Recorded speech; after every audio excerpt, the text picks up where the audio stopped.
Oh, hello Spurs fans. Paul the Hotspur hippie here. And I'd rather not be doing this, to be honest, but I'll get the spiel out of the way first. There's only a few people in here because I'm doing a 12-hour stream here because, putting it bluntly, I need a little bit of assistance.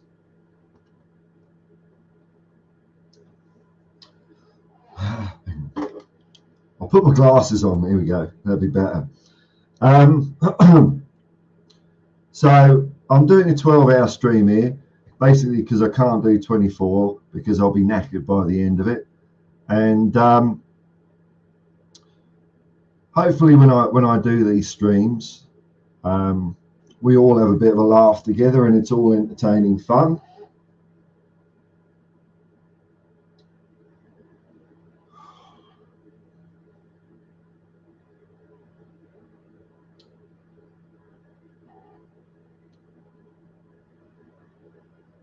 Fucking hell, I hope I'm not going to be like this 12 hours. Okay, come on. Right. Story is, right, just to give you the story. Fucking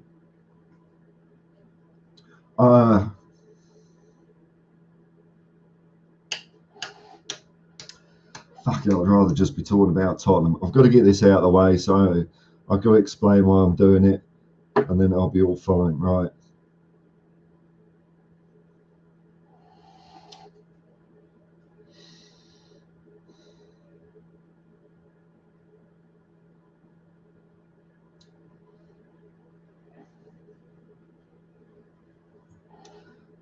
Okay, right, here we go. I guess throughout my life, I've suffered from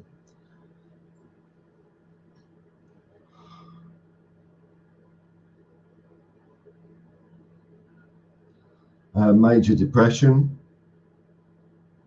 anxiety,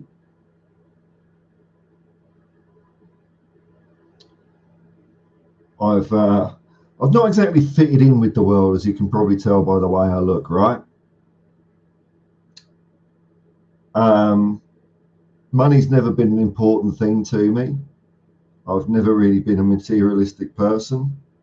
At times in my life, I've had money and not had money. And now is one of the cases where things are a little tough.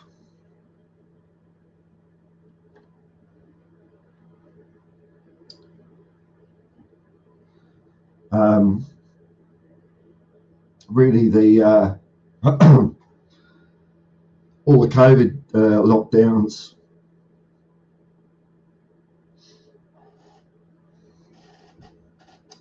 Fucking hell, come on, Paul. What the fuck you doing? Get a grip, mate. Right. Okay. The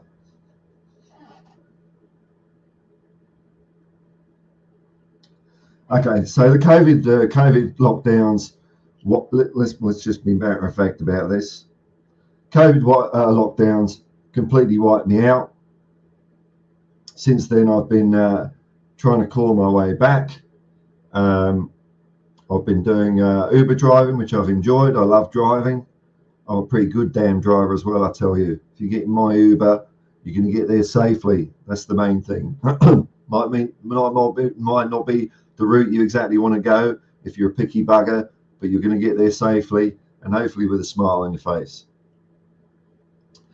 However, earlier in this year, I not drink driving or anything like that, just a little 5 limit here, 5 limit there, and I've managed. I lost my driver's license for 3 months.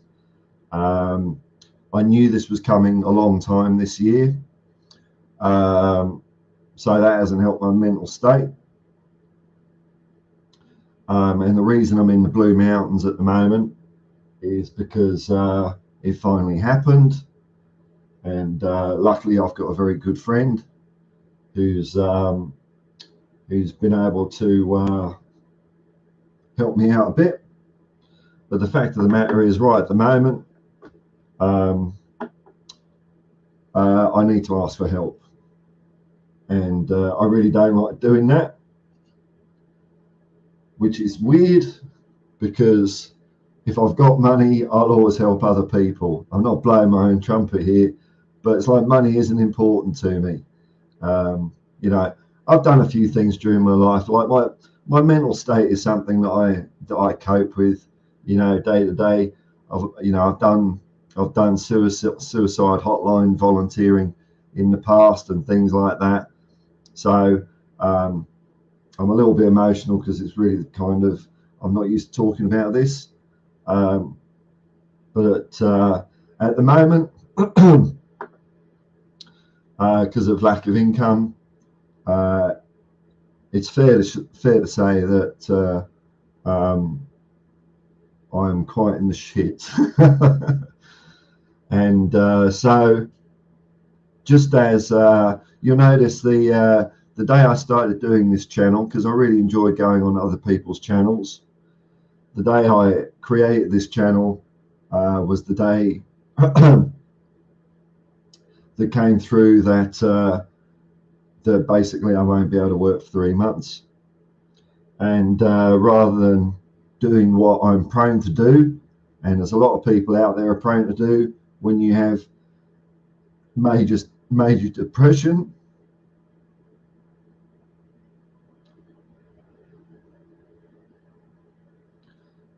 I'll get this bit out of the way. It's not going to be 12 hours of this, all right? So, you know, I'm just explaining while I'm doing it, and then we can talk about the greatest football team the world has ever seen.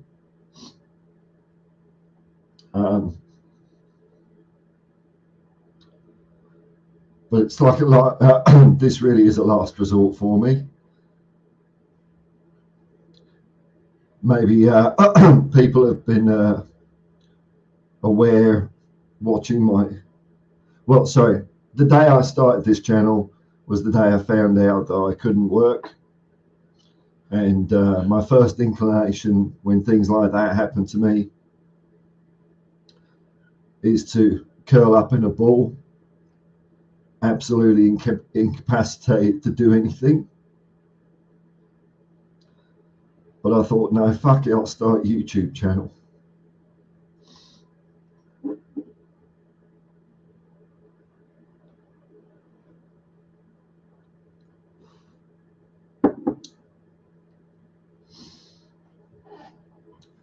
And I've loved doing it, actually.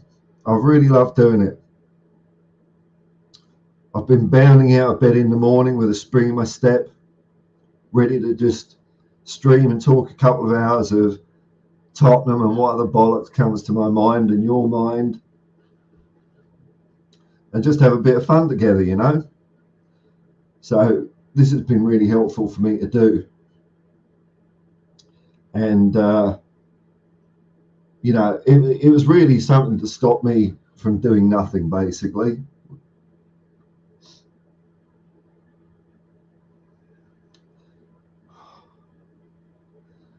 And you may have known from if you've watched my streams, I'm even reticent about doing the whole click like and subscribe and all that stuff.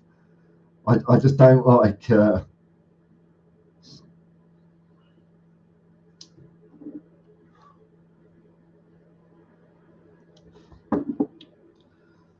don't like asking for assistance in any way, really. But I've got no choice at the moment. Unfortunately, I've got no choice. And so the way I'm sort of trying to rationalize this in my brain is the way the YouTube channel's going is pretty good. I'm enjoying it. There's a lot I want to do with it. And maybe in a year or two down the path, I'll be in the position where, you know, maybe this might not be my full-time job, but it'd be a nice little bit of side money, you know. And I'm not there yet. So I'm trying to rationalize doing a GoFundMe as, well, I'm just trying to like prematurely bring this forward a little bit as a bump just to get me over the next 3 months. So I understand that, you know, part of the reason I don't like doing this is because there's so many other people worse off in the world than me.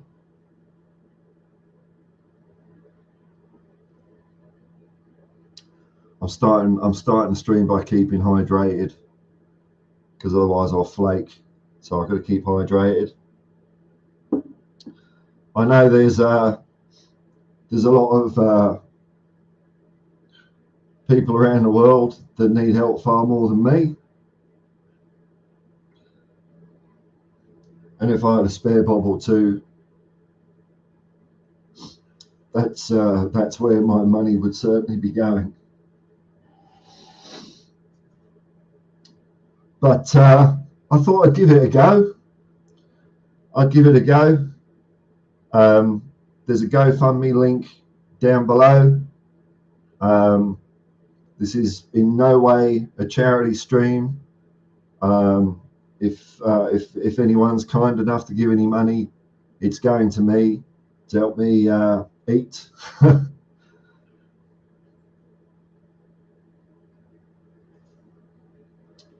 Pay rent, pay bills. Anything else will help me maybe put a bit of jam on my bread as well as a bit of butter. Part of the whole depression thing is deep down you have a bit of low self-esteem.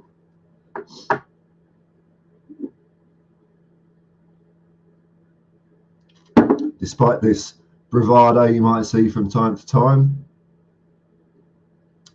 it's you guys that help bring that side of me out. It's a side I like. Fuck me.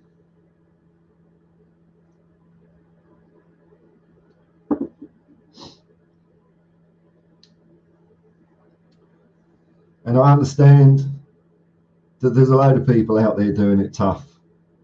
I'm not the only one. So I feel quite almost ashamed.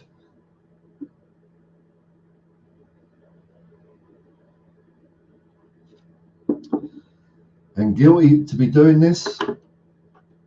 But then I thought, at the very least, I'm going to have 12 hours of fun. So there is a GoFundMe link in there with the story of why I quite desperately need a little bit of help at the moment. But if you can't give anything, don't worry about it. You being with me here is going to lift my spirits anyway.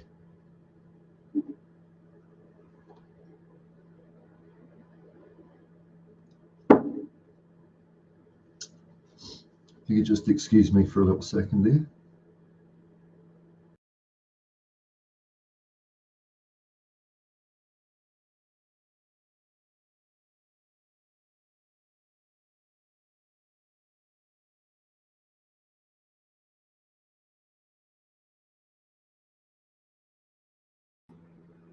There we go, back again. Hello. So, you know, I'll probably do a shit job at this, because I'm so bad at saying I'll click like and subscribe. You know, like I'm really going to be going on about my GoFundMe every 5 minutes. So I'll try and make an effort to mention it an hour, like in every hour. I don't want to burden people. I don't want to make this a downbeat stream.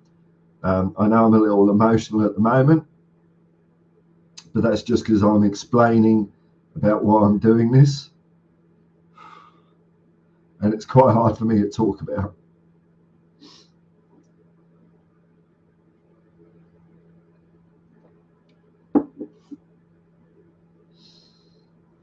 One more second, and then I think we can get the stream going properly.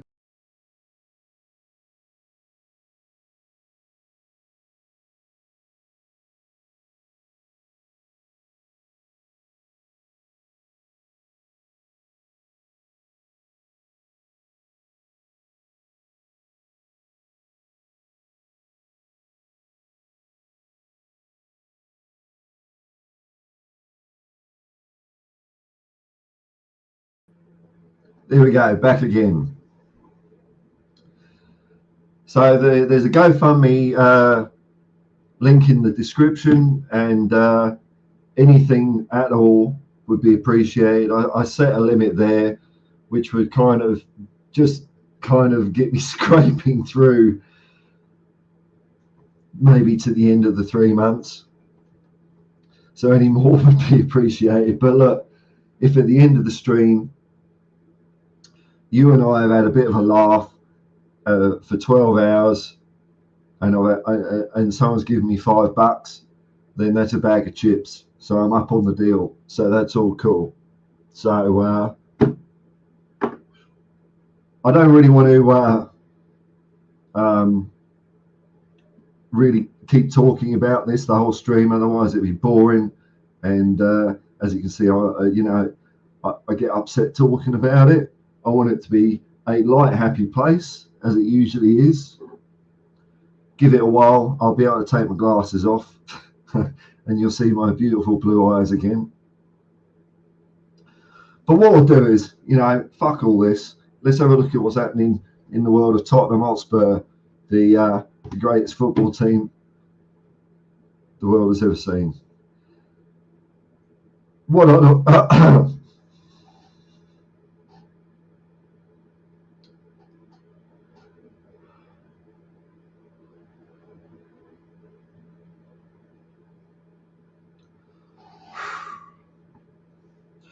what I'd also perhaps ask you to do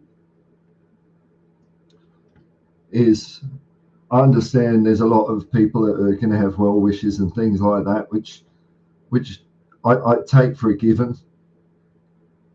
Try not to be, too maudlin in the comments because it will set me off. But and I understand that maybe this is also off-putting for people. My channel hasn't been going a long time. I have been doing streams around the traps on other people's channels for a couple of years. There may be some people that are thinking, who's this Johnny come lately begging for money? But that's as may be. I have to do what I have to do, and that's the way it is. And there we go. And I've got my mate who's been a huge support. Who's going to arrive within the next, I don't know, half hour now, with a great big bottle of Coca-Cola just to keep me going. So I'm not aiming for 12 hours, but fuck it. If I'm still feeling good at the end of 12 hours, I'll keep going. All right. Okay, I'm getting a bit of energy going. Fucking hell, man. Jesus Christ. You start off, you don't want to start off a stream like that, but I want to just get it out of the way. I wanted to get it out of the way. If you want to know any more, look at the GoFundMe thing. It's all there. And let me know if I've got the link right, because it really pissed me off if I sit here at the end of 12 hours and look and see that I've put the wrong fucking link in. So anyway, there's a few of in here. And I'll just have a look at some of the comments here. Man, you fucking... dear, oh dear. Dear, oh dear. Hang on. Let's get sorted out.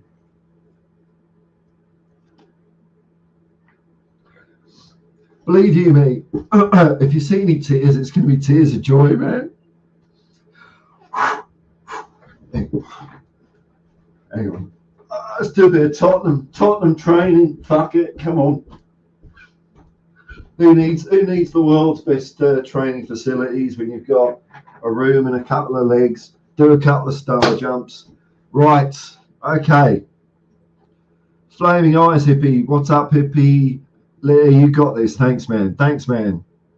You could do a sleep stream. Yeah, dude. There was one night the other night when because my PC fucking broke as well at home.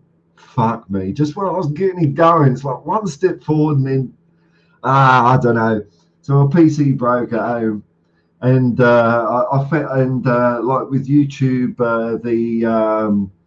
doing live streaming, you've got to have so many subscribers before you can do it.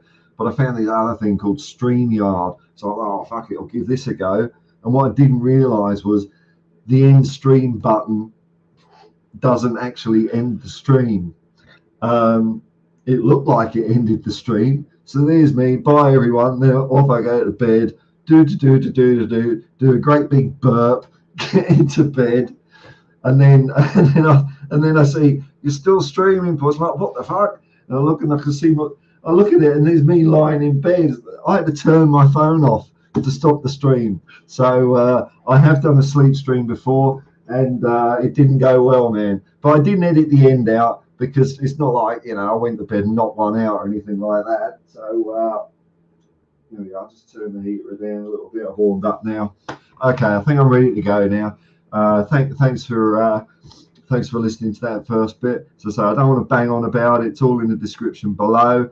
I'll try and make a point, like maybe every half hour, just to mention it, just casually. But I'm not going to give you the whole sob story again because I want to have fun here. I don't want to sit here bawling my eyes out, to be honest.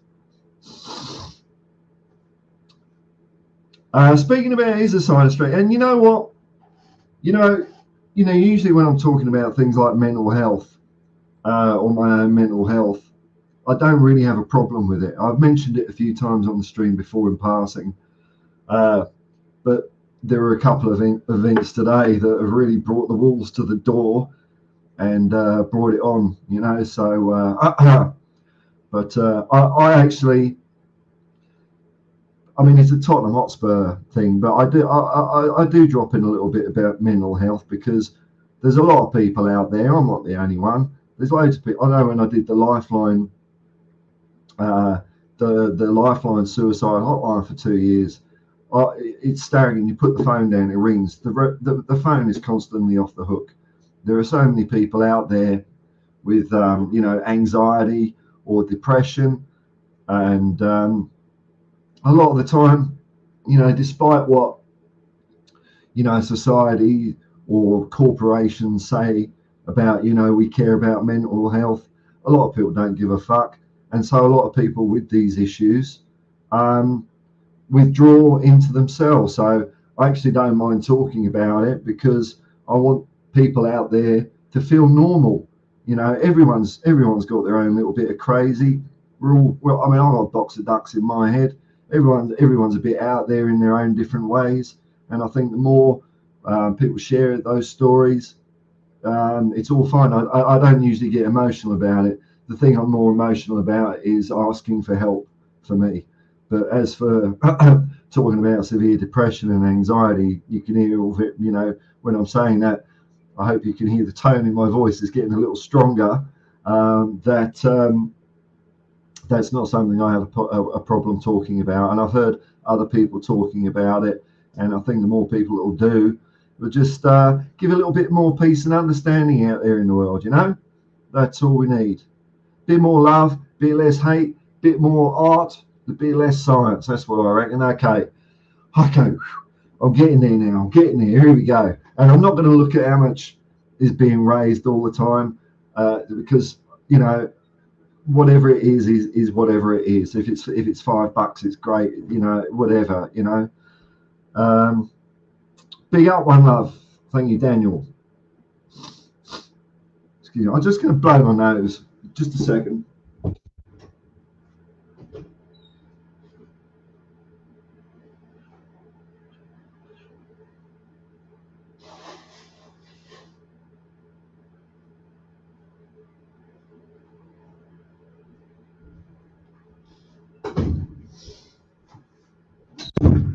Oh, right. Okay. Feel better now. Take my glasses off. How's my eyes looking? They're always squinty because I've got the serial killer light on. Something my mate is also doing is, as well as bringing me a big bottle of Coke, he's going to get a light bulb as well, which would be nice. So I'll look like a bit less like a serial killer. So yeah, even though the idea of this stream is to raise personal funds for my own hardship, I want it to I want it to be a happy thing. I don't want to go on about that all the time. So it's going to be quite weird if someone comes in like 8 hours and I'm all happy and shit, and they're thinking, why is this prick raising money? It doesn't seem very sad, but well, That's the way it goes, eh? All right, here we go. Cookie Crusher. Good name, Matt. It's very close to a name I use on a Gmail account I have, which is the one I use. I always use that email address when I'm signing up for something that makes you sign up and I'm not interested. That's where all my spam goes. But it's not the same as Cookie Crusher. No, it's different. But it rings a bell. Completely understand and relate to the situation you're in, my friend. Your hard work is definitely noticed. You've done incredibly well to grow your channel in such a short period of time. Well, thanks, man. Thanks, man. But I have had the support of a lot of people out there. Like Dave Harris at the Irish Hotspur, and Ben and Sim been kind enough to let me on their show, which was fantastic. Sava has me on anytime. Anytime he's on, I've never had a problem. So there's loads of great people out there in the Spurs YouTube cyberspace. So it's not just been me. And but I wanted to, I'm enjoying doing this. And also what I'll do is I've got I will have people on, but like I said before, I find it a bit weird when I have like 5 or 6 people on. I kind of withdraw and shut my mouth a bit, and I don't like talking over people. So I'm going to have people on. There's one that's queued up. Who's a banger. He'll be on. So it's not just going to be me rabbiting on for 12 hours. But thanks, man. And I think every channel tries to do their own thing. There's enough variety in the human experience, enough variety in the way people support Spurs that, there's all these channels, they're all doing their own little thing. And that's what I like about it, the variety. And that's what I'm trying to do, is just put my own little thing. Just there, everyone's doing their own little individual, unique things. I'm doing my own as well. Brunsels, 4 a.m. here, mate, watching you a bit. I know I started at a stupid time, but I thought if I don't do something, I'm just gonna, just curl up in a ball. So that's why I'm doing 12 hours. So hopefully I'll hit some time zone somewhere in the world, But watching in bed, okay, then. What a way to relax. Here's Jacob, big up, Earl. You got me. I know, man. I know. Nobody works this hard and doesn't get rewarded. Fucking hell, man. You lot are kind. Thank you. Thanks, Jason. Thank you. Much love to you. Rudy can't fail. Thank you, Daniel. Thank you. Flaming Eyes Hippie, you're a gangster. Keep doing what you're doing, man. This community recognize your strength and continue to uplift you. Very kind of you. It's been really good. Really good. A few years ago, I've had a bit of, I wouldn't say I've ever been famous exactly, but I've had brushes with fame. Years and years ago, I did a bit of stand-up comedy, and then in the early 2000s, I had this. It became a huge website in Australia, and it led to me getting. I was on TV a few times, and I started doing stuff for one of the newspapers over here, the Sydney Morning Herald. But I didn't like it. I don't like the attention. It's weird, eh? It's funny, but so sticking my head above the parapet, even going on to Irish Hotspur for the first time, was quite a big step for me. But I think, maybe with the benefit of a bit of age under my ears and wisdom, I know what to do now. I know what to do.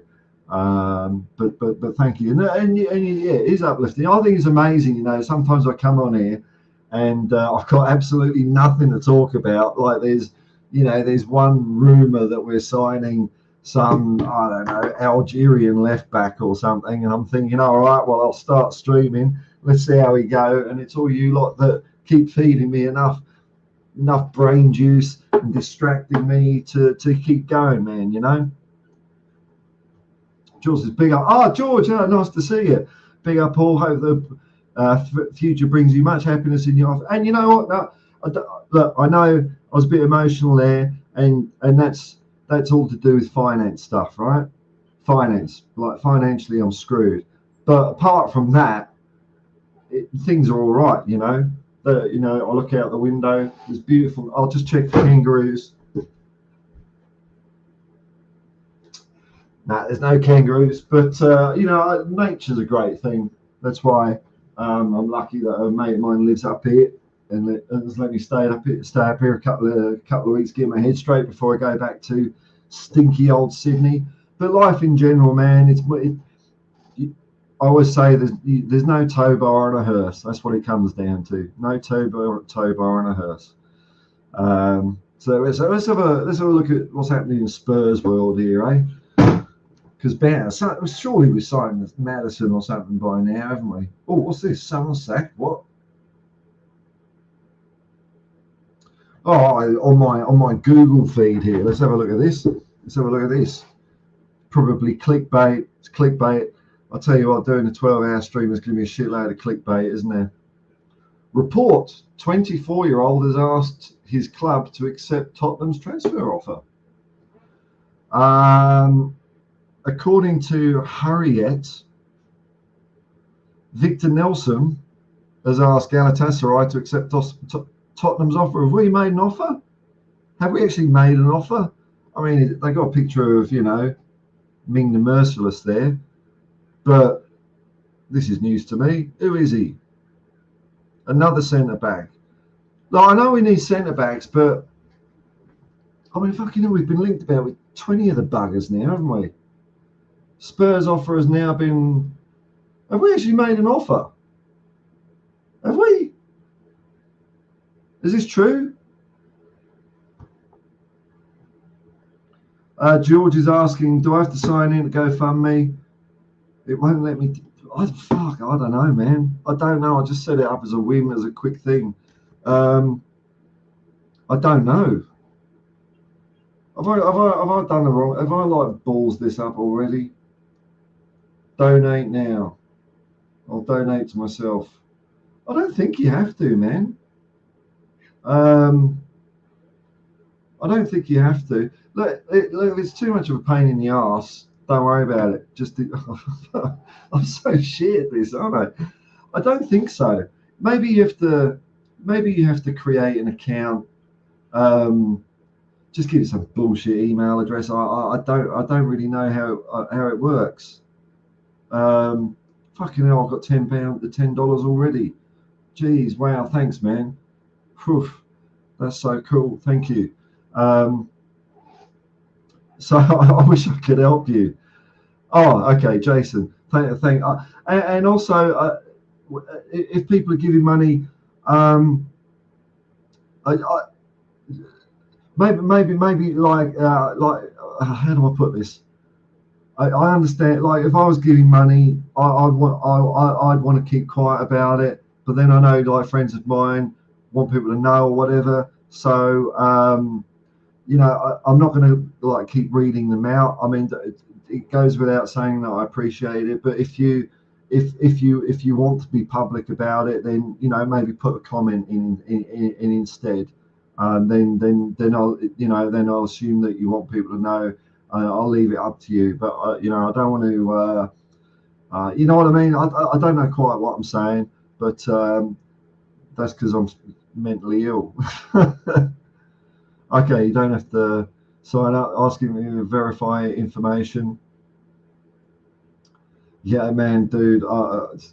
You wouldn't believe I worked in IT as a professional for 25 years. I've got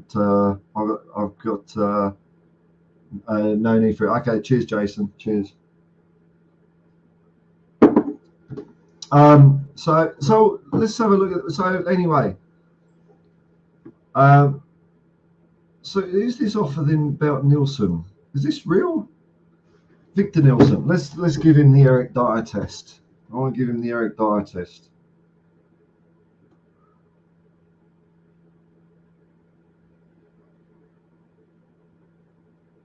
Have I been going 40 minutes already? That's a piece of piss, that was. I'll tell you what. Rather than just me talk, let's hang on.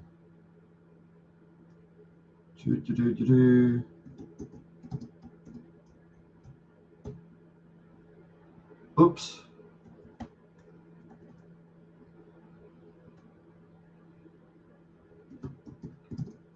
Let's see if I've got someone waiting in the green room. We will see how we go.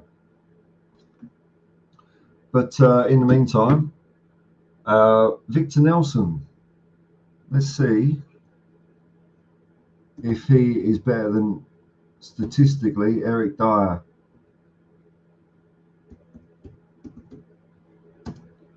Now, remember, 6.86 is the magic Eric Dyer number.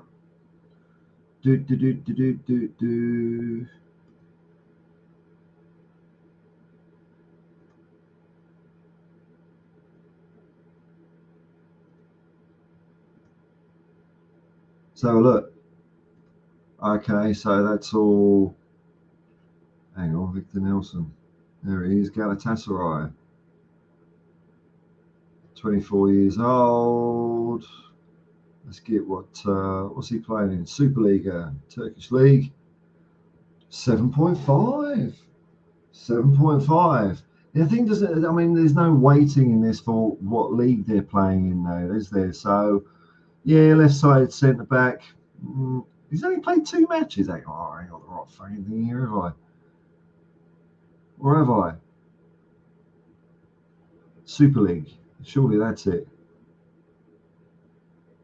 Right-sided. Right-sided. Played a full season.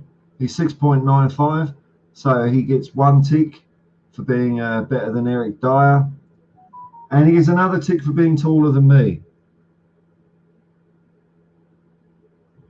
I don't know. Has anyone heard rumours about this Victor Nelson guy?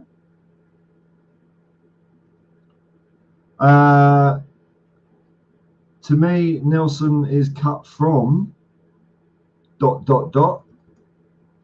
Where's he been cut from? He's been cut from Galatasaray. I'm hoping you're going to say he's been cut from the same hewn oak that Graham Roberts has, or something like that. Oh, here we go. Let me just bring this up. To me, Nelson is cut from the same fabric as... Oh, fuck. Slow, big, a bit clumsy. Oh, God.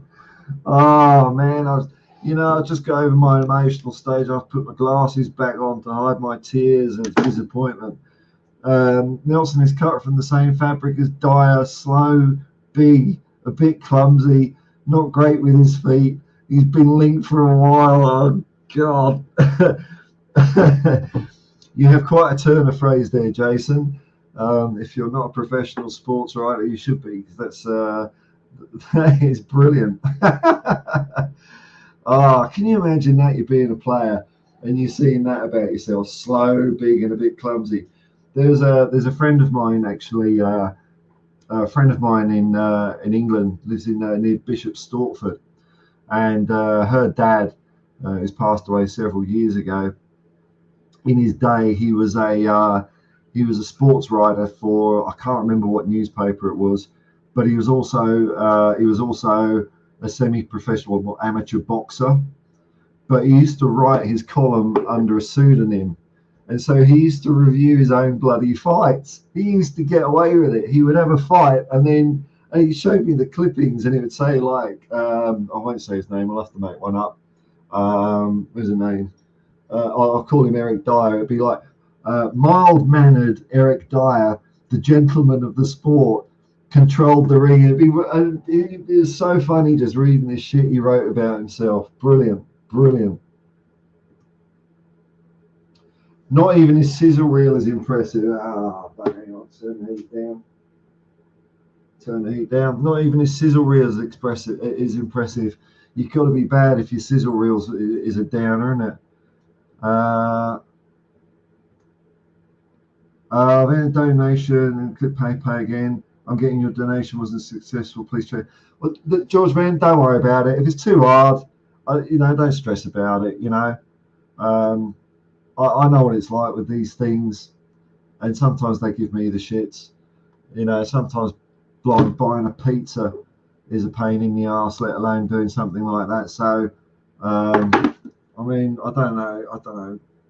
Is this something like? Let me just have a check. I don't know if I've got to put a currency setting or some shit or something in there. I've seen someone else has put one in already, so I didn't see anywhere where. Let me just check this. Account settings. No, it's just putting a photo. Preferred language. No. Little fundraisers. Bear with me.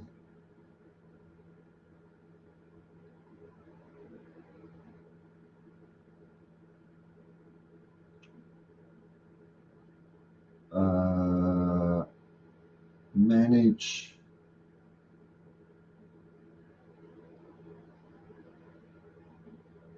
I'll just take that. I've taken that.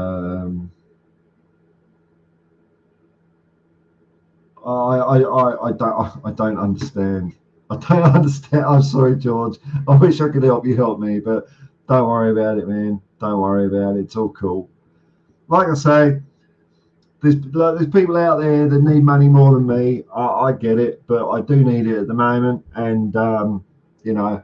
But if you can't, or it's too hard, or even if you just don't want to, enjoy what we do together for the next 12 hours, or in Broom's case, till he falls asleep and has some very nice dreams. So thank you very much. Thank you very much. You know, I mean, it's funny. Like since I started, I can see how, you know, like the YouTube channels I enjoy watching. I can see they've got such enthusiasm for it. And I've kind of feeling that myself.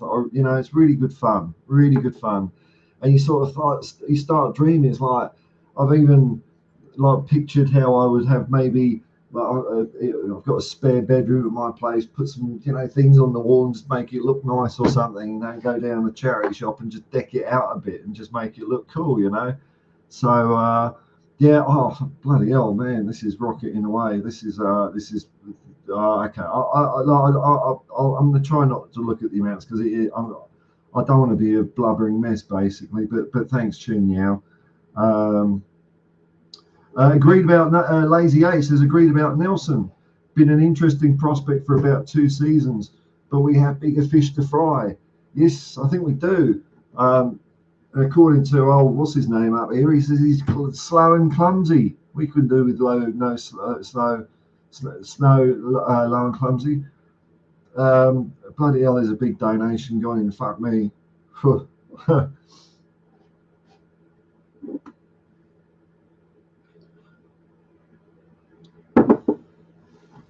Wow.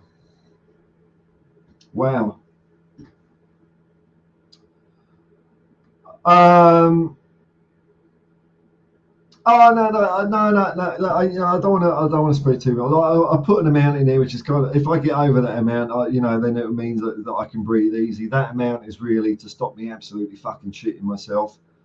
A bit more would be nice, but like I say, if it's less, I don't care, man. I don't care. And the way, like I say, the way I'm rationalising it is, eventually, if I keep doing it in a year or two, I'll be doing all that super chat and all that shit myself. So I'm just bringing it forward a little bit to get me over a 3-month bump. But there we go. John Fitzpatrick, nice to see you, man. Are you? What time? You're in England, aren't you? So it's 4 o'clock in the morning. I hope you're not hanging around by that cliff behind the hedge waiting for Eric Dyer to pop out. Someone put in a disturbing story earlier this morning about 10 players being on the Tottenham piss off list, and Eric Dyer wasn't on it. And that's disappointing news to me, that is. So we might have to go to the Fitzpatrick plan after all, I think. Oh, you're in Willoughby. Okay. All right, man. Well, you're a bit far away. Well, it's a bit like our past plan then, John, wasn't it? There's kind of cliffs in Willoughby, isn't there? I suppose Northbridge. Just, you get a nice view over Northbridge down there. There we go. Let me see. Let's have a look at some Tottenham news here. Let's have a look at some Tottenham news. But you know, we're going to be here for 12 hours, so you know, we can talk about whatever you want, really. I'm just going to be swaying the wind. Let me just. Jacob was going to come on. I'll just let you know anytime. I'll let things get warmed up a bit, and then I'll put the link up so people can come on and have a chat, especially if I'm flagging a bit. I think the longest I've done is 4 hours, and even though I felt pretty strong at the end of the 4 hours, actually. You know, when I see people like Sabah doing 24 hours, I mean, fucking hell, man, that's an effort. I couldn't do that. So 12 hours is good, and that'll take me through to midnight, which is past my bedtime anyway. Let me have a look at this. Let me have a look, see if there's any breaking Spurs news. Wouldn't it be nice if, you know, if during this stream we like signed Maddison and got rid of Dyer, and we were all here to share in that moment? Wouldn't that be that'd be the stuff of dreams, wouldn't it? And I had, because I start my morning stream here about, I don't know, it was about 6 or 7 o'clock this morning. Mate of mine he's in bed, and as I'm signing off, he's coming out and saying, I didn't realise Tottenham Hotspur was the greatest team the world has ever seen. I didn't know that's what you're saying. I say, yeah, that's what we're seeing. We ain't lying, because Tottenham Hotspur is the greatest team the world has ever seen. So let me have a look here, see what Tottenham shenanigans. I've got to pace myself. I've got to calm my voice down as well, so I don't go all Davis Sanchez and faint. All right. Whoa, well, here we go. Romano Guillermo Vicario is in London right now as we speak to complete medicals as Tottenham's new signing. Deal will be announced this week. Look at that. That's pretty cool, isn't it? I mean, we knew it was going to happen, I guess, but until it happens, there's always that element of, we're going to fuck it up, aren't we? We're not going to do it. We're gonna fail at the last post, you know. So that's pretty cool. Let's have a look at the latest Tottenham stuff here. Tom Holland supports Tottenham.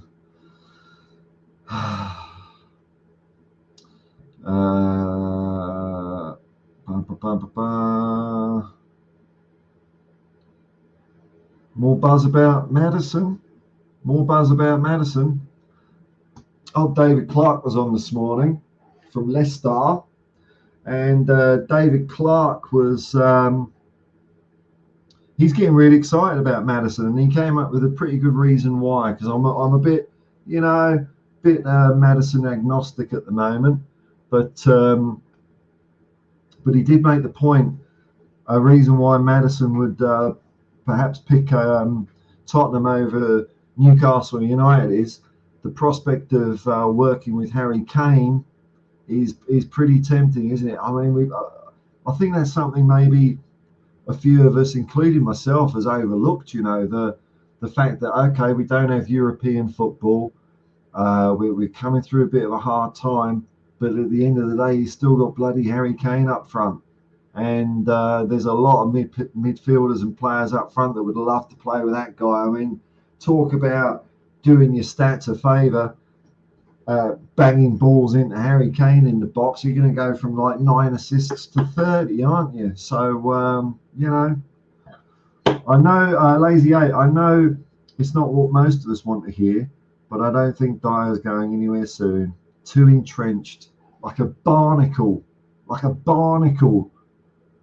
And I feel like he's been groomed for an unrealistic leadership role. What sort of leaders? I mean, so leadership role. I know he's part of the senior Spurs squad mafioso, but what is he? What, captain, manager? What unrealistic leadership role has he got? He loses his shit when his family gets some stick in the stand because he can't play very well. Jason Helms, I was Maddison agnostic too, but he picks locks and we haven't had that since Ericsson. Missing that severely.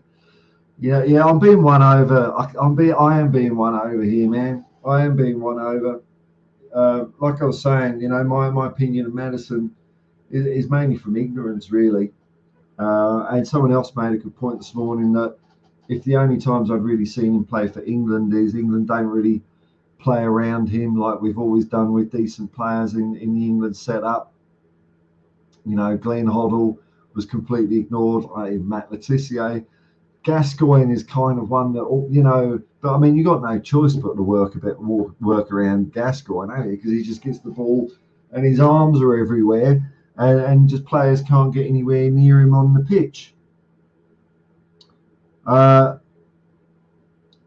Diabolical, yeah. There's so many puns you could make out of his name. He's crazy. Lazy 8 hours of content could be created on why, here we go, Poch, Jose and Conte all said could be one of the best defenders in the league. And I could be my Aunt Fanny if I chopped off my bullocks. Bullocks, that's the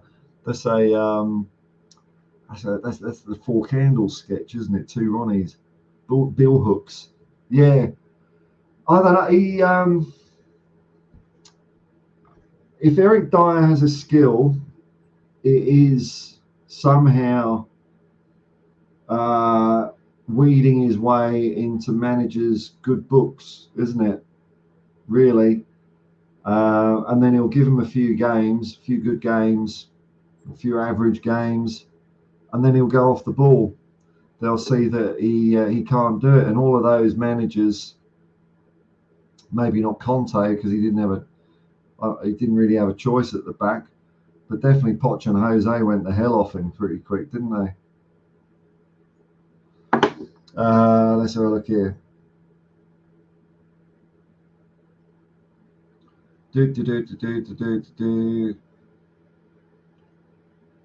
Oh, could be bollocks. It's Twitter. Don't trust it, but fuck it. If I'm going to be here for 12 hours, we're gonna have so much speculation. This is the last place you want to come if you want to hear, breaking real news that's actually happening in the world. It's all just going to be fluff. But there's what's this? Is this a? Oh, they got no followers. I'm not even going to read that out. Well, no, I'll read it out because they got no followers. Leicester City has rejected Newcastle's bid for James Maddison for around 30 to 50 million. But Newcastle is still currently wanting to continue negotiations as Tottenham's offer has not been responded to yet. So, I mean, he's got no followers. Maybe he's just he joined. Hang on. This guy, I'm not going to say who he is, but he calls himself a journalist. He's joined Twitter July 2021. And no one follows him. It doesn't make sense. Yeah. Oh, well, there you go. That's Twitter for you. Why does Tom Holland keep coming up in my feed? I don't care about Tom Holland. I know he supports Spurs. I don't want to see Kenneth Branagh either. I prefer Kenneth Branagh to Tom Holland, to be honest. To be fair, though. Where's the big bloody latest things? What time is it in England at the moment? 4 o'clock in the morning. Okay, so there's not going to be a lot happening there at the moment, I suppose. So for the next few hours, it really is going to be top quality filler content. I am going to be relying on people giving me some grist for the mill, I think.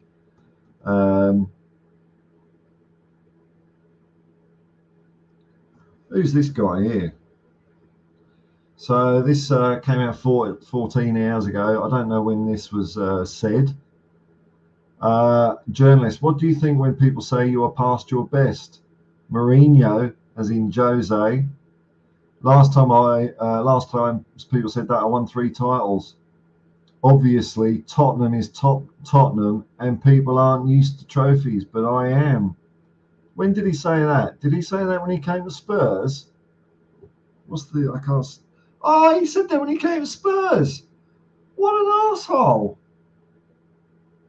See, you know, we've got these managers in that really just, they think they're doing us a bloody favour, don't they?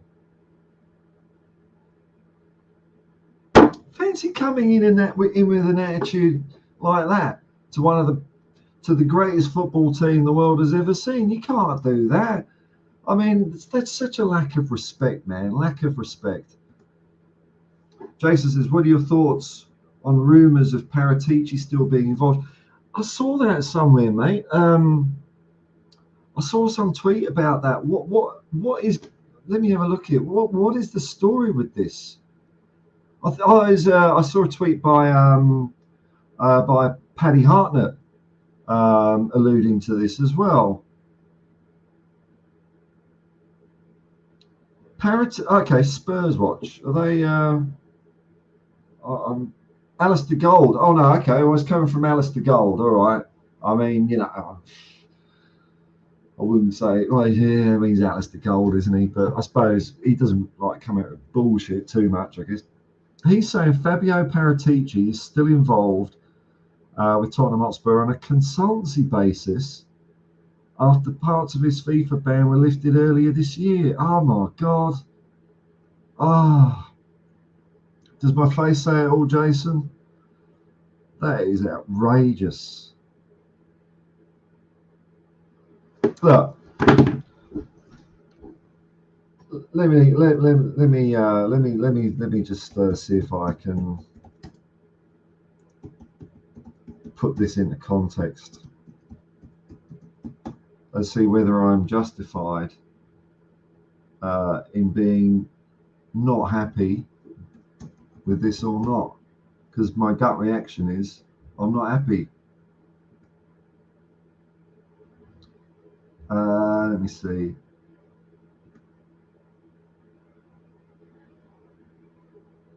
Here, accept all cookies, take my bloody details. Okay, so what I found here is I think it looks like a list of every signing that Paratici's made. So we'll have a look.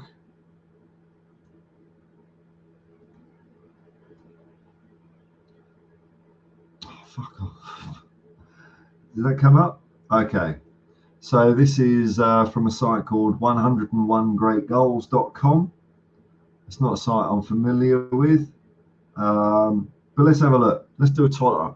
Let's do this scientifically. I've got time. I've got 12 hours. I can relax. I'll use the back page of this notepad. Hopefully it's not important. It's not his memoirs or something I'm intruding on. Okay. 4 against. Right. I'll rattle through them because I can't read it on the small screen very well. Can I? No, I can't. Can I? No, I can't read that. So let's have a look here. So we got Pierluigi Gallini. That is a fail. 1. Romero. I like him. Pape Sarr. Jury. They say jury out. They can piss off. He's good. Emerson Royale. I'll even put him in the 4 as well. I'm going to try and be positive. Brian Hill is a tough one for me. Brian Hill is a tough one. It's a tough one, even more than the whole is he physically strong enough. Brian Hill for me, it's all about how the bloody deal worked. How we gave them Lamella and some money, and now we've given him Hill back, and I don't get it. So let's have a look at it. Let me. I can be swayed on this one. Any thoughts on Hill? I know. There's a few people that really like him, and I do kind of like him. I mean, look, he looks like Al Pacino in Dog Day Afternoon to me. You know, Attica. But I'm gonna have to say he's a miss, isn't he? He's a miss. I really don't want to say he's a miss, but he is. Bentoncourt, definite hit. Kulusevski, definite hit. Richarlison, not a hit so far. Basuma, I'm going to give him a hit as well. Udogie, who knows? I can't judge him yet. Jed Spence, miss. Clement Longue, miss. Fraser Foster, hit. Perisic, miss. Pedro Porro, I'm going to give him a hit. Dan Juma, that was such a miss. What another load of bollocks that was, wasn't it? Sign him on a loan with an option to buy him, we don't even play him. Is that it? Is that all he signed? I thought he signed more than that. Is that it? Okay. Well, let's just assume that that's it at the moment, eh? And if anyone else has got a bigger list, then all right. So okay, I'm going to do it every hour on the hour. I'm doing this stream for personal reasons. There's a link in the description below for the GoFundMe. The story's there. I'm not going to go on about it, but the link is there. Any help is appreciated. Otherwise, just settle back and enjoy the ride, and let's just talk Spurs for 12 hours. Okay, so I've got 8 good signings, 7 bad signings.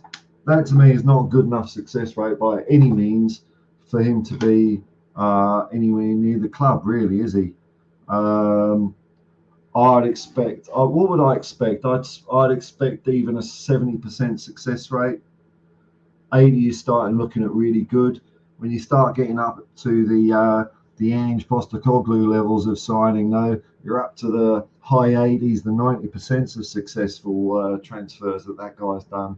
So for Paratici to be anywhere near the football club, and it's just it's the taint as well. It's the taint. It's like I know lots of dodgy shit and brown paper bags and all that happens.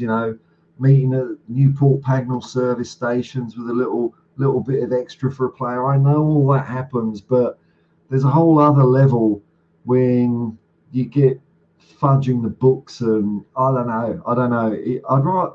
Surely isn't there a director of football out there that's like clean? I mean, how about that? How about that for an idea? Daniel Levy and Scott Munn. Why don't we just get a director of football with no cloud at all? How about that? God, what do I know though? What do I know? Yeah, so there's my scientific tally, which I can't. Yeah, there we go. 4, 8, 7 against, and that's rubbish. Just over half isn't a success. That's terrible, terrible. Jason, I share your pain. He needs to bugger off. He's nothing but trouble. He's just got that feel about him, hasn't he? What's his relationship going to be like with other clubs as well? I don't know. I mean, we've already got I don't know what's Levy. Is he CEO or chairman? Whatever he is, he's the person that does stuff. Even he's got we've already got the reputation as being bastards to deal with. We don't need an extra layer of bastardiness on that. We need someone, a bit Purcell automatic coming in to try and distract away from the other lunatic at the top.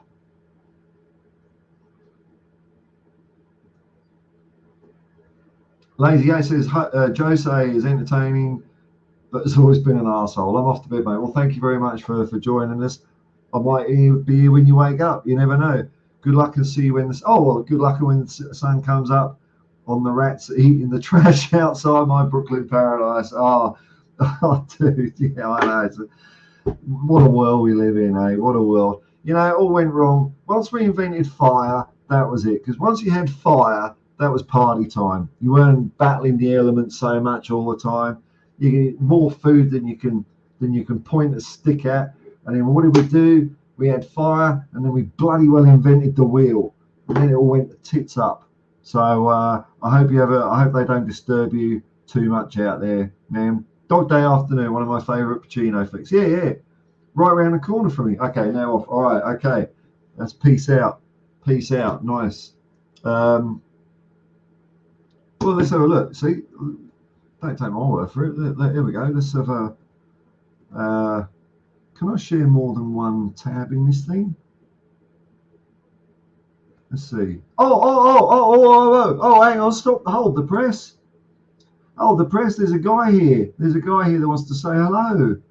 Hang on, are you ready down there, little person? Hey! It's Jacob! Hello, man, how you going? Hey, what's going on, man? How are you All right, doing? dude. All right. Oh, you got your blue light show on tonight. Hey, whatever color you want. You pick the color, Paul. Here's some No, choices. no. Well, I got the same. Oh, wow, look at that. Yeah, what you I want? like You want that blue's a one? nice Tottenham colour. Yeah, I felt like that was a nice. The white is not that. That's the white. It's kind of blue white, but almost looks kind of like Manchester City's color. Yeah, Chelsea or something. I put the yellow for when we signed Ange for the Australia kit. Put the yellow or the green. Let's see, Got to maybe. do that every time. Oh, yeah, that's it. That's blue. It's a bit disco. It's a bit jazz. I can have it just change in the background. There you Oh, go. well, whatever gets the viewers in, mate. So, so what have you been up to? Has there been any Spurs news that's been floating your boat, man? Floating my boat in the Any, sense of yeah, general good yeah, vibes for me. has anything like been tickling your fancy? Any like rumours Hmm. or things that might be happening that you're getting a little bit moist about, perhaps? Well, Paul, the moisture stays in effect in my general region of the woods. But I will say, the Mickey Van de Veen, I've been asking for this kid for over a year now. Yep, I've heard you mention Um, about him. I've mentioned him quite a few times, and the fact that we are linked with him, that he's on our list, that makes me very happy. We could get him somewhere in the ballpark of 26, 27. That's a great deal for a young, up and coming Dutch. He's fast. He's good with the ball, left footed. He checks a lot of boxes for me. I also like the Edmund Tapsoba, but honestly, I've been asking for Mickey Van de Veen for quite some time. So if I have the choice between the two, I'd probably take good old Mickey Mouse. But I've been calling him Big Dicky Mickey, just because I think he can swing that thing. And you know what? I want to see us go get both. I would like both. I heard that Yeah. we were looking at Bremer, and they were quoting I think 80 million to let him go. We could get Tabsoba and Mickey Van de Veen for that price. So Well, that's I'm how going I to put feel my about it. I'm going to put my shades back on purely because I've got this lamp shining in my face. So I'm not trying to look cool. Even though I'll take it on. I'm just squinting a bit. The thing Well, you because look cool either way, Paul. oh, thanks, man. Even without the cap, Yeah. he's bald. Oh, He's bald. The illusion has been broken. he's one Um, of them. he's, He's one of them. you know, the because I've heard you talking about was it Van de Ven? Van de Ven, yeah, Yeah, I've Van de heard you Veen, talk. Van de Ven. Van, right, because I've heard you talking about him, and because I'm a lazy arsehole, I haven't really been doing any research. But the other day, when this started gathering a bit of momentum, I did have a quick look at him, and I got as far as the first thing I saw, which was he was clocked at running nearly at 38 kilometers an hour, and I thought, right, that's it, sign him. That's all I need to know. That Yeah, is, it was a crazy play. It started. It was a corner on the opposite end, and it got played. They had a breakaway. The keeper even came out and played it. There was no keeper. It was quite crazy how he got back, and he cleared the ball off the line, and the sprint that he made to get there. I've been saying it, and then he done that, and that's what I'm saying. I don't you like know, a, I don't like a I told you so, Paul. I think you know that. of course, you But can talk. sometimes it does feel a little bit good when you're like, I've told y'all about this guy, and Or, finally, and or now everyone's talking about him. Now he's on the tip of everyone's tongue. When before 3 months ago, when I was mentioning him, no one who where does he play? And what now is this? What it's is this American guy know about yeah. What does he soccer know? ball? What does he Huh. know? And then lo and behold, now everyone, oh, Mickey Van de Veen, he's so good. He's such a raw talent, so good. Johnny And come latelys, man. hey, Come late. Johnny Hey, came today, but will he come tomorrow? Is my next question. well, the thing is, I've just realised all I saw was that because I did a quick search for him on YouTube and I saw this thing. He was clocked at like 37.8 kilometers an hour, and that got me so excited. I haven't actually watched the clip, so you described what he did. I was just excited seeing that, man. Look, I won't share it on the screen, but I've got it. I take it it's only like 2 seconds, isn't it? I The just want clip. to see it. I'll give you a. I always misspell it, and I put Mickey, and it's Micky. Okay. Micky. It's not Mickey Mouse Club House Full episodes. Van de Ven. Van Ven. Clen. Not the van, but the Ven. Where is it? Oh, maybe if I type in fast. Oh, here we go. 30, okay, so he clocked 36. So this is as far as I got, man. I'm not sharing it, am I? Because I don't want to get done for it. No, I'm not. So yeah, I saw Mickey Van de Ven clocks 36.35 kilometers an hour, and I just didn't even watch it. So I'm going to watch it now. Here we go. It's only 13 seconds. Okay. Where is he?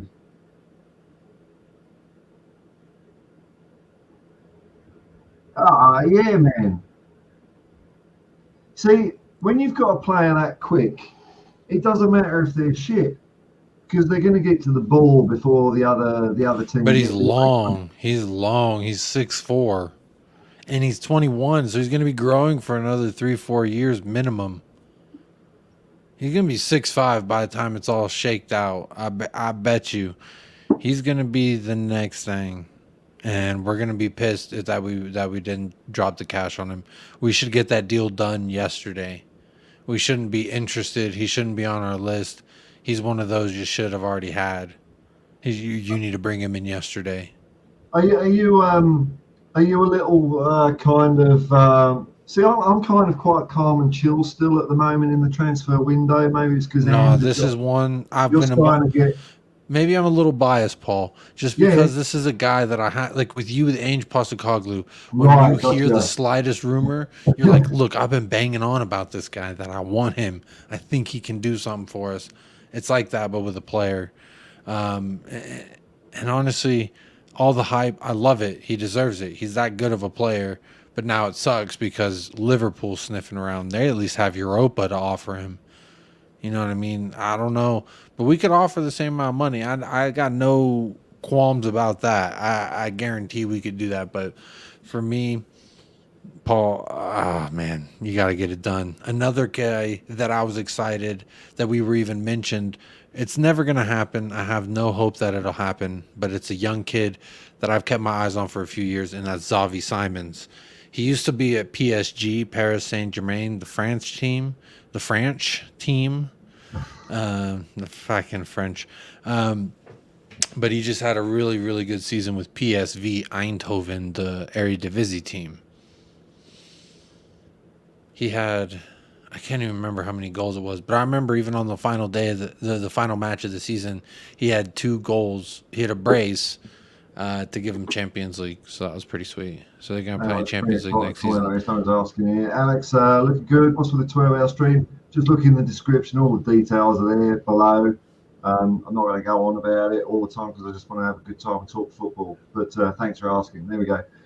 Then, okay, with Van Veen though, right? Or Van de Ven or whatever his name is, would he actually get a lot of first team football at Liverpool? Because if he's a half decent defender in our team, he'd definitely get in. So maybe there's a little carrot we can chuck in front. He'd probably get more stick than carrot at Liverpool, I reckon. It's possible. That might be a caveat we could add to the pie to make it a little bit sweeter. It might be, but you know, I don't know. I see it as if I'm a young player up and coming, you get to play next to your countrymate in Virgil van Dijk, which by the way, Van de Ven has been starting for the U21 Netherlands in their World Cup. So he is someone that is like going to be starting on the national team. And I think he would play alongside Virgil van Dijk pretty well. They're both the Dutchman, the Flying Dutchman. So why wouldn't they want him? I think they are in the market for a center back. I know they like Konate, but it's always nice to have a stable, right? I mean, that's what Man City does so well. Man City doesn't need somebody, but guess what? They just bought someone who's top at their position. I don't know about the Kovacic deal that Man City did, but for me, I do. If Liverpool get him, I'll be heartbroken. It's like with Darwin Nunez. I wanted Darwin Nunez. I know people are 50-50 on the guy. I wanted him. I saw him play for Uruguay quite a few times, and I felt like, oh, this is a guy I would love in our attack. He could play essentially anywhere up top. Preferably, he likes the left, or he can play the number 9. I liked him. And Liverpool got him for like 100 mil. So obviously we're never going to spend 100 mil on a player. It kind of rules him out, right? But I don't think he's one of those 100 mil. I think Mickey Van de Veen, speaking of, I think he's one of those you could get for under 30. You could probably get for easy, if you want to get the job done, which I would do right now, 30 mil, boom, get it done. Just give me the kid. Yeah, send him. Send him. It's time. That's how I feel about it. But obviously, Well, I don't I'm not know the one who about, cuts the checks. I don't know if playing for Paul, I do get a lot of shtick for my defensive scouting abilities because I do rate Romero. So yeah, so do I. I have been told by at least 2 people. Hang on. Hang on.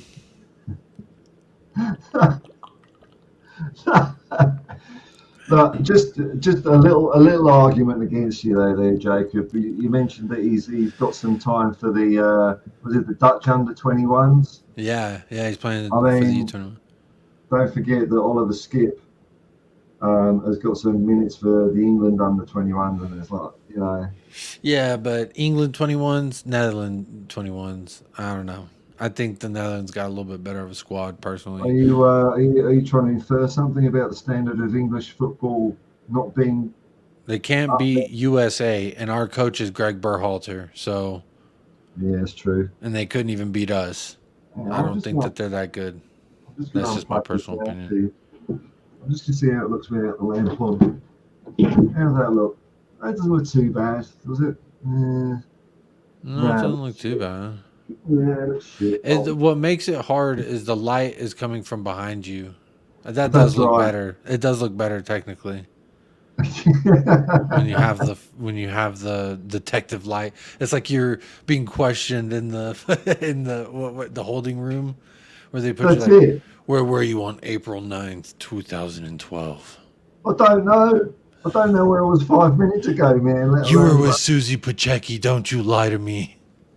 Yeah, me and a mate were out for a drive yesterday, and we're on the freeway, and a police car came up with the lights on. Straight away, we were both shooting ourselves for no reason at all. We're not doing anything. But it's like, fucking hell, get out of the way, and he pisses off. But, the power some imagery has over your mental well-being, right? I mean, that's the same thing. My wife and I and my kid were in the car, not even doing anything wrong. It's not like there's anything in the car we could get in trouble with.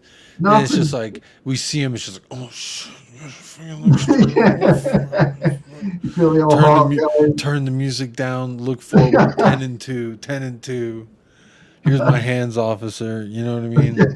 I think in America it's a little bit different, but yeah. Well, I've still got an outstanding warrant in Utah for a speeding fine. I was watching an interesting video about Utah. I don't know if you mind if we digress. I know you're gonna have you're gonna have about 10 plus more hours to talk about Tottenham Hotspur. So we've done Tottenham. I was watching some crazy thing. I'm about to look at my watch history to find the title of it, because you mentioned Utah. It happened in Utah in like the Peeble Weeble caves or something. Some dude got stuck, and they had to they tried to rescue him.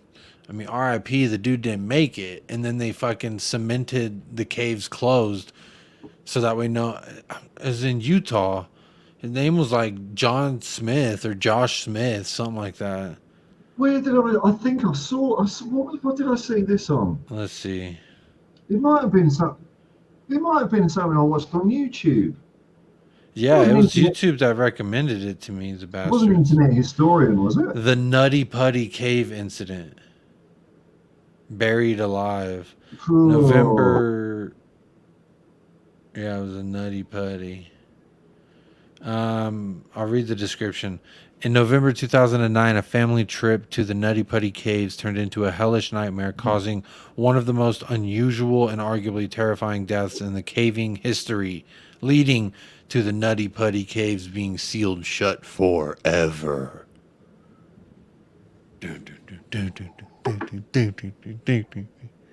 I saw Back to the Future 3 last night. Maybe there's a DeLorean in there and it's a I have a cover-up. question for you. Caving. So the purpose is like Fuck to caving. squeeze. Fuck That's what caving. I'm saying, bro. Fuck Why would you anyone want to does that squeeze shit. through these? Like, look how small that is. Let me squeeze through it. I don't understand. To me, that makes me very thirsty. It makes me feel like I need to breathe. It makes me feel Yeah. like I need to do this. You know.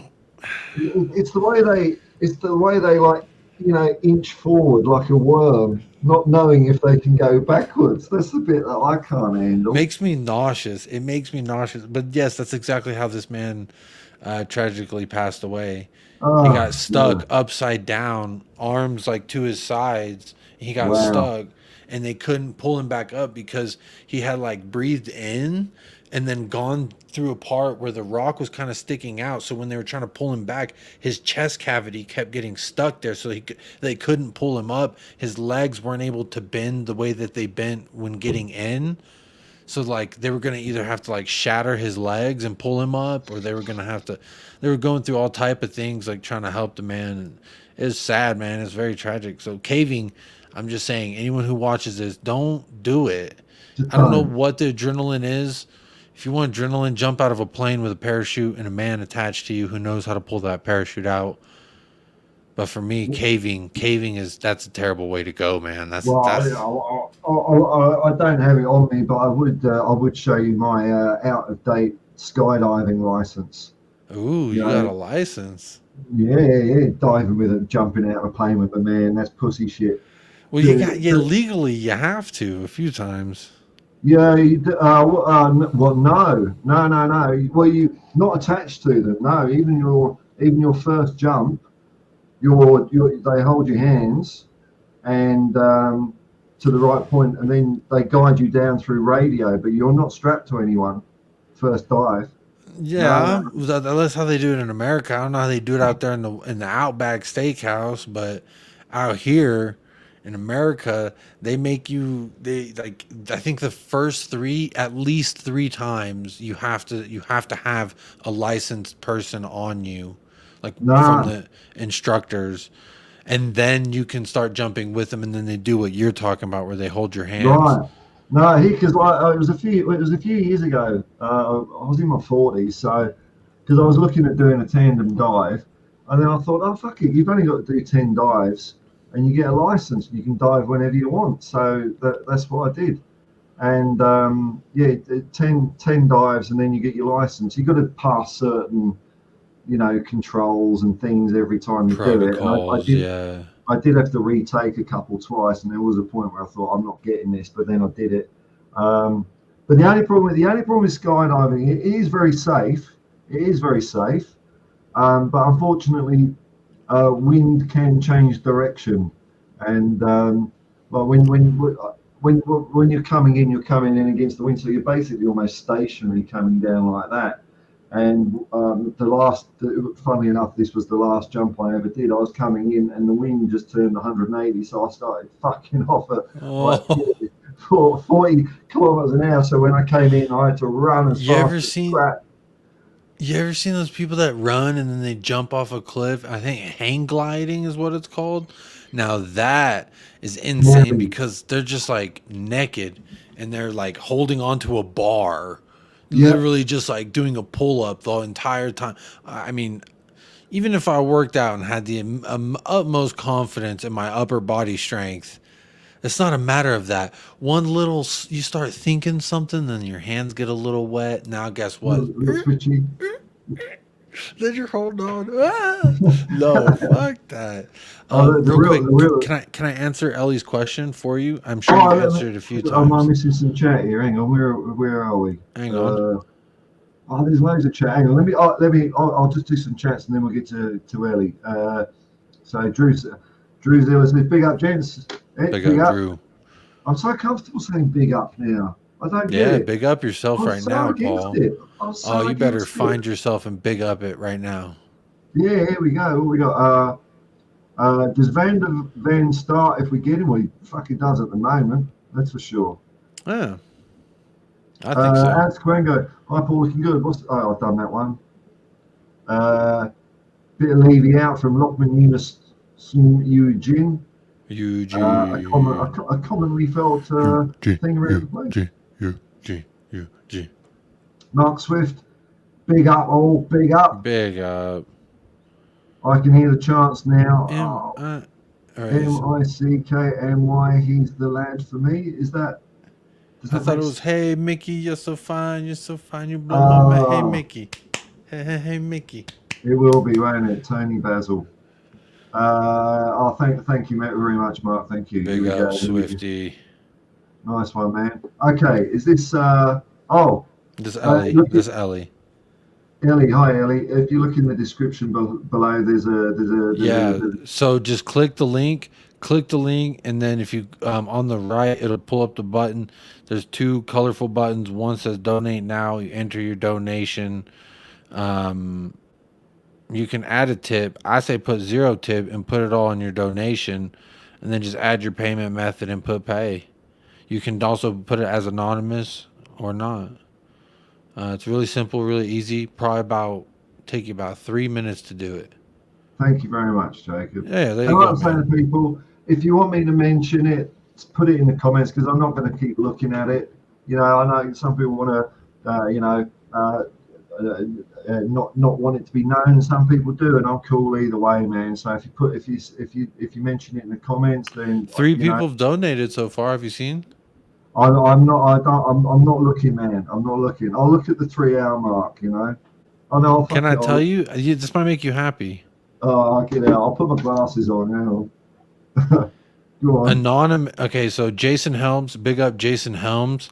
I think Jason wanted to be. I think some of these people wanted to keep it on down low, so maybe don't mention so much names here. Okay, well JH donated with the 10, but then there's actually someone whose name is anonymous. They donated 400. Oh. Yeah. And then Mark Swift, he did mention in the chat. Mark Swift, he dropped a 20. So, yeah, man, you're at 430 already with 3 donations. There you go. Maybe we could get 5 donations by the time I leave. I don't know, maybe. No, you let me when you have to attend to things that need to be attended to. But thank you. Well, I'll be helping out as much as I can until it's night time. I'm not gonna play video games tonight for you, Paul. For you. I'll tell you what, it's funny. It's like this Jacob Warraven cat. I like what he does on his Spurs channel. He's starting a bit of a pop culture. Yeah. I saw your list of favourite films there. I thought, Django Unchained. That's all right. That's cool.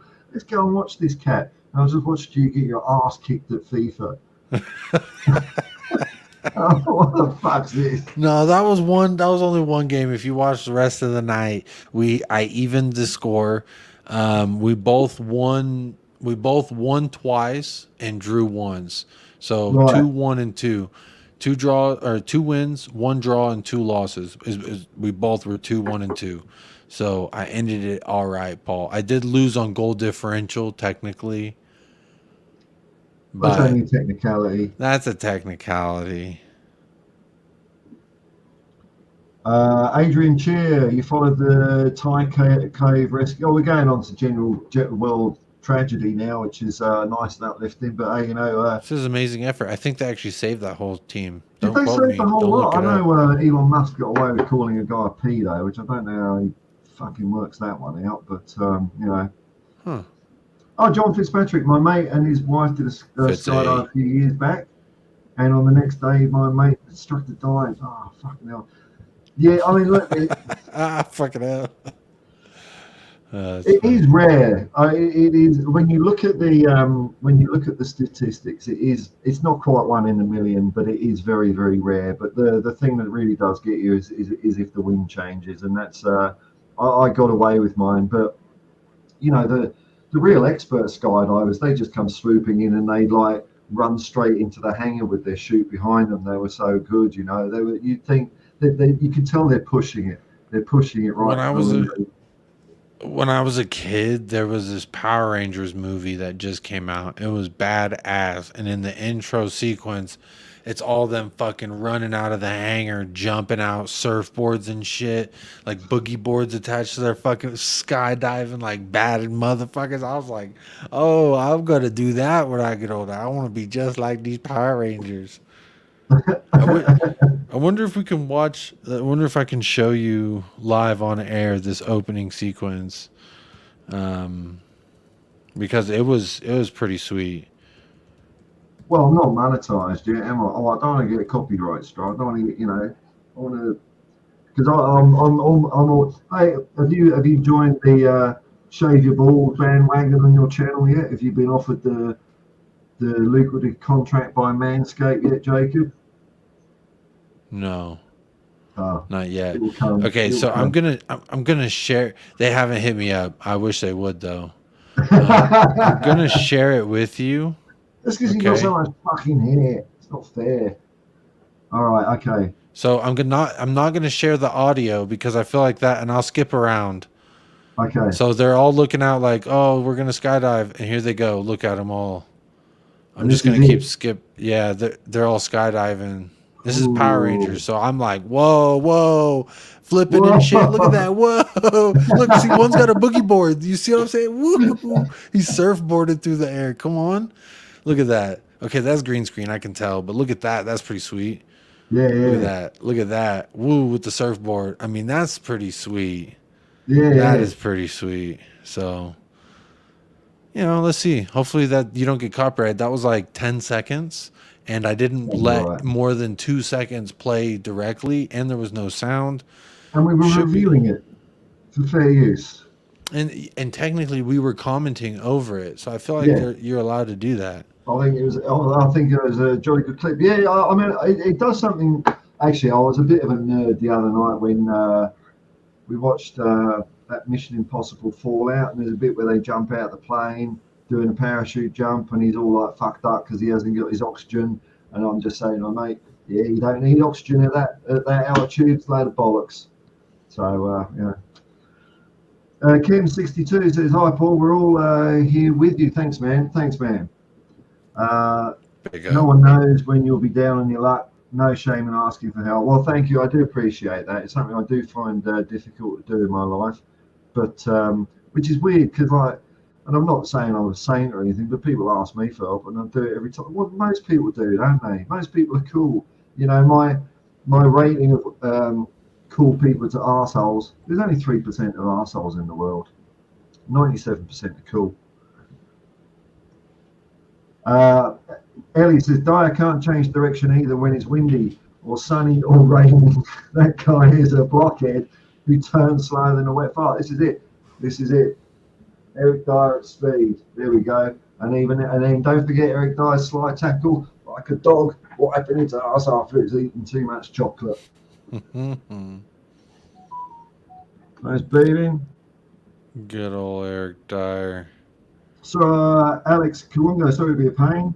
You thought it was bad, but you was looking with technology here, man. The older I get, it's like the older I get, the Hey, less. make me a moderator and I can put the link in the chat. If you make me a Uh, moderator on YouTube, you made Ellie one. yeah, So I'll see. you know how. You have it I, within you. The I, power is within you, Paul. And I get to be a moderator on Hotspur Hippie. I mean, you could be yeah, all right. that's a Hang pretty on, prestigious. For let me that, I got to get a kangaroo out. Here we hang go. on. Where's the live chat? Hang on. There you go. Look Hey, at that. hang on, live chat. Can you put a comment in, Jacob, so I can click on you? Yeah. There you go. Which will magically appear like 6 seconds later. Here we go. So if I do that, Boom.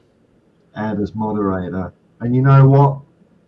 because I like you so much, I'm going to make you a managing moderator. I don't even Ooh. know what that means. I just said hi off of both my accounts. So there you go. Oh, well, we might as well make that one. I'll make Jacob TV. I'll make him standard moderator. No, I'll make him that. Fucking, I don't even know what these things do. I made a couple of moderators the other day. Um, I don't know why really, because I'm not getting because your channel your channel gets watched loads more than mine. You know when you're doing streams. Actually, not really, not really, Oh, Paul. I'm sorry. Yeah, Sorry, I didn't mean to touch your not mouth there. really. We ever since we started switching our show times around, we have about half as many people watching as usual. So that sucks, but they'll be back eventually. But you don't seem to have had much of a trouble with, like, for example, well, I know when I'm doing the Irish Hotspur build-ups and I can see all the comments whizzing past, that you do get a fair, undesirable people in there. But I haven't seen that on yours, and I've not really had it on mine yet. I think I've had one that I thought, no, this is the wrong place for you to be. But generally, people are all sort of cool. You finding that as well? For the most part, I think once every now and then I get a dingleberry popping around, but I don't really worry about them too much. They get tangled up in there sometimes, but it is what it is. All right, so I Wayne just Bonner, sent no, you. I what do you just sent you a think there? private chat, but Alex, Oh I put yeah. in there. Click the link. Click that link, the GoFundMe link. I'm gonna do it on my mobile, so I know exactly how it goes. Give me 1 second, my friend. It is loading. Click the GoFundMe. It'll open up the GoFundMe. You'll see two buttons: share. Underneath shares, donate now. You can click donate now. Um, I've yeah, there you go. I've And just there it is. responded Then I ask your payment to information. That's it. I've just responded to Mr. Daiglesman. Okay, So cool. I Yeah. thought I'd do professional. I even installed WhatsApp on the laptop because otherwise I've got to email the link to myself and do dumb shit. So so I think I got that right. Yeah. Okay, he's just gonna get his hair and makeup on. It looks like. Oh, very nice. Ellie, thank you very much. Thank you very much. Big up as you love that term now. Yeah. I do. Oh no, I'm just a sheep man. I can go along with it. Big up. I don't know.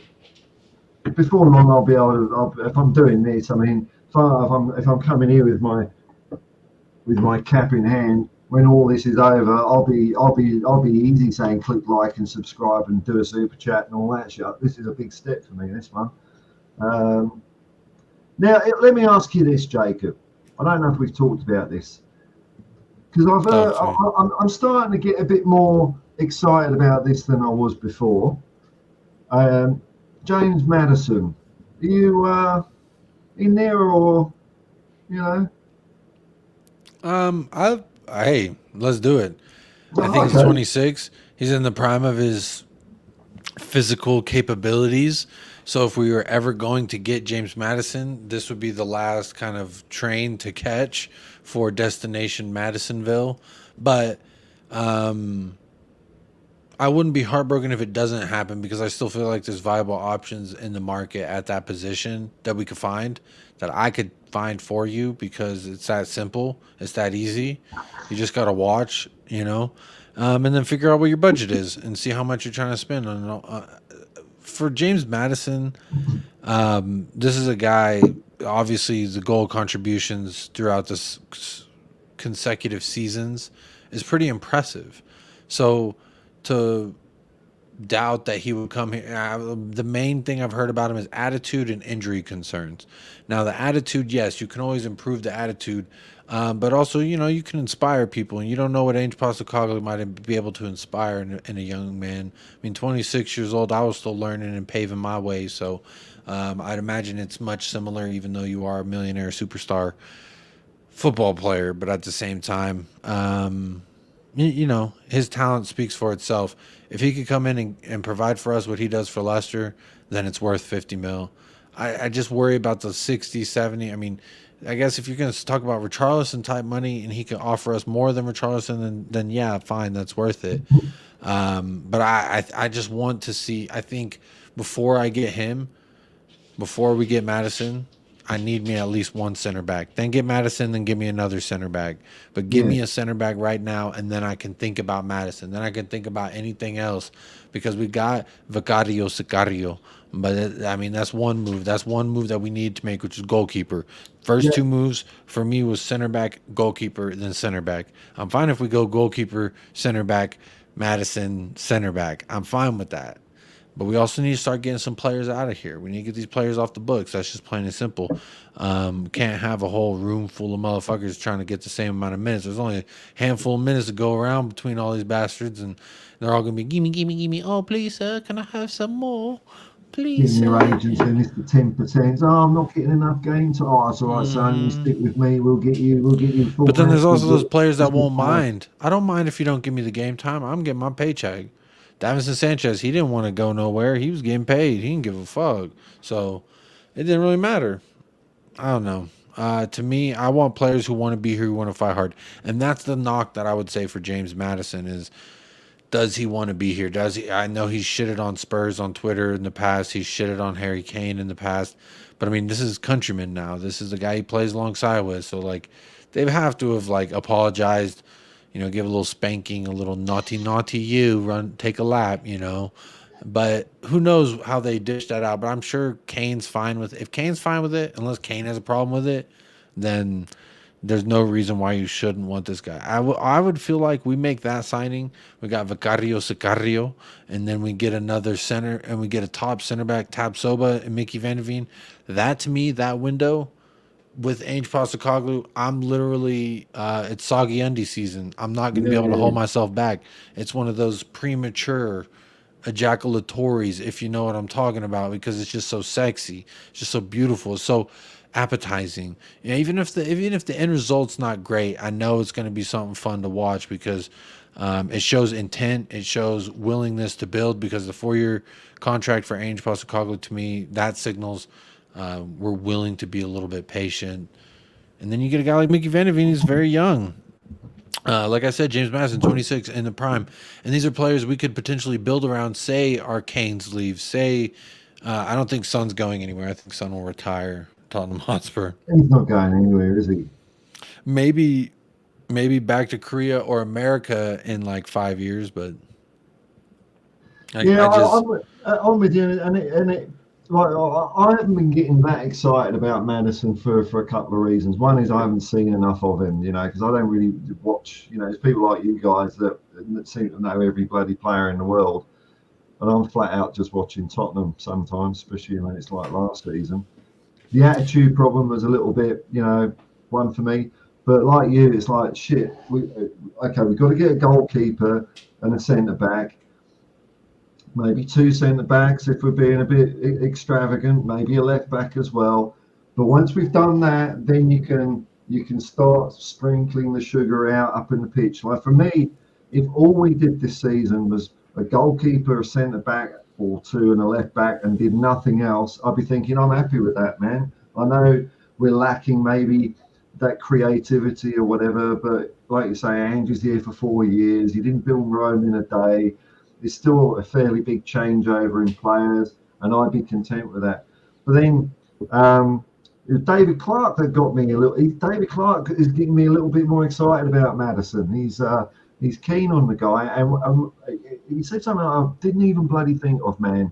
He said that Maddison would want to come to Spurs because the chance to link up with Kane on a weekly basis would just be something that would blow his mind. And I think there's some probable truth in that. If Maddison's scoring a few goals and setting up a few goals in, you know, a dog shit side like Leicester, then all of a sudden he's got bloody Harry Kane in front of him. That's going to be a big draw card.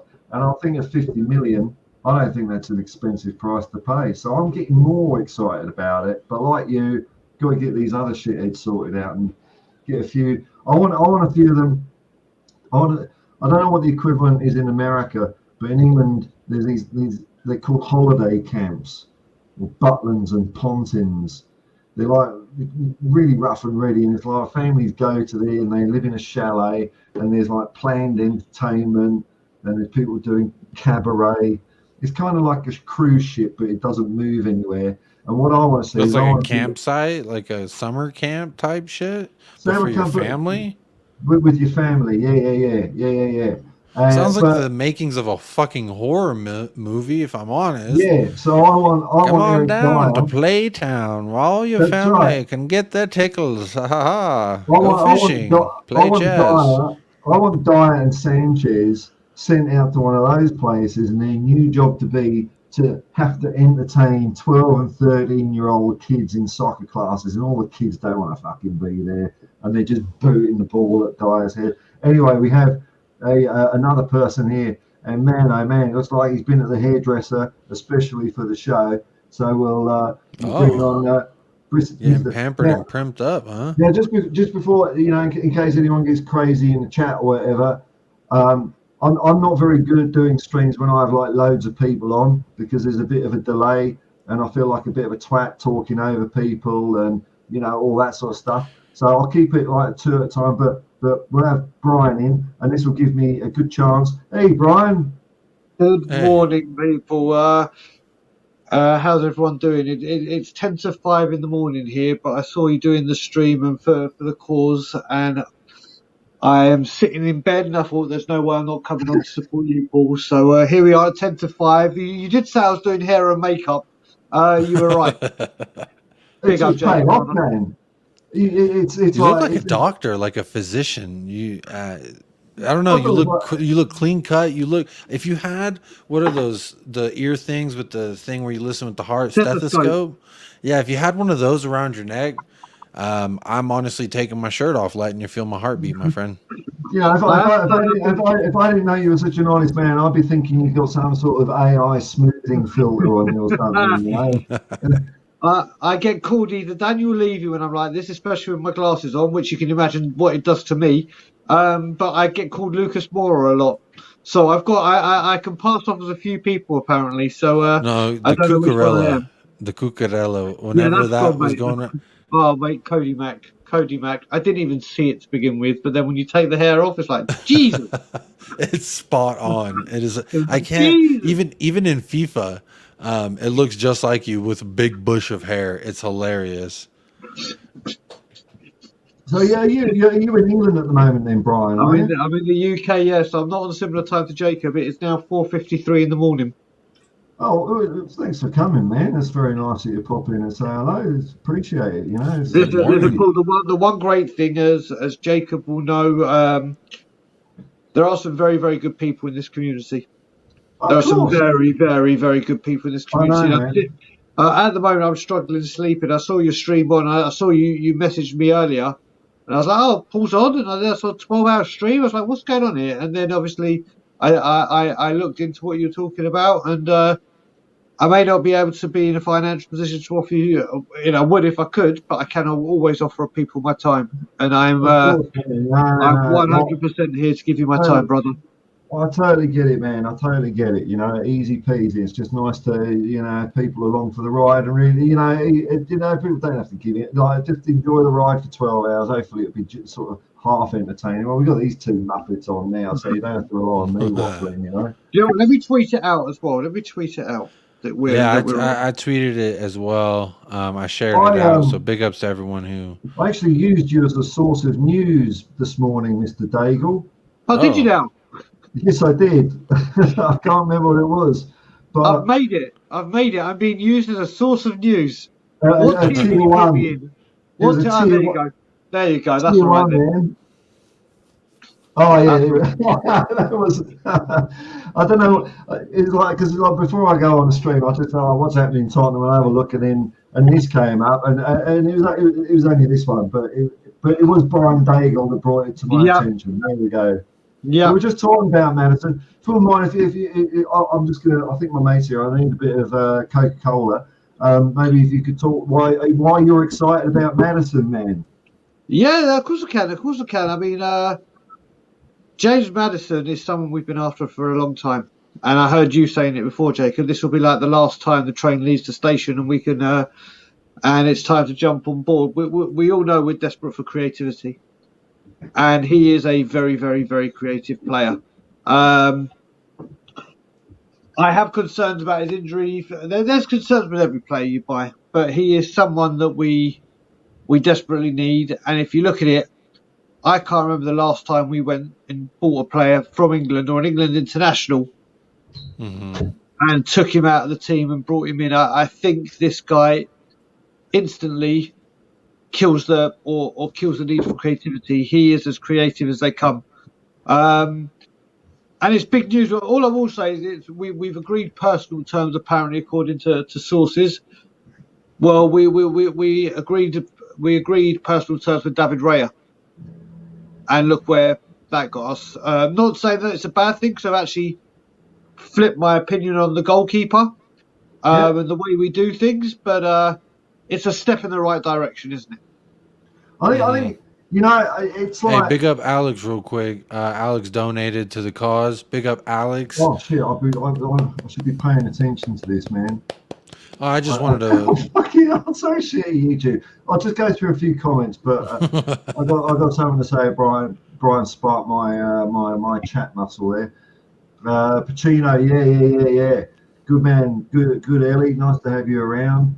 Pommy Spur, I'm never going to get any work down though. Yeah, thanks, Paul. Stick it to the man. Have a down tools day. Don't forget, profit is the difference between how much they're ripping you off and how much they're ripping customers off. That's what profit is. But anyway, it's not don't want to get political. Big up to J Cub TV. Is it J Club TV or J Club? No, it's J Cub. J Cub. Yeah. Like a brilliant. baby I mean, if you want to see someone get their ass handed to them at FIFA, that's it. No. I'm kicking ass, taking names. You can check the receipts, check the streams. I did all right. It was just the first couple games he was whooping up on me. But big up Alejandro.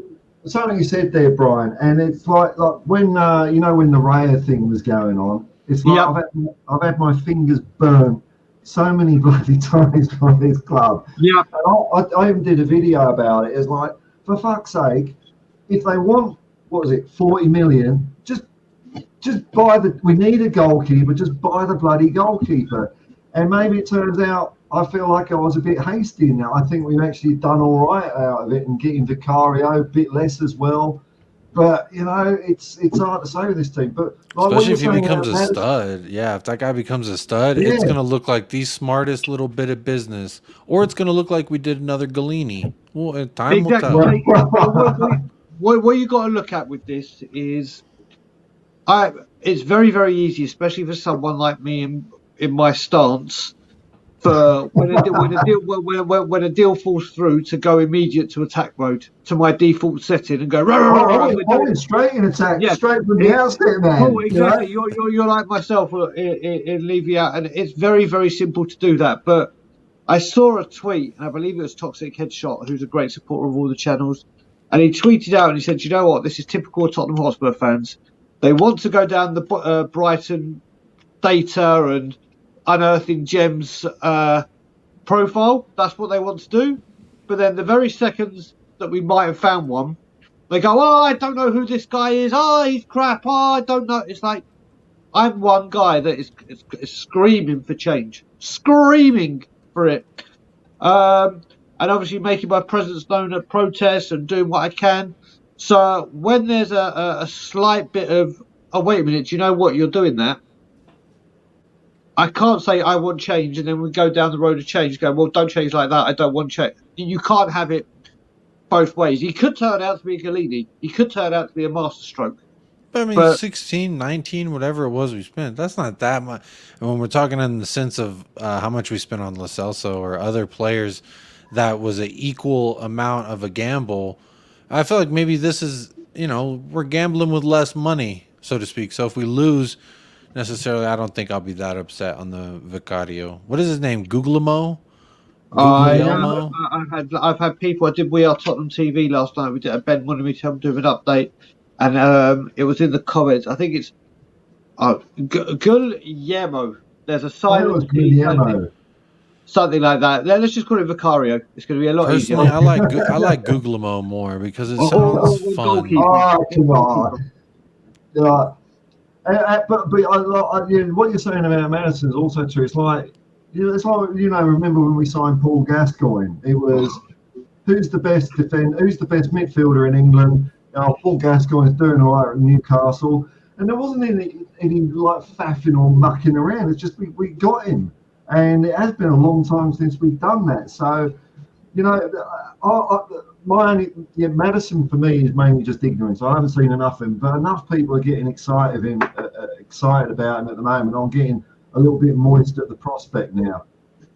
Yeah, that's what we've got to do. What we've got to do at the moment is just hold our horses. It's very easy to get carried away, but as you said, Paul, we've been there, done that, seen it, and had the egg on our faces. So you've got to hope that this is going through. The one thing I will say with Maddison is we keep hearing, and it's the only one I'm hearing it with, where Postecoglou has personally given this the green light. Postecoglou wants James Maddison. It hasn't been Postecoglou wants goalkeeper. Postecoglou wants XYZ. It's always Postecoglou wants Maddison. So if this is what we're led to believe, and he goes out and gets him, then you can say, do you know what? Maybe he's listening to the manager. Maybe for once. Was it that he wants him, or was it that he said he was fine with it? The way I read it was it's been both. Oh, okay. I guess the side that I saw was that he is okay with us doing that move, which sounds just a little bit better than the Jed Spence signing for Antonio Conte. It's like, that's fine. You can do that. But I didn't know that he wants him. If he wants him, that's a whole different story. I mean, I don't give a damn if it's named James Maddison or Jimmy Chucky Chonga. If Ange wants him, that's what I want, because give the man the tools to do what he want to do, and that's kind of where I stand with it. So, well, that's it. I mean, if Ange wants him, I'm all in, because I don't think it's any secret my feelings about Ange Postecoglou. Someone said this morning, I did a stream this morning before I had some news that sparked off this extra stream, was something like, you've got a lot to answer for if this goes wrong, as if I'm personally the guy that's hiring Ange Postecoglou. It's like I say, No, I'm coming for you. That's it. I'm coming for you, my man. You better hope he succeeds. Football's a funny old game. It could all turn tits up. Who knows? But I just don't think it will. I think I've been talking a bit on streams about greatness, and even though I think we've got some good teams around, and you two have probably seen more football. You've seen more football than me anyway. But when I see a team like Man City, I see a good team, but I still see this regimented, coached, very strategically aware team, and they're very good, and they do win everything. That's true, but there's some extra little thing to me of greatness that they don't have, and teams that are great to me have that manager that is straight down the line, and we've had a few of them in the past, like Bill Nicholson and Keith Birkinshaw, Terry Venables. I mean, I don't remember the Bill Nicholson days, but I certainly remember Keith Birkinshaw, Terry Venables, who could have been fantastic if Sugar hadn't been such a twat. I mean, old Daigle's here on his Levy out bandwagon. I was scholar out before you were shitting yellow, son. So, but when you've got a manager that's just clearly focused on very simple things, you don't have to be a man of many words either. And that's what I've seen in Postecoglou over the years of his career. Yeah, I mean, I'm very excited with Ange. I'm very, very excited with Postecoglou. We'll have to see how it goes. We've finally got someone that will play attacking football. The more and more snippets you hear from him, the more and more that Spurs are starting to release or is coming out that you see on Twitter or other places about things he's saying. Excuse me. I have got a very, very big cup of coffee to try and get me. My mate has arrived with my bottle of Coke here. I'm having a drink. I'm going to have to survive on tap water. God. So yeah. Listen, do you know what? If this does go wrong, which I don't think it will, I think the only way this goes wrong is if we sack him before the 4 years. At least if this does go wrong, it will be playing the attacking football that people want to see. It won't be because we're boring or we're so defensive and we're just unappealing to watch and it's not exciting. It'll be because we've gone gun ho, we've gone for it, we've been to be aggressive, and we've gone to do it in a style that we've been brought up on. So if it does go tits up, it's going to be a wild tits up as opposed to a depressingly slow, boring, methodical tits up. So every cloud has fun a silver visuals lining. Either way. Yeah. It's going to be, instead of sitting there having a boring game of bridge with a few grannies and maybe you might win a game of bridge or two, it's just going to be mad hookers and cocaine, and then you wake up the next morning and think, oh, what the fuck was that? But at least, you know, it would have been fun in the meantime.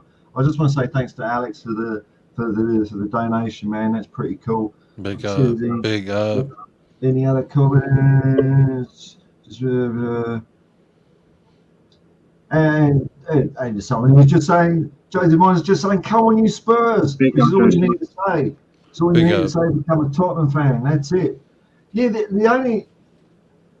the way I can see it going tits up, folks, my fears is that we don't get to top 4 or top 5 next year, and the powers that be do their usual, and that's the only fear I have. But I think they're going to find it harder to do it with Ange than other managers, because I think we're going to be playing with such, like you say, Brian, like we're going to be having fun watching it, and there's going to be a bit more of a buzz about the stadium. You know, you're not going to see Levy there sitting uncomfortable as all the balloons are going on, and his wife has to give him a little brush up. Come on, you're all right, man, you're all right. A little bit of a over the pants, if you will. It was a little bit, it was, and you know, and the stadium's dead, and everyone's pissed off, and everyone's seen Pochettino to come back while the manager's still there.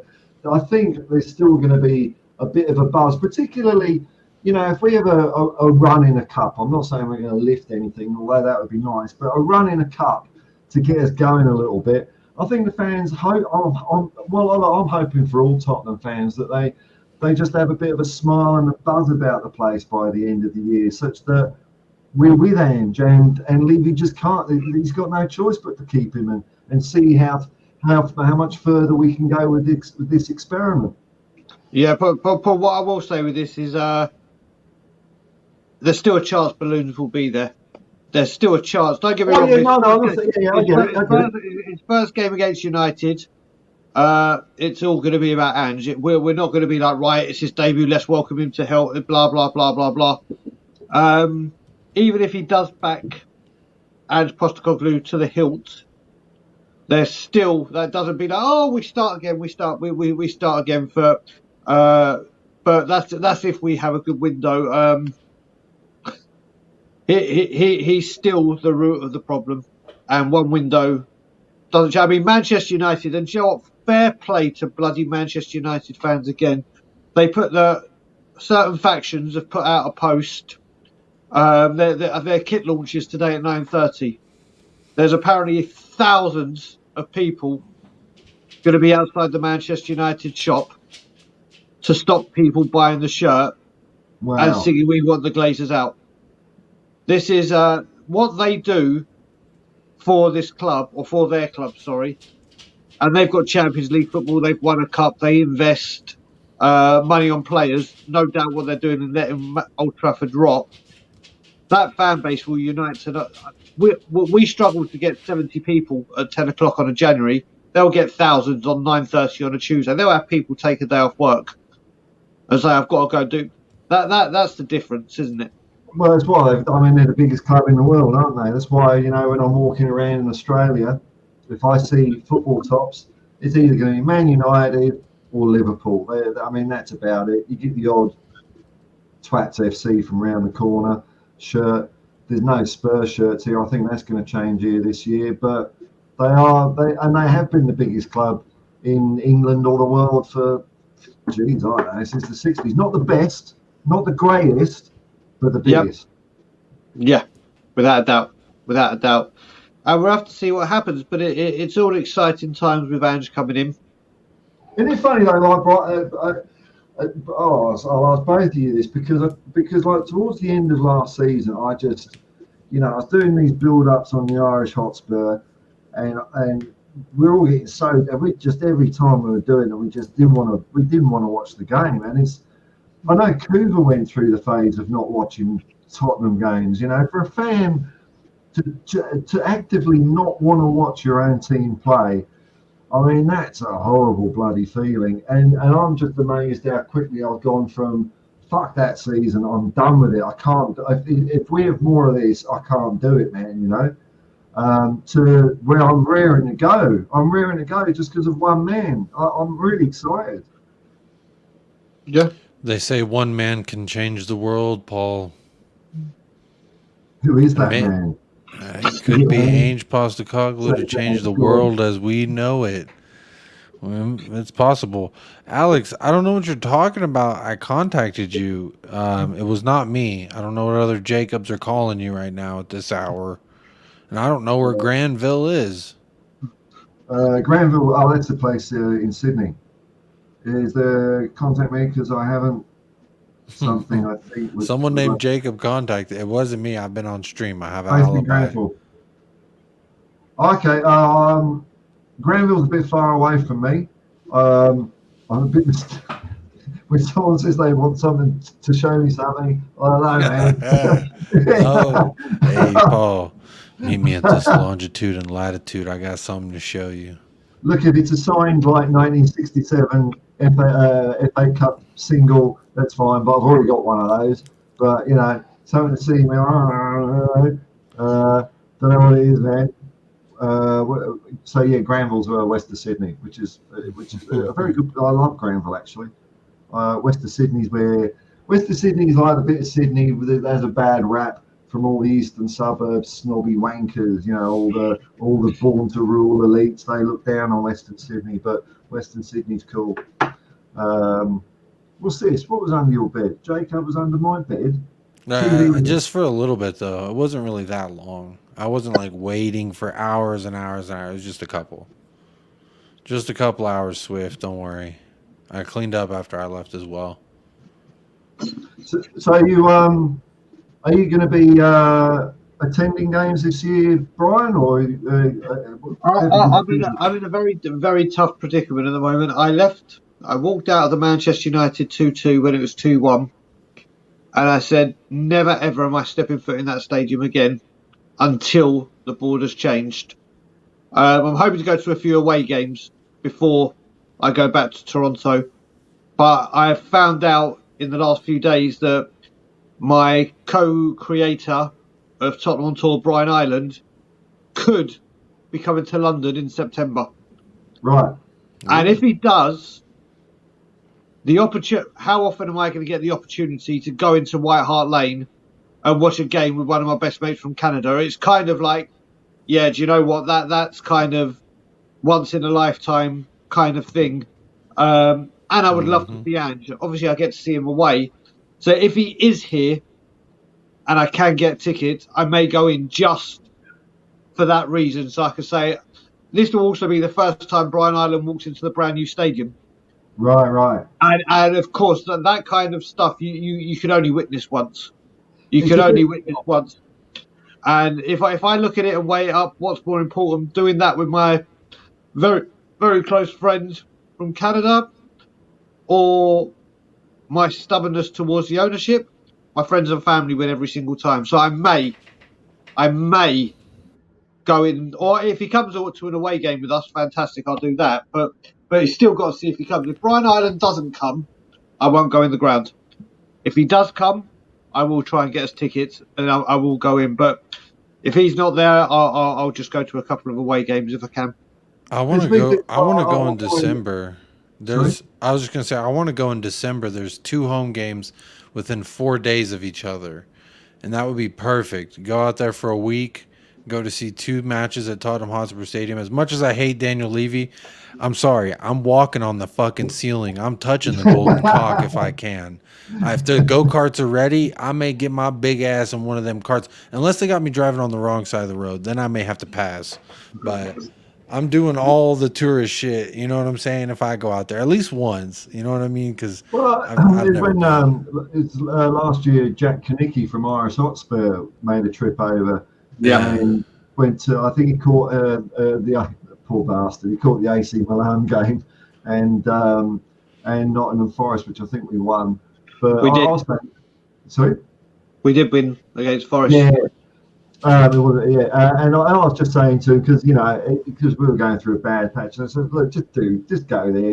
It's not every day you go there, and like you say, okay, things are not well at the club in certain ways, but if you're going across the world, it's something to see. If you followed this team all your life, you might as well bloody go and see them and make the best of it and just enjoy the moment. Yeah, I agree with that. That's kind of the way I see it. Like as much as I love Tottenham Hotspur, the football club. I don't love the board, but that's not going to stop me if my ass from across the globe can get over to that building in North London. Like it's like that You're Futurama still gonna have a meme. little Take my flutter, aren't money. you? You're gonna have a Yeah, little no, flutter. imagine no, but imagine one of those games I get to go in early. Say I can make a friend. I've always been good at like making a friend somewhere. So if I Yeah. can make a friend at Tottenham Hotspur Stadium who's like, hey, let me get you at least like front row pregame before you have to go to your seat. You know what I'm saying? And I could see Big Ange and we could do like lift our shirts up together and touch bellies or something. That'd be fucking sick. You've got a wild idea of what happens pre-game. You've got Yeah. a Well, wild. honestly, I don't know that I've seen a security guard that could stop me. I've worked at Dallas Cowboy football matches, and there's like a whole bunch of people on the fields, but that never stopped me from getting to where I wanted to go. So I think that it would be it'd be a hard time stopping me. I'll put it that way. Maybe You might have a very brief. Yeah, it's very, very different, mate. Very, very different here.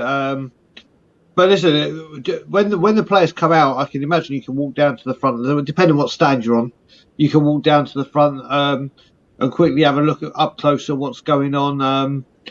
But yeah, it's very. If you get there early enough, when the players come in from the coach, if you are in there early enough, sometimes people have gone in or not. They'll walk past you as they walk round to the dressing room. There's always the chance of that. But yeah, it's very, very different. Well, typically that is like the coach would probably go underneath the stadium, right? It does, but they walk through. You see it on Sky or when we're watching it back home, Jacob on Peacock or DAZN or Fubo, wherever it is. Yeah. They come off the coach and they walk into the stadium. They have to walk round. Yeah. Outside That's what I'm saying. I'll dress up like a little kid, put a fucking hat with a little propeller on. Oh, Mr. Harry Kane, please sign my poster. I could do all that. It's not a big deal, Brian. Don't worry. When I used to go in the 80s, it was a period of time, I think it's probably about 10 years or so, where they decided it was a really good idea to kind of just cage the fans in. So all around the perimeter of the pitch was just like this cage for shit with barbed wire to stop people running on the pitch.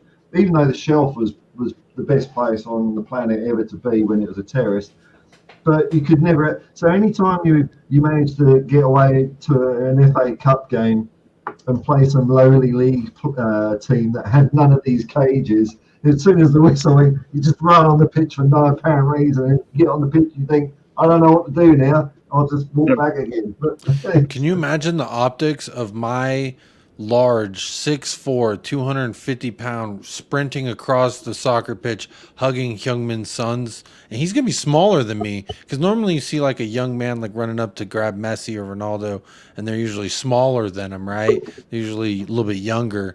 You're gonna see a full-grown man running onto the pitch to hug. Yeah, it's gonna be a little slow-mo. It won't be as quick as you think. I don't. And then just the Eric Dyer. Boom. That's the thing. I'm a pretty good short distance sprinter for a large man. I'm not gonna lie.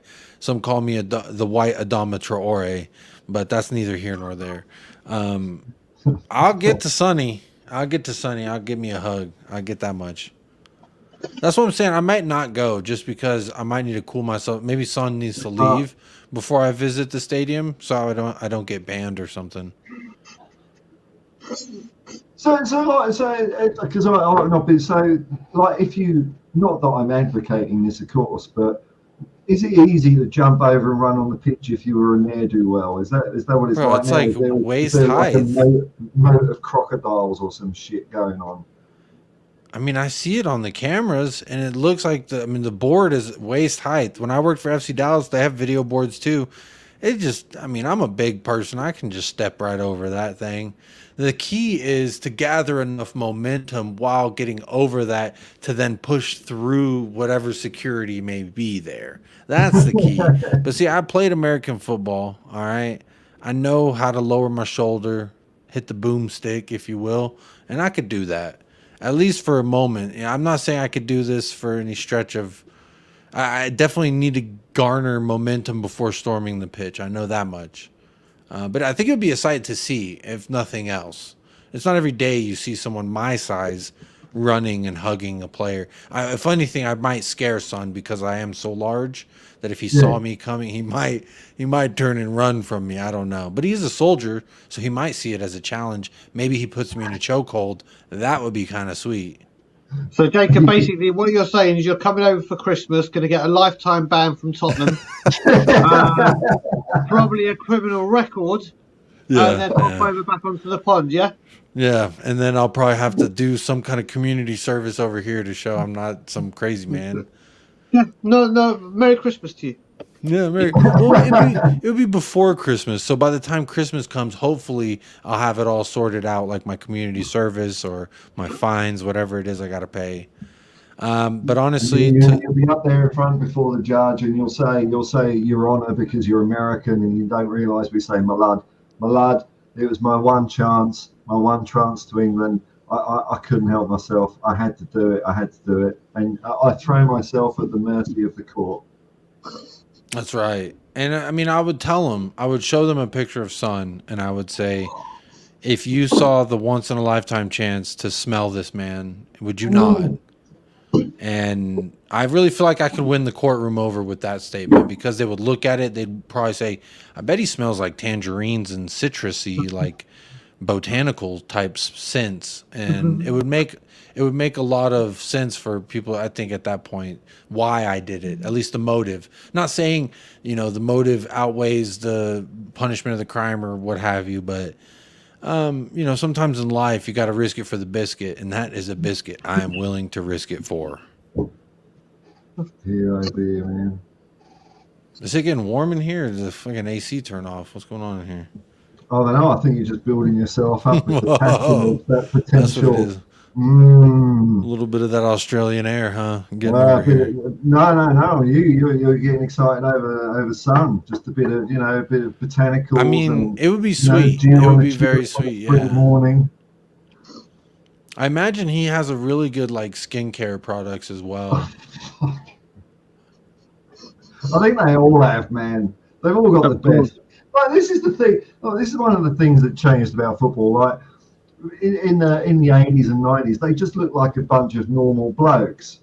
Sometimes to the extent if you go back further, if you look at the likes of Alan Gilzean or people like that, even Dave Mackay, it's almost like they've just come straight out of the pub and run onto the pitch and had a great game of football. Whereas now they're all these preened Adonises with perfect sculpted hair and skin tight tops to show every individual Little contour. ripple, yeah.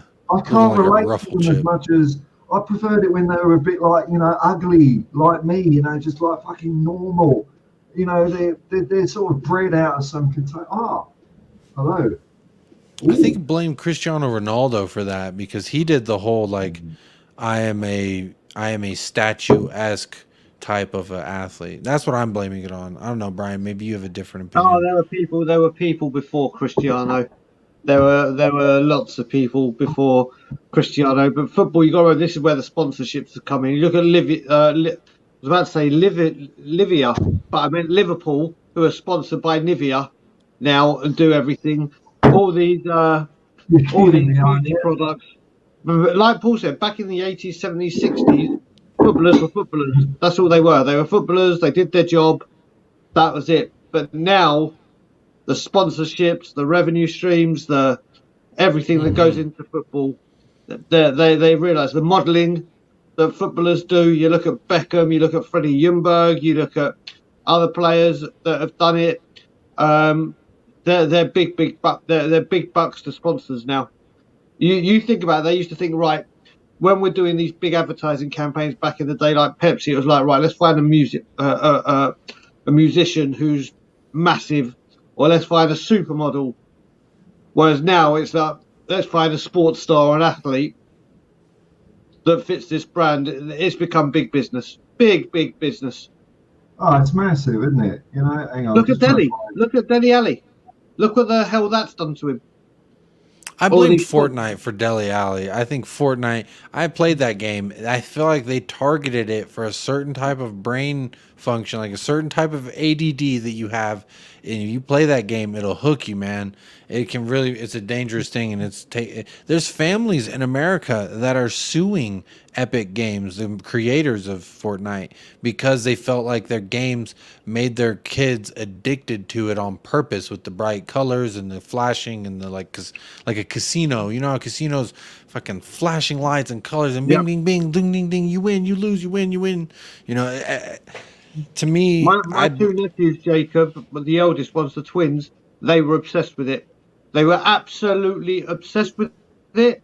And I was like, I won't even talk to them if they're playing it. I was like, I'm off, I'm out. I cannot stand for it. It might have been because of Dele Alli, but I can't stand it. I can't. And thankfully they don't play it anymore.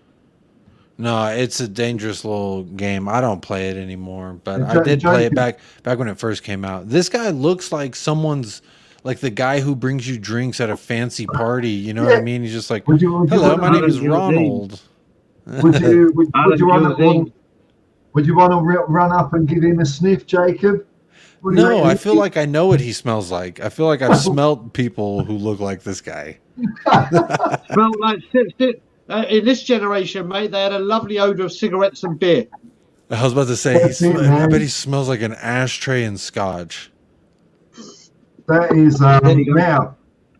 This guy here is Alan Gilzean, and Jimmy Greaves said he was the best ever striking partner he played with. So you know, he might look like Uncle Harry, the darts player, but he was a hell of a footballer and quite a character. But that's how we've gone from that.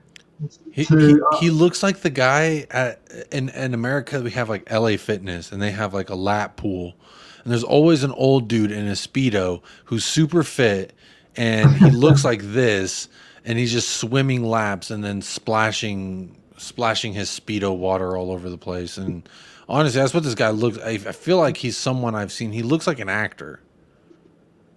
I'll tell you what, Jacob. He was my dad's favourite player.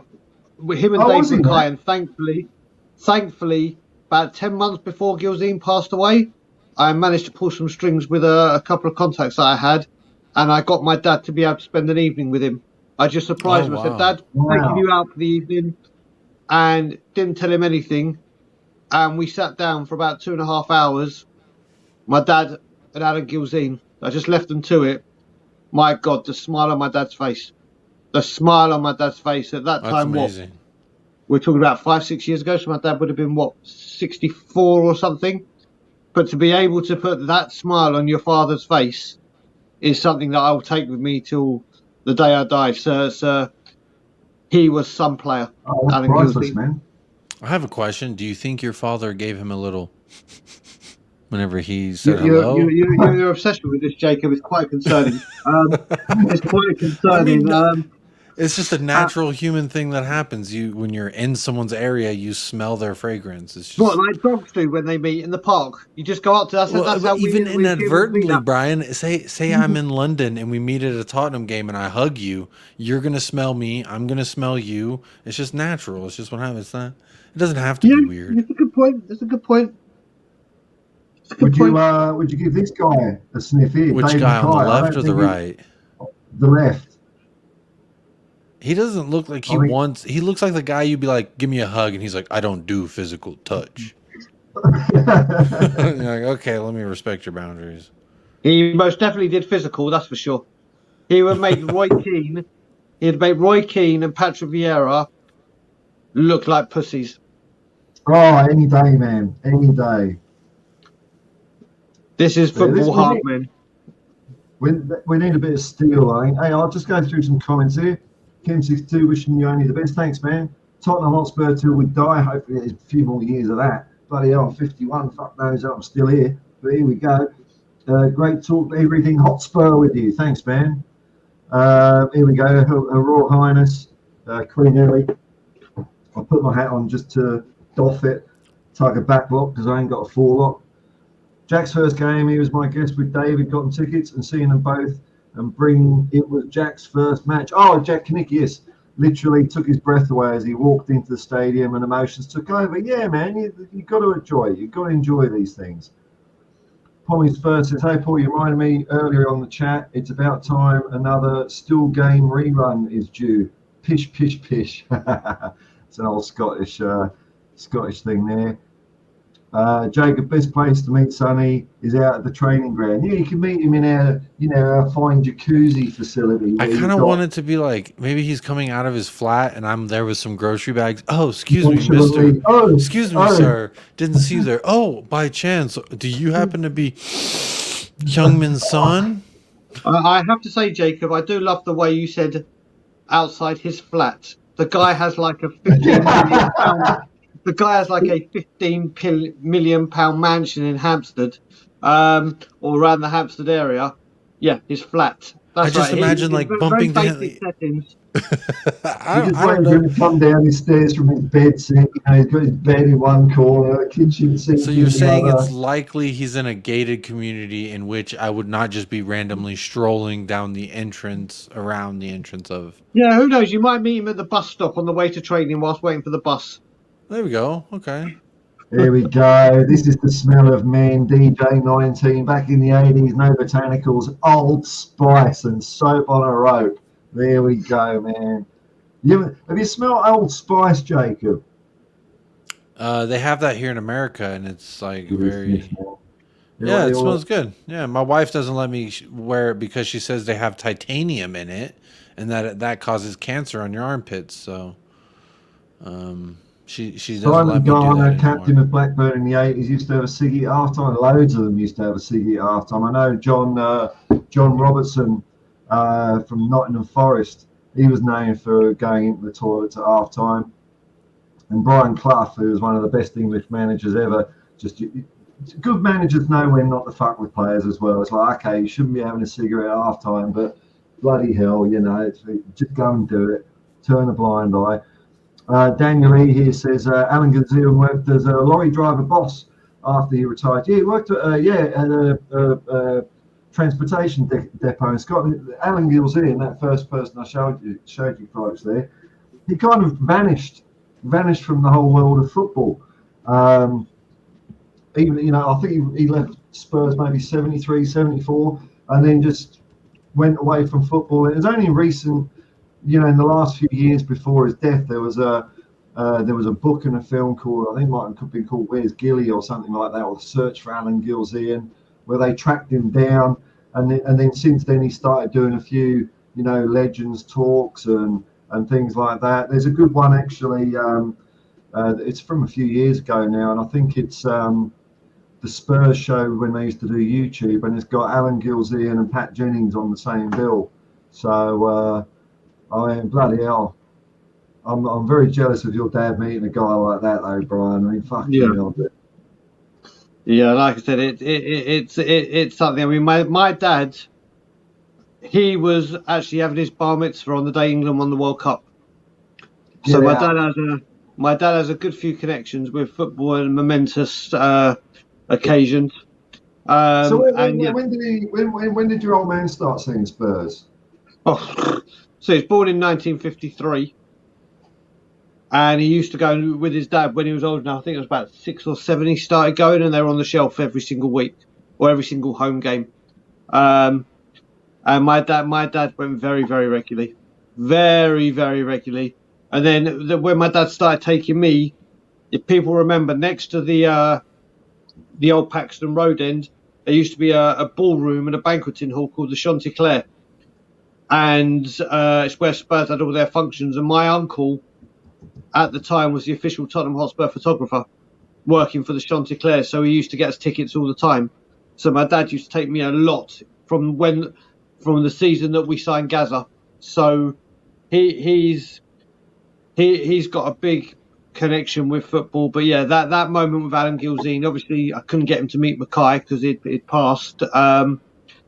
But yeah, to be able to see that moment, like, you always want to meet your heroes, but when you get the opportunity to get your dad to meet his hero, it's something it's something money can't buy. Yeah. I'm just because I'm shit at this, even though I'm doing this to try and raise a bit of money for myself. I keep forgetting to mention it. I don't want to go on about it. If you're wondering why I'm doing this, it's 12-hour stream. I've got a bit of financial hardship at the moment. There's a GoFundMe. It's not for charity or anything like that. It's for me to help pay electricity and buy food and shit like that. And there endeth the advert for that. So I'll just take that off. But I've got to remember to put that, because otherwise I'll get fuck all. And it'd be my own fault. We get carried away talking Tottenham, because it's a fun thing to do, isn't it? You know? Correct. Have you have either of you, because I know like now and then old Spurs players, actually before I say that, the other day, Brian, because now and then I search for Danny Blanchflower on YouTube, and there's usually not a lot there. But within the last month, the BBC Archive have put up a brilliant interview with Danny Blanchflower, and it's about 20 minutes. And the guy, oh my God, he's so smart, and you can tell he's such a good human being, you know. So, I'd say if you haven't seen that, or anyone out there hasn't seen that, if you just go on YouTube and search Danny Blanchflower, BBC 1962, it's well worth watching. And a lot of what he says then is still relevant today as it was then. Times haven't changed, man. Paul, it's funny you mentioned that name, because my mum was born in Tottenham. So her mum and dad were Spurs fans, my grandma and grandpa. So that's the one player. Whenever we go out, there's a quiz night or on a question of sport, if ever a question gets asked about Tottenham, my mum always says Danny Blanchflower's the answer. For every question, it could be who's Spurs' top goal scorer in 2010, and my mum will say Danny Blanchflower, because that man is a legend. Is an absolute legend. Like the great players we've had, whether they be great on the pitch, great off the pitch, what they've done and the commitment and the dedication they showed to Tottenham, and Danny Blanchflower is right up there. Right up there. Oh, what about you, Jacob? Because you're newer into this fold, obviously, than than myself. Maybe Brian, you look like a similar age. Because Brian's had a bit of work done this morning, so he looks all fresh and lovely. You know, what makeup? What are there any like Spurs players, past or present, the ones that you've seen and you think that's the guy? Because I've got a couple. Steve Perriman is one for me as well. But are there any like of these? Have you looked much into the past, or? I will say my favorite player that I've seen from the past, from before I watched or even followed the club, was Gazzaniga. Just watching him dance all over the pitch was pretty interesting. I think Brian, actually, maybe almost 2 years ago at this point, you sent me a documentary. I was on not Gazzaniga. Yeah, Gascoigne. Sorry, Gazzaniga. Gazzaniga, I was like, Are you serious? No, Gascoigne. Yeah, sorry. Yeah, it is getting when you late said here in America. Gazzaniga, But I'm yeah, sitting here thinking, I was I gonna don't say want to look Gaza. stupid, but Yeah, I'm not sure who Gazzaniga is. he's a goalkeeper. He got a couple Yeah. of starts at the end of Jose Mourinho or at the beginning of Jose Mourinho's tenure. He got a few Yeah. starts. No, but Paul Gascoigne. That is correct. That's who I was. That's who I was talking about. Not Gazzaniga, Gaza. And honestly, because he played before, I really pay attention, and Brian had sent me like a 45-minute doc on him. I was doing a stream, and then someone else had sent me like a little documentary, just basically kind of covering his life. Kind of an interesting tale. Sad. Fuck the media. Is kind of my mentality when it comes to that guy, because I feel like they really put it on him hard. Absolutely. Some people that's just unnecessary. It makes things harder for him. But I watching him dance with the ball, watching him move through the pitch, it was like, wow, imagine this guy. My first thought was just imagine him playing with our squad. Imagine what he would unlock for Harry Kane, dude. for Heung-min Son. I don't even give a shit who you have on the right, because of the things this man would unlock for whoever the fuck. He's gonna go off. Fucking being Samways for half the time, so But it was short. It wasn't as long as I think you want it to be. But when you talk about a player that I'm just like instantly, oh yeah, I'd love them back. And I mean, I would even say a healthy Ledley King. I've seen a little bit about him. I enjoyed watching him play. I would even take, this is from my time, Yan and Toby back. If we could have that I think I took that for granted. It was just old sturdy. You know what I mean? It's like that old tool you have that always gets the job done. And whenever it stops, whenever it's gone, it's like, damn, I just need that tool. And we haven't. So I missed that. But I mean, I've seen like Jimmy Greaves highlights. I watched some Glenn Hoddle. Glenn Hoddle was very fun to watch. A little bit that I saw. I've heard a lot of good things about Ginola, but I'll be honest, I ain't seen a whole lot of him in a Tottenham kit. I've seen more. Anytime I look up Ginola highlights, it's like PSG or somewhere else. But yeah, I missed out on Ginola because I moved to Australia in '95, and there's like a 10-year window of when I couldn't really watch Tottenham, and also I was married, so I had other priorities. But luckily, all that went out the way, so I really missed out on Ginola. But Gascoigne, man, bloody hell, dude! I was showing a mate of mine a sort of highlight reel of Gascoigne, and my mate couldn't understand how he could play like that, because he kind of used to run, and his arms would just be out here, and players would just kind of like, it was like he had like a force field around him. The players just couldn't get anywhere bloody near him. So I mean, that would have been fucking exciting as a little boy going to seeing Paul Gascoigne. Boy, bloody hell, man. Mate, I can't describe to you. There's very few players, like you got obviously today the Messi's, Ronaldo's, blah blah blah. But Paul Gascoigne was worth the entry fee times 5, just to go watch this man play. I've never, for the longest time now. Yes, we got Harry Kane and blah blah blah. When people like Paul Gascoigne, Glenn Hoddle, or David Ginola, or Gareth Bale got the ball, the whole crowd got excited. Like it was edge of your seat stuff, because you just knew, no matter where they were on the pitch, within a split second, he could take on 4 players, or just something magical was about to happen. Something nuts. Paul Gascoigne, you got to remember, we were starting to see it at Tottenham, but then when he went to Italia 90 and just tore up that World Cup, he tore Holland to pieces. He tore teams to pieces as a 23-year-old, and it was something the world had never seen. Like literally, it was like, oh my God, what is it on here? And it's just a shame that we were in such financial hardship. And obviously, he did what he did. Because if we were able to have kept him for his whole career, Jesus Christ, that man. You look at it as well. Yeah, you mentioned a few players, but I say it's a shame Mark Cousins isn't watching right now, because until the day I die, I don't think you'll see a more inspirational player than Gary Mabbott. I've talked to. I had Sheriff on stream a while ago, and he was telling me his Gary Mabbott story, and inspirational to a lot of kids out there. That guy, incredible. I've met him on a number of occasions, and do you know what? One of the, if not the most genuine person you'll ever. He is. The work he does for Tottenham, the way he conducts himself, the manner of him, he is just. You want to see a professional and a role model, and he is just incredible. Incredible. God, like that. I mean, he was also, he played, he had his career where players were earning decent money as well, so he doesn't have to do any of that shit. He could just sit back in maybe have a corner of Sonny's bed sit while Jacob's lurking outside. But he's I heard about that, when the lockdown was on and COVID, and you got Gary Mabbott, our ex-captain.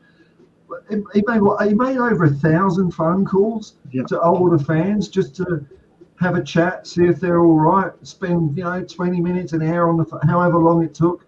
Guys like that, they don't come along very often. No, and do you know what? You have a lot of people, and I'm one of them, that have said what we need with ENIC out and whatever is an ex-player.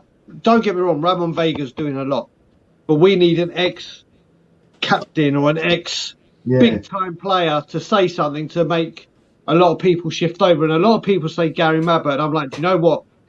Gary Mabbott is an ambassador of the club. And as much as it would do, I mean, if Gary Mabbott came out and said, right, that's it, time for a change, I think a lot of fans would go, right, Gary Mabbott has spoken. But do you know what? Of all the players that still work for Spurs, I hope Gary Mabbott, and this is me saying it, I hope Gary Mabbott doesn't do it, because what Gary Mabbott... He's above all of that, isn't he? Well, but no, you got to look at it, like you said, for Gary Mabbott to, during COVID and this pandemic, to take time out of his life to spend all day on the phone to the vulnerable. Yeah. This guy is incredible, and I don't want if a player that's on the payroll speaks out, they're gone. Reputation within the club tarnished, not amongst the supporters. And Gary Mabbott, I don't want a single black mark on this guy's. He is an ambassador. He is a hero. He is a legend. And he means so much to this club that it would be wrong for him to be the one that comes out. But for me, I don't care till the day I die. I don't think I'll see a more inspirational player in all my life. Because I started going out see Spurs, and it's just near the tail end of Steve Perryman's career, and he was like, he's captain God, he's Mr. Tottenham, that guy. So when he left, and then we had a year of Richard Goff as captain, who was brilliant as well. But then it was almost, we went straight from one incredible captain, Steve Perryman, straight to another, Gary Mabbott. I mean, I think Gary Mabbott was captain for about 11 years as well. So same as Steve Perryman, 2 captains for 11 years. And I know that doesn't mean much these days because of Hugo Lloris. But that's when a captain was a proper captain. I'll just do some chats here. Did you say Hugo Lloris or Hugo Lorquitz? Le Pun. Oh, La Cuitar. Oh. Access, cheers, man. First time I've laughed in a long time. Jacob, hope you get your tickets here. We want to see you banged up. We want to see you in front of the beak. We should do another GoFundMe when I pay my electricity bill just to get Jacob in jail. But the smell of sun. Y'all better have your damn cameras ready and get me some damn good photos of me. No, it'll be a media blackout that day. Watch, it'll be me like fumbling and stumbling over the fucking board because I'm so nervous. Fumbling under the pitch. 3 security guards get me before I even get to the touchline. And you won't have done the drawstring up on your tracksuit, and it will fall down. Your tracksuit comes down. Phone's falling out of my pockets. Shit's like flying out.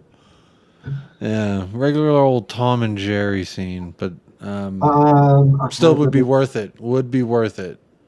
Ellie's saying Gazil Byrne is the king of White Hart Lane. Who's the current king of White Hart Lane? Kane is the king of White Hart Lane. In my days, it was Hoddle, and then it was Waddle, because I suppose it was easy to change. But and Gazza, King Kane. Yeah, Dave Mackay, hard as nails, man, hard as nails.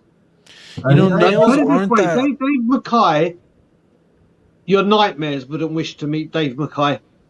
That's how much that guy was hard. I mean, you hear all these jokes about what's his name? Who's the Chuck Norris? You hear all these funny quotes saying Chuck Norris, blah blah blah. You could change all those and put Dave Mackay's name in. This guy was don't muck about with this man. He will terrify you. Hang on, I'm just going to find another picture of Dave Mackay so you can kind of appreciate. Yeah, I was gonna ask if you could pull up a picture of him. They started doing that same thing what you were talking about, Brian, with Chuck Norris. They were doing the same thing with Zlatan. They were saying exactly. like Zlatan didn't retire from football. Football retired from Zlatan. Like, Yeah, exactly. I love that stuff because honestly, in like high school when I first started paying attention to the sport heavily, it was always, you know, Messi, Ronaldo. I heard of Ronaldo in middle school because all the girls loved him. That's how I heard of him first. It was like girls posting him on their MySpace, like, "Oh, Ronaldo's nipples are out," you know, like what a great time. But I was always like, all right, like let me see who I think is the actual GOAT here.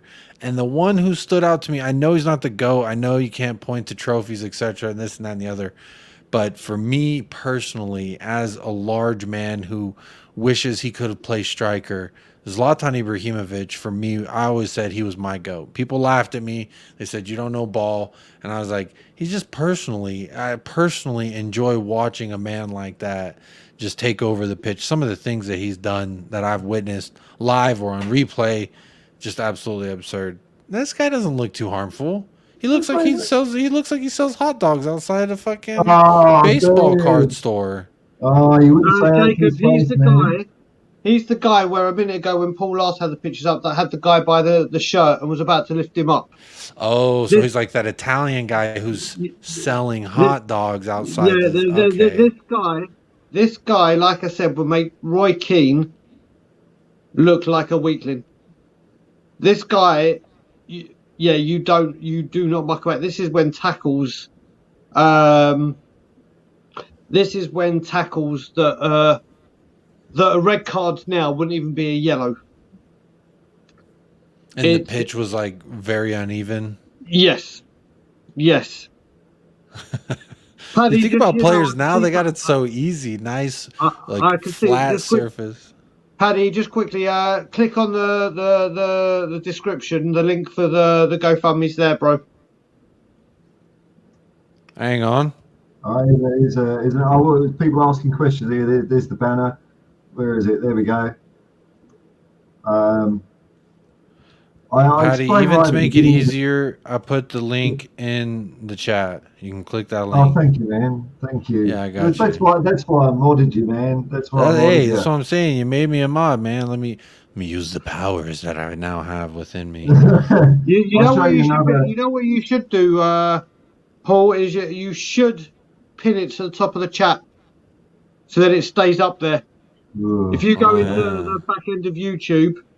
All right, you two talk amongst yourselves. No, you can do it. You know how you modded me? How you clicked my comment?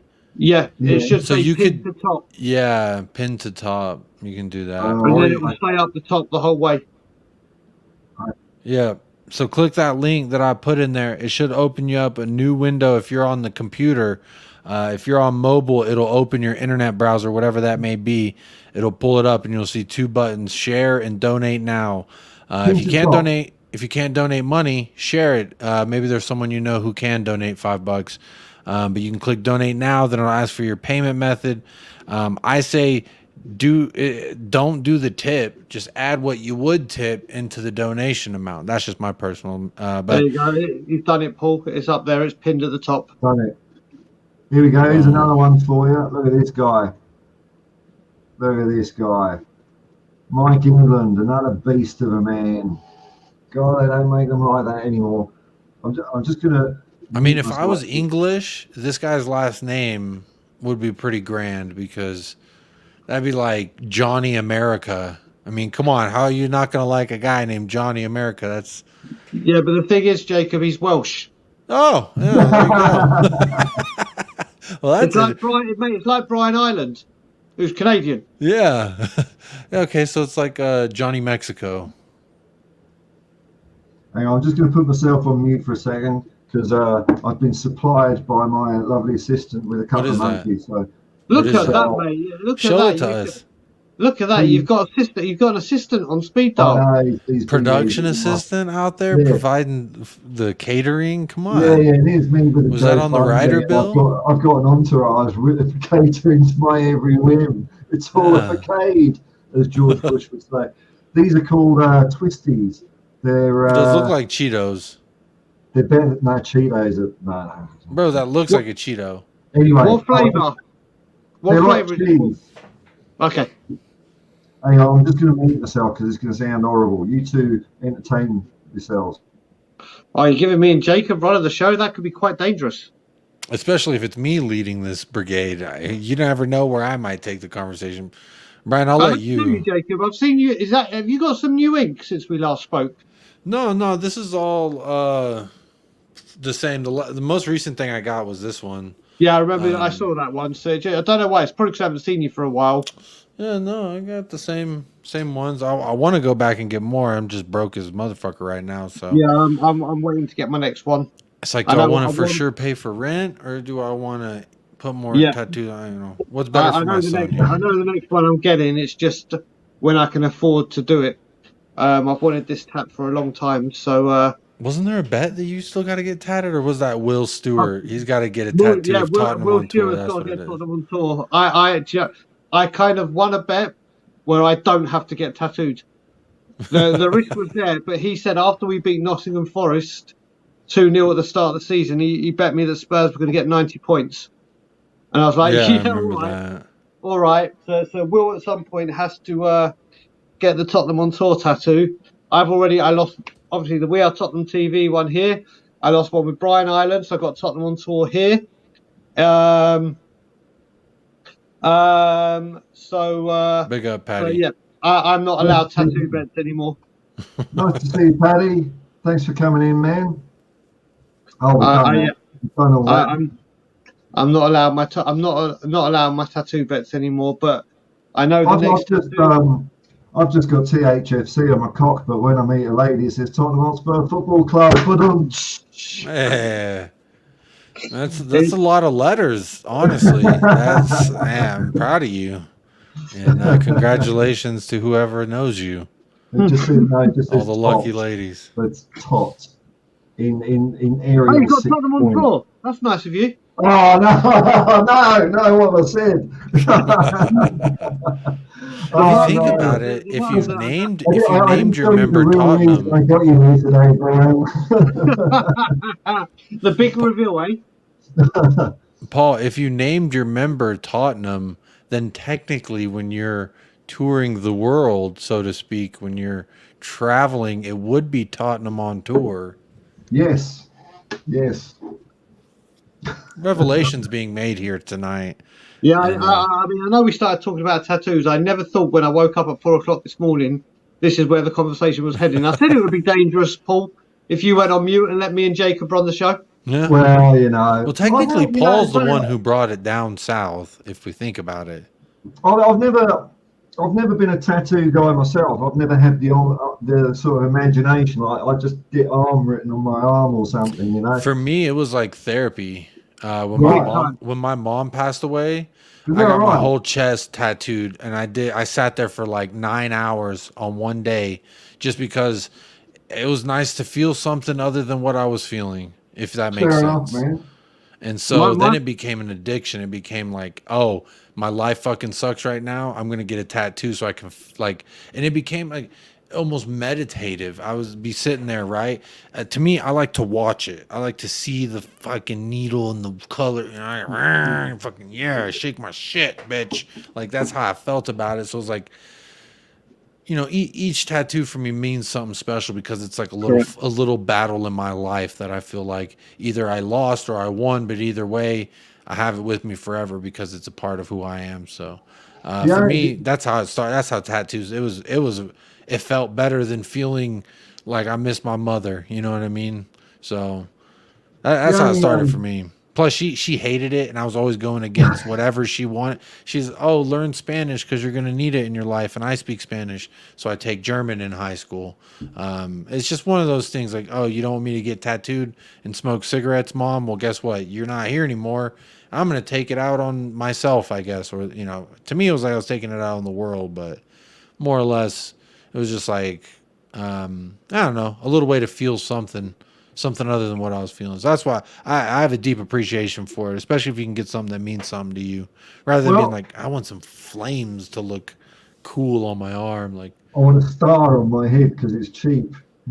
No, there is only one tattoo that I want to get, and I will get it one day when all this misery is behind me, and I'm sitting here in the lush Hotspur Yuppie studios. The Hotspur Hippie Lounge. I do want just the badge over my heart. That's what I want. That's it. So it won't be on show, but I'll know it's there. I have to say one thing. I mean, I'm very much like Jacob. I've now got, I think it's 12, maybe 13 tattoos. When I got my first one, I got it. It was my 34th of it. It was about 8-9 years ago, and I said I was just going to get the one, and that was the Star of David on my heart with the holiest line of our prayer going through my heart. And it was like Jacob, therapeutic. I was going through a rough time, my mental health, yada yada yada yada yada. And I said just the one. And then when my nan died, I was like, right, I want to get her name here, because when you see the footballers kiss something like that, when they kiss a tattoo or they kiss their ring, I was like, I want my nan's name there. Then my grandpa died, and it was like, right, he's going there. Then my grandma died, it was like, right, I want that there. And I've now got 13 tattoos. So it's like, you say you're going to get one, it never ends as one. It never enters one. So it could be different for other people, but I don't think I know one person that's only got one tattoo. Oh, once I start down the post, so what you're saying is I'll have the cock and the ball there, and then I'll start having Adidas stripes down my arms, a Nike swoosh, and a cock. You're gonna get jersey tattooed on your body. The fact you're already coming up with ideas. I'm a bloody albino as it is, I just get myself whitened up even more, I'll be invisible if I was any paler. Fucking hell, man. It's addictive, man. It's addictive. Speaking of the Tottenham logo, I drew like a stick version of the Tottenham logo. I want to get my knuckles done. I think that's knuckles or my forearm. I want to finish my sleeve. I don't know, but I do want to get the Tottenham, this like stick figure Tottenham logo I drew, as one of my knuckle pieces. I'll just get through some chats. That'd be pretty cheap too. Alex, come on, Canago, love the stories. One time I met Graham Roberts. I bet you didn't ask him, you play for Tottenham, you don't win anything. Graham Roberts went, ha ha ha. He would have thrown him through the wall. Asked him a question. Reply was man or ball, not both. Reminds also met Pat Jennings. I saw Pat Jennings play once in an international for Northern Ireland. He saved this bloody impossible shot from Glenn Hoddle, and this when Pat Jennings was about 50 years old, for fuck's sake. How big were his hands? I know. And Pat Jennings, I think he was only 6'1". He was the same height as me. And my goalkeeping career lasted 10 minutes before I was substituted. But he played at a time where they didn't even wear gloves.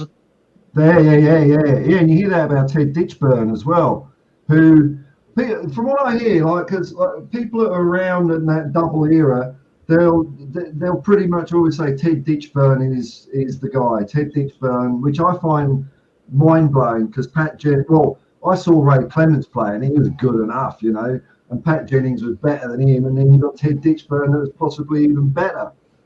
Paul, you say that. It's funny you say that. One of the very first Spurs videos, because that was when it was VHS when I was a kid, that my parents bought me. Yeah, well, one of the first videos my parents bought me was Tottenham Hotspur's greatest ever 11, and it was Terry Venables that was picking the squad, and they went through each position he had to pick. Yeah. And it's funny you say that, because obviously he spoke about the goalkeepers, and he said, "You know what? I love Pat Jennings," and he goes, "This is probably going to be the most unpopular decision, but I'm going for Ted Ditchburn." Barry And then Davies did the same. then he made a joke and said, "Right, when it comes to substitutes, I want Pat Jennings to be all 5."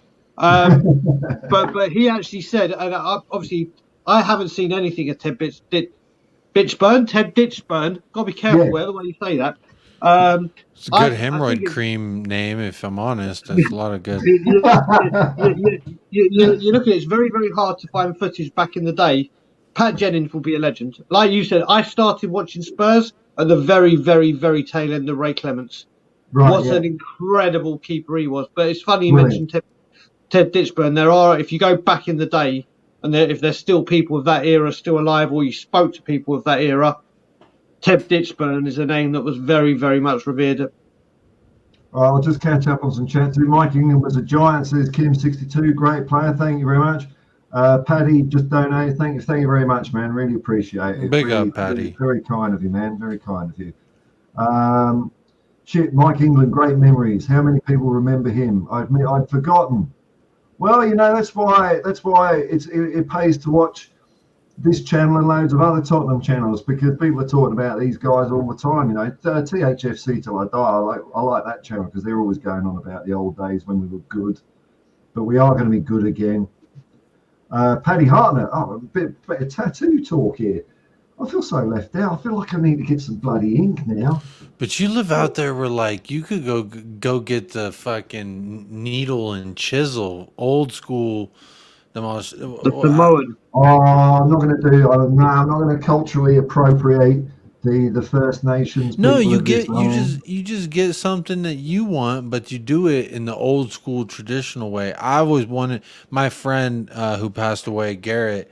He was very much like, my body's a temple, nothing will touch it. But if I ever got a tattoo, I would travel to New Zealand and get the I don't know what it's called, the fucking chisel and hammer. Like the Samoans do.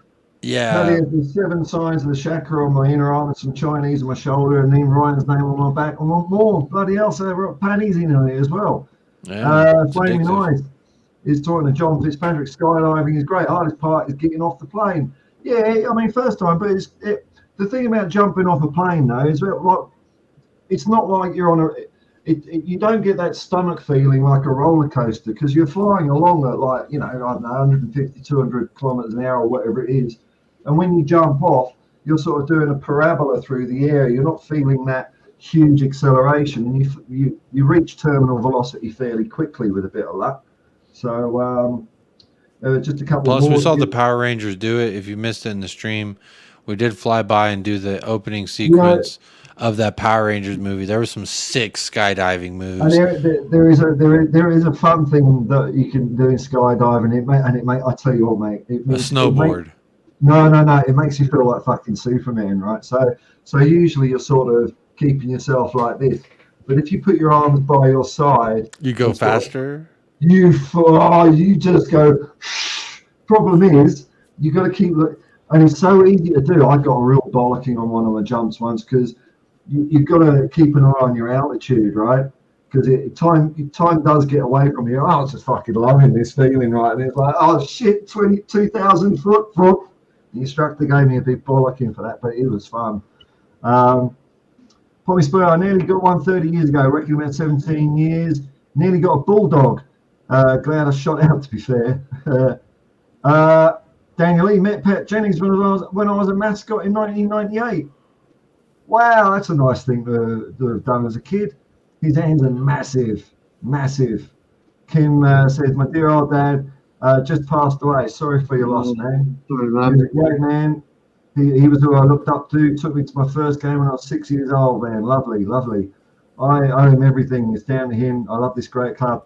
My old man wasn't really into football. In fact, he was probably the first time I've said this in public for a while.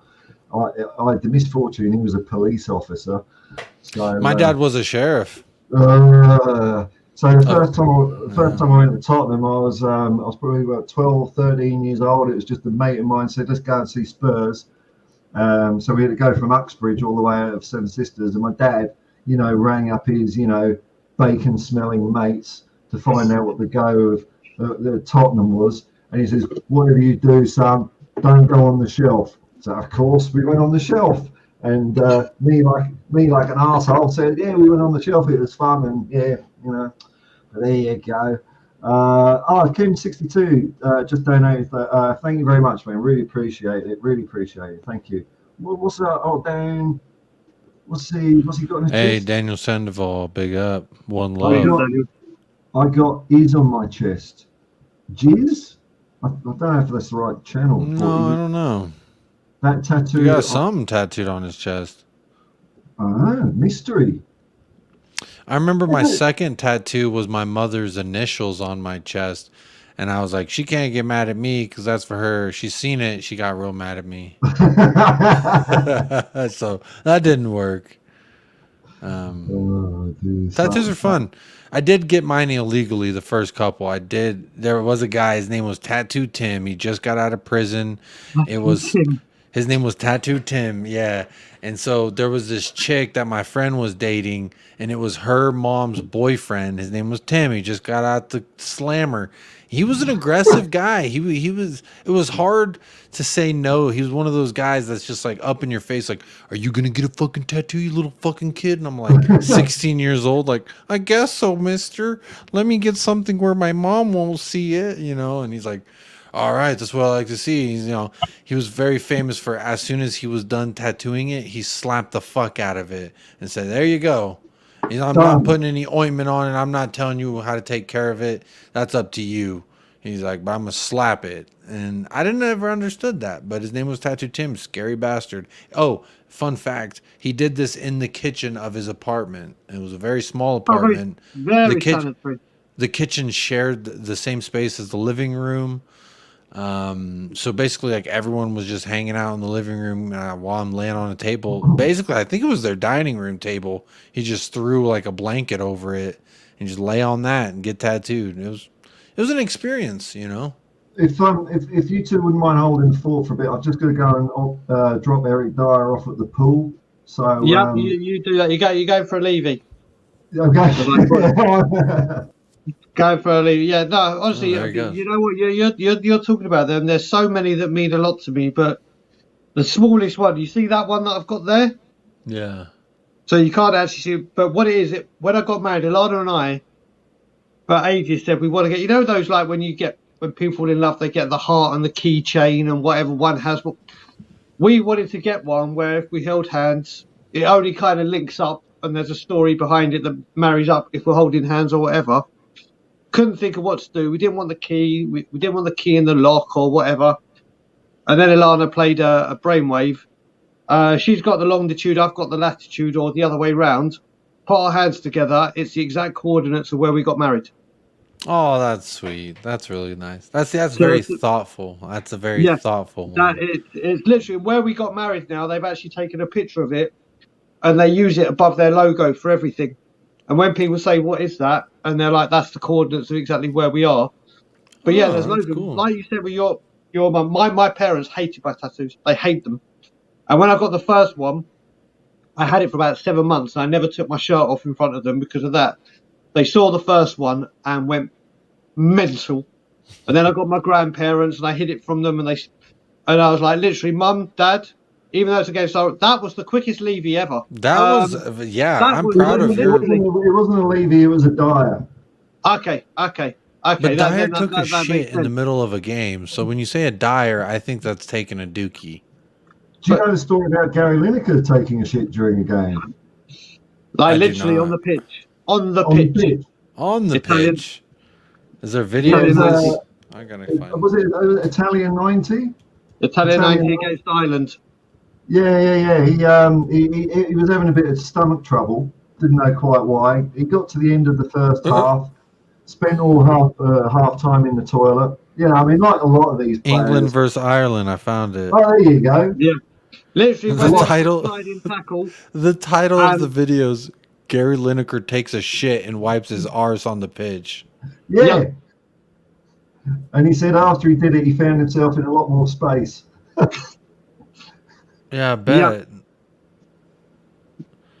Yeah. Oh, he's dragging his ass on the pitch like he's a dog. Yeah. No. That was it? I don't see any poo, but... Well, funnily enough, mate, they didn't really home in on the cameras.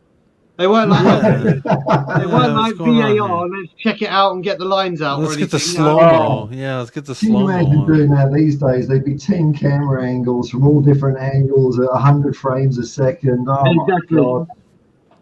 Slow-mo it. Oh, Perchy's reached 1,000 subscribers. Nice one, Perchy. Well done, Nice man. one, Perchy. He did. Congrats. El Beguinho stops. Start milking that money now. Get that YouTube coming in. Start telling people shave your balls or whatever, you know.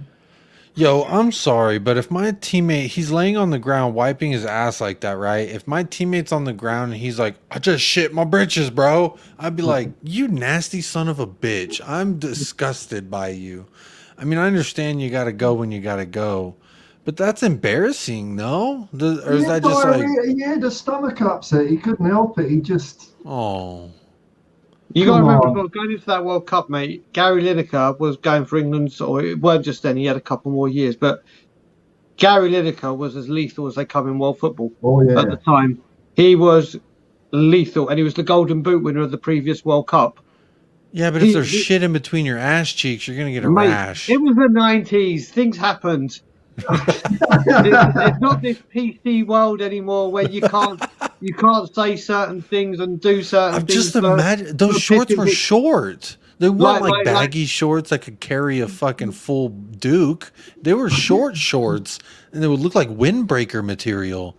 I mean, I'm sorry. You got to be able to smell that if you're one of them dudes standing over there while he's dog wiping his ass on the pit. I'm sorry. That was just weird. I've never seen nothing like that. And he was a Spurs player when he did it. You are right. That is different times. Eric Dyer was like, excuse me, y'all. I'm running out of here. Exactly. Eric Dyer, I've hurt my finger. Oh, it's 1-0 to Nottingham Forest because I'm at the wrong end of the pitch. Now, Gary Lineker did it for the team. Man, come on, this is the World Cup, right? Brian was saying he was going to become, he wanted to become England's top scorer. We were doing well in the FA Cup. I mean, and there was also a bit of revenge in that game because Ireland turned England over 2 years previously in '88. There was a lot on the line there. And you know, if you can have a moment of, you can forgive it, just a moment of sphincter slackness. Just a moment. That's all it took. Just a moment, and then maybe it was like those times, you know, and you're gonna fart, you're gonna let one out, and maybe a little too much on the end of it. I don't know. What Perchy says here, Lineker said he had a stomach bug, and it just, you know, come on. But scraping your ass on the floor like a dog on a carpet. Well, what else are you not gonna run around with it running down your leg? What did you think? The instead of the magic spray and a sponge, they're going to come on with some blue roll and a fucking changes? No, mate. I'd at least turn my britches inside out or something, you know. Yeah, but I guess at that point that's full dong on the pitch. You probably can't. Yeah, but you got to remember at the time people didn't realise that's what had happened. If he just started turning his shorts inside out and had revealed the biggest skid mark or whatever, I think people would have clocked on. You got to remember, Jake, back then the cameras weren't that great. There certainly weren't that many, and it wasn't everywhere. I mean, now we've got that bloody spider cam. If we had that bloody spider cam, that shit was zoomed in. Oh, mate, that would have zoomed in. It would have been like Gary Lineker probably thanks himself that he played in that modern or that era. Gary Lineker had corn with dinner, apparently. That spider cam, man, that gave me migraines during the World Cup. When they show a replay of the thing and there's just this swoopy video, I'm thinking, I can't understand what's going on in the pitch. It just does my head in. So if the idea, okay, so I did see something on Instagram the other day that was like, if you're at work and you don't want to be at work anymore, just shit your pants and then you go home. It's like just a fail-safe. You don't want to be at work, you're tired of work, you don't want to be there on a Monday, just shit your pants in the morning. They'll make you. They're not going to ask you to stick around or go home, change your pants, and come back. It's go home for the day. Make sure you're all right. So, And then you're saying after this, he was, Perchie just said no one man marked him after that. Maybe that's the tactic we need to bring to Tottenham Hotspur. Everyone pregame, shit your britches. We've got an all white kit next year for some reason. Are we really going to play in the all white? Or was that just because we thought we were going to get in European football? Don't like that. I don't like that. It's European football, and we do it sometimes. I don't like that we're changing the font. The font, we're trying to do this Liverpool font, that ugly ass. The font is now like that what England national team font looks like, ugly as hell. Well, you know what? There's something I'm not happy, or this is. I don't mean this in any bad way as well. England women's team campaigned for ages and ages and ages and ages for them not to wear white shorts. Yeah. For obvious reasons, and it was not just English players. It was women. They don't want women wearing white shorts. And then what do Spurs go and do? Let's play, sir. It's I don't agree. You look at it, Nike. I said it. I have hated Nike, especially the home kits. Hated them. Yeah. And it's for the last 3 years. It's basically been the all white kit, like the top, round neck. Then last season it was let's have a round neck, but let's put some lime green piping on it. And now it's let's have a plain white kit, but with the little Tetris things. And instead of green, let's have blue. And I'm like, do you know what? We used to change to a collared shirt, a V-neck shirt, a round neck shirt. There's variation. There's just absolutely no variation whatsoever with Nike. I'm so pissed off. I think the away kit has a collar this year. It's lazy. Yeah, but I'm talking about the home kit, Jacob. There's no variation. The home kit. Like, yeah. Bang, bang, bang, bang. I cannot wait till this deal with Nike goes. I have absolutely. I won't buy any more Nike products. I won't buy any more Nike products. I'll go back to Hummel. I loved our Hummel kits. Those were nice. Puma, Under Armour, Adidas. I don't like Puma. Puma's not made for men like me. I love Puma. Well, that's because your frame, Brian. They're made for people with your frame. They're not made for juicy bacon bits like me. They're for me, Puma. Any Puma I've ever bought is the most unflattering fabric that they use. Makes me just look like a can of biscuits that you just opened or something. I'm trying to look slick. I'm trying to look good. That was the first kit I wore at White Hart Lane. That one. It was a beauty. One of the great. It was like there was a world glut of chevrons, and they just didn't know where to put all the chevrons, so they just put them on football kits. But no, I'm like Brian. I'm with you. I think it's the laziness of Nike that I can't get over with the way they've designed the kits. It's just nothing. I prefer this year's top to last year because I didn't like the piping in it, but it's still like, oh, for God's sake, is this the best? Like, if you're going to do a simple Spurs kit, you can at least try and get that right, like Le Coq Sportive with a V or so. It's not hard. It's not like, it's a we're not like a claret and blue multi-coloured bloody team shirt wearing team. It's one colour. It's white and blue shorts. Well, what about even that white kit that we had that had the vertical stripes, but it was subtle. It was like silk, cotton, silk. You know the one I'm talking about? It was the old school one. It was white, but like it was very subtle stripes. I love that. That looks nice. That looks cool. Plus, vertical strikes are slimming on the figure. Take note of that. It's like they, you know what it is as well, Paul? You see other teams like Arsenal down the road that sometimes, like Adidas, pay homage to previous great kits that they've had. And like you said, you've got that one that you just showed. And do you know what really annoys me is like last season with that cycle proficiency one or the wetsuit, whatever you wanted to call it. That was the concept kit that we saw floating about for 2 years, and it got really, really bad reviews on social media, everything. And then you see some of these concept kits that artists design or people take, and some of them look outstanding.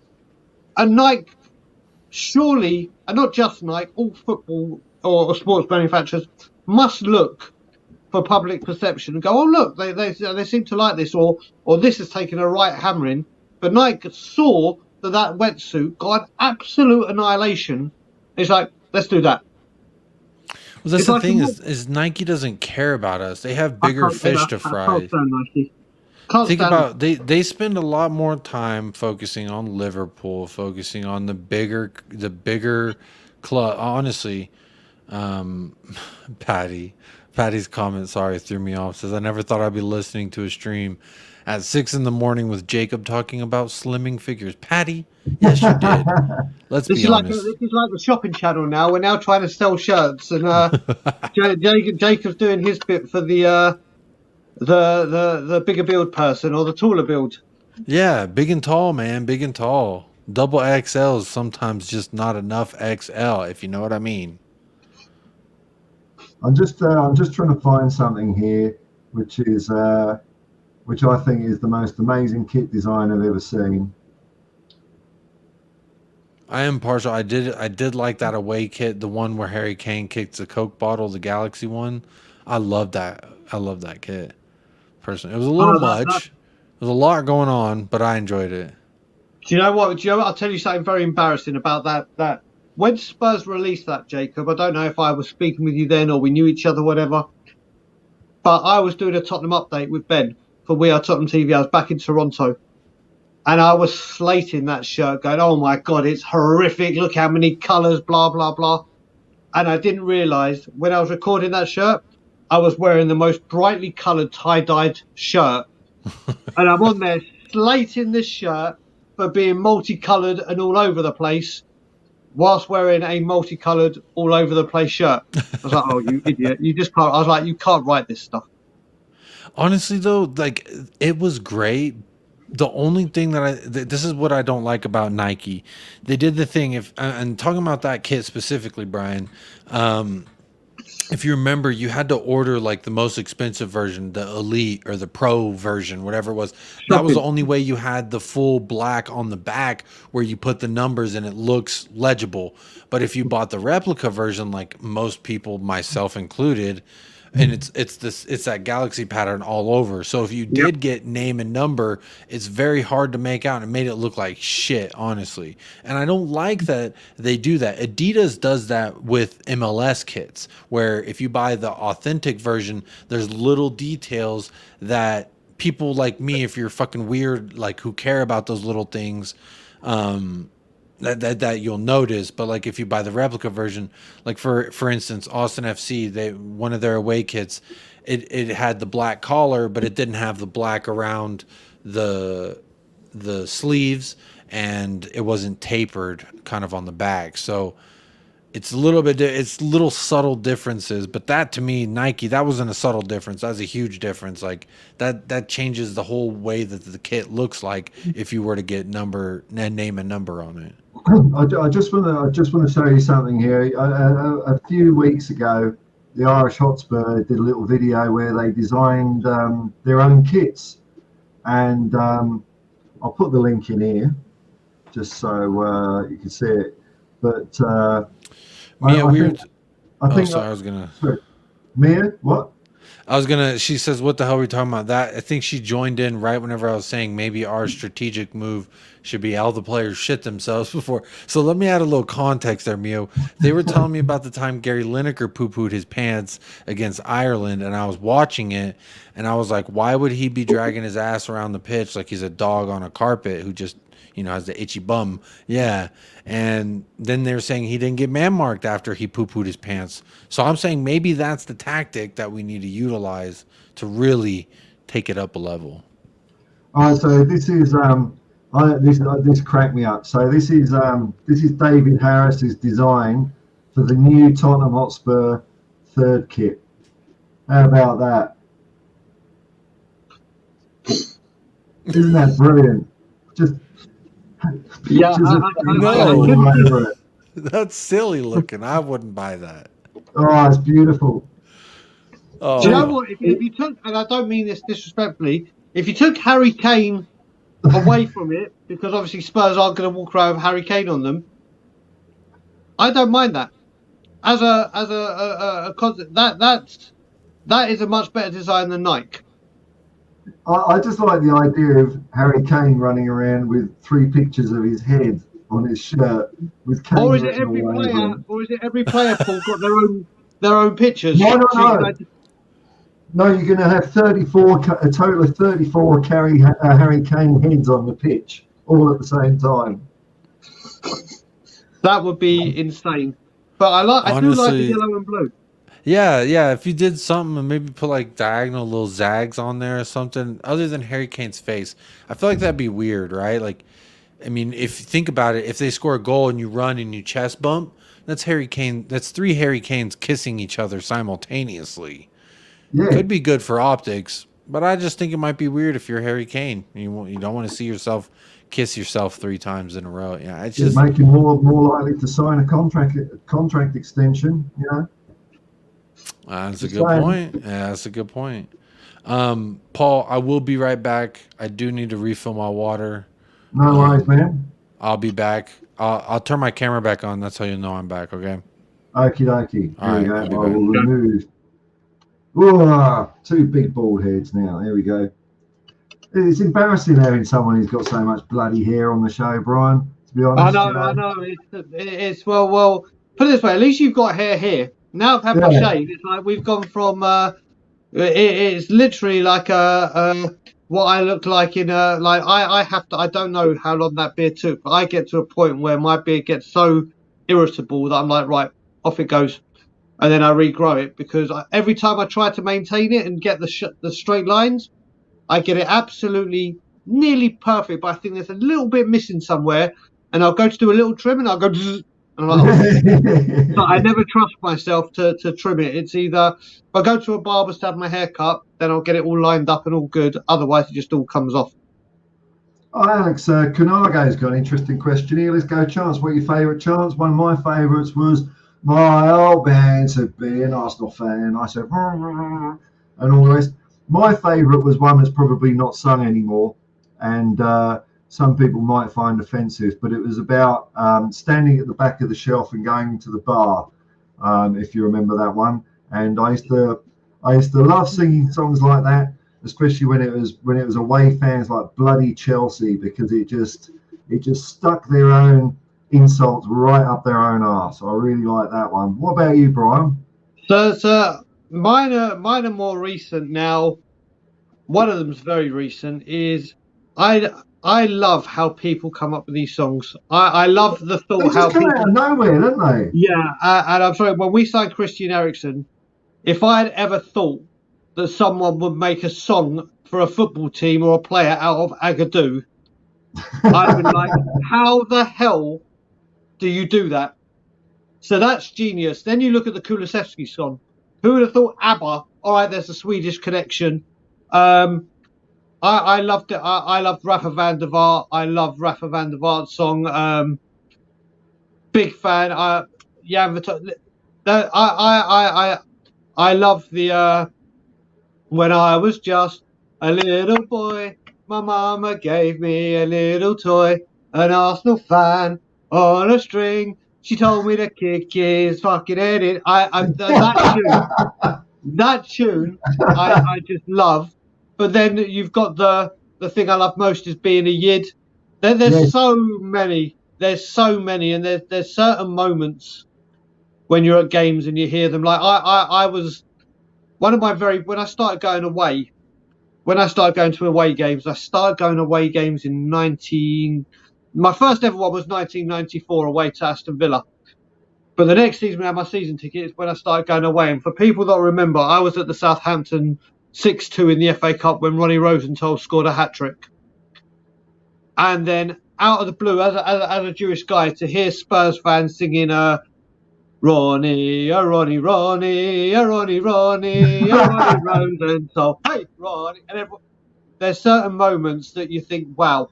So the thought that goes behind them is just incredible. But I would have to say, I mean, I still stand by, obviously, Paul Gascoigne, obviously. But the way that people thought of Agadoo for Christian Eriksen, I don't know how their thought process, like with Kulusevski's song, I can understand. Swedish, ABBA, I can understand the connection. Yeah, yeah. And I can understand, obviously, try to find the right song and try to find the words. But to think, right, Christian Eriksen and Agadoo, it's like the weirdest combination. But I love it. I absolutely love it. Football, even other teams like the Harry Maguire song, when less, What's that one? you know, oh, so Man U fans sing Harry Maguire. Harry Maguire, he drinks a vodka, he drinks a Jaeger, his head's fucking massive. And I'm like, how'd you do it? It's like, it's incredible. That's the. Like, I do go to a little bit of live sport in Australia, and that's something that's missing from here. Like, I remember I went to the football final of the Sydney 2000 Olympic Games. I think it's Spain versus Cameroon, and there was me and three mates, all basically English expats. We'd had one or two shandies, and we're all trying to, because all Australians sing all the time is just Aussie, Aussie, Aussie, oi, oi, oi. And when you go to the Ashes and you're in with the Barmy Army, it doesn't take them long to cut on. So every time you'd hear them go Aussie, Aussie, Aussie, it'd just be wank, wank, wank. And so me and my mates would be like standing up and like singing a few football songs, and then turn around and like the Australians be sat there going, oh yeah. It's like, no, don't clap us. We're not. Join in, you know. I've actually enjoyed because I've been watching Celtic a couple of years because of Ange Postecoglou. Yeah. Some of the chants and like the passion that Scottish fans have. There's this football channel I watch called Footy Adventures, and this guy goes around all sorts of grounds, England, Wales, Scotland. And even when you've got a group of like 150 fans all banging a drum and really getting into it, you just don't get the same thing in Australia, unfortunately. It's the same. When you talk Celtic, they made a song up for Scotty Sinclair, and it was when you listen to the words, you do it. My God, it's one of those get up and pumped up songs. But I feel exactly the same way to you. I've been to a couple of sporting events in Canada with my wife. Oh right. And all it is defense, or attack. I'm like, my God, I'm like literally, and it's like our American football team, the CFL, it's called, for the Canadian kind of cup, is called the Toronto Argos. They go, let's go Argos, let's go, and I'm like, and not just that. What really got me, I don't know if it's the same in Australia. You go to a sporting event in North America, apart from football, as in our football. I went to this CFL game and we got there early, sitting in the seats. And then all of a sudden, I was watching Toronto Argos and they're playing the Hamilton, whatever their bloody name is. We're just sitting there, me and my wife, and all of a sudden, 6 Hamilton fans were sitting directly in front of me. So I was like, oh my God, is it going to kick off here? What the fuck are away fans doing here? Oh my God, I was like, do I have to take it tonight? And she was like, no, we all sit together. I was like, what? It's unheard of, isn't it? I was like, how do you get any kind of atmosphere and banter and whatever if you're right in front of a, like, you know, it's crazy.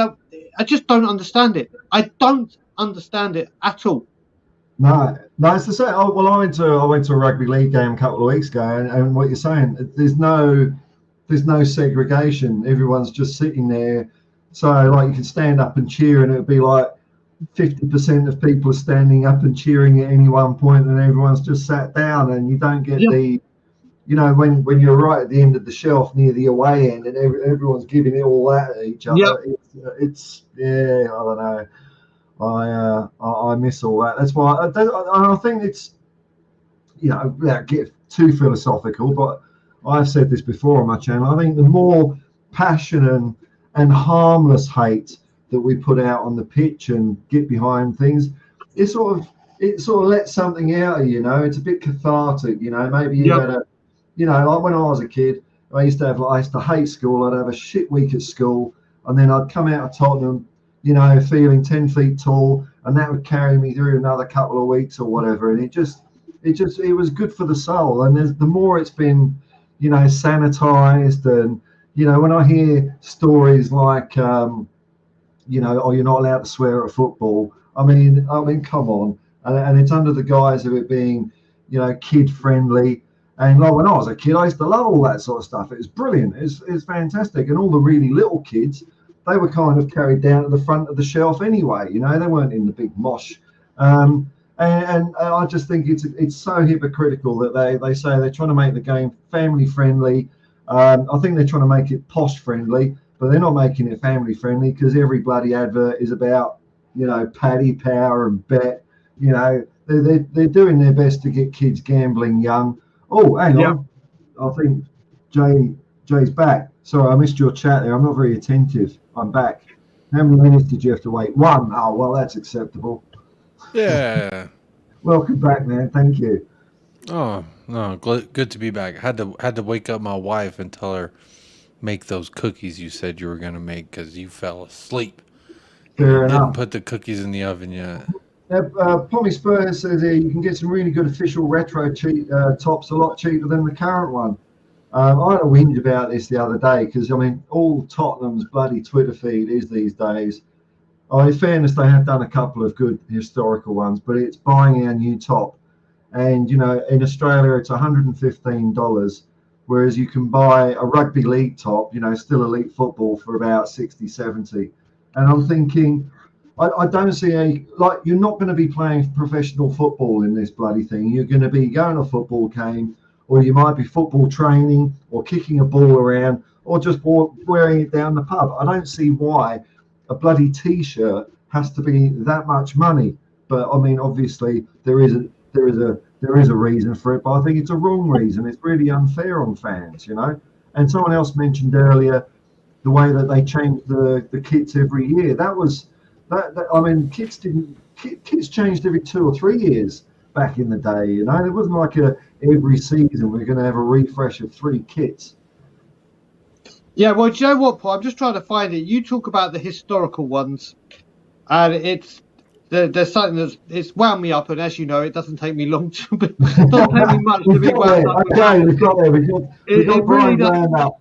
It's like it doesn't take long for this club to wind me up, and I'm just trying to find it, and it ties in with both things that you said about the historical and the new kit. It's like, let me just try and find it. Where is it? Where is the tweet from them? Where is it? I will find it. Mundo. There's the tweet. There's about 100 you've got to go through to find the right one. Yeah, I'm going through Spurs' official Twitter now, so I will find it, but Spurs tweet quite a fair bit. But it's coming to the... Oh, I think I might be near it. You think you would... Bloody hell, they do tweet a hell of a lot. And some of it is absolutely like, why? Why do you do this? Oh, come on, for crying out loud. I will tell you, a lot of that stuff... T-shirt shoot with Sonny. A lot of that stuff that they have to post is obligatory, it's mandatory, and it's in a lot of their marketing contracts. Like I said, I've worked for clubs, not obviously not a soccer club on the scale of Tottenham, but I mean Dallas Cowboys, for instance. They all sign a contract saying I will have X amount of tweets in X amount of months featuring your logo, Grab Balls or whatever it is, you know. Grab Balls Inc. sponsored this man of the match, you know what I mean? It's like a contractual obligation. Right, I had it, but then it decided to reset itself. Back to work. Back on the bike. Where is it? Come on. I had it, but literally, because I pushed the wrong button, it reset itself. I'm almost there. I am very close to being there. But yeah, it's just things that... It's these subtle things that they do, and they're very... Don't get me wrong, they're very clever how they do this. It's just very, very frustrating. Oh, come on. Why are they finding that? We got Paddy Hart that says €95 in Ireland, and then you pay custom charges. It's over €100, €100. It's I found it. Okay, what have we got? So you're talking about the historical part of it. It's like, do you know what? I'm going to put it there. So when you get the camera. How the fuck do I do, Brian? There you go. So you got the historical tweet of the club being back, but look what's in the background. Oh no! I didn't notice that. And it's like, do you know what? Fair play for Tottenham for doing it, but honour the history and do a full thing showing that clock. But isn't it convenient how just subtly in the background, oh look, get your new kit in now. Don't get me wrong, they're very, very, very clever how they do it. But it's like the actual tweet says, history restored at the Spurs Stadium. The iconic Tottenham Hotspur clock, adorned with a world-famous golden clockwheel motif, has now been reinstated on the high road. It was a feature between 1934 and 2007. And it's like, well done. You're honouring our history. Now the gates and whatever. But you can't resist that opportunity to subliminally promote the new kit in the background. It's like just those subtle things. That should have been a full-blown picture, just of the lamppost and the clock. But you just have to do it. But just on the clock, this is a weird one for me, and I find this disturbing that my brain is working this way. I don't know how many times I would have walked past that clock, and I get it, for a lot of people it's a historical thing. I can't remember ever seeing it. I just can't remember the clock ever. And it was on the high road. It would have been between Seven Sisters and White Hart Lane, I'm taking it. But I never noticed it. How could I have not noticed this clock with the bloody golden cockerel on top?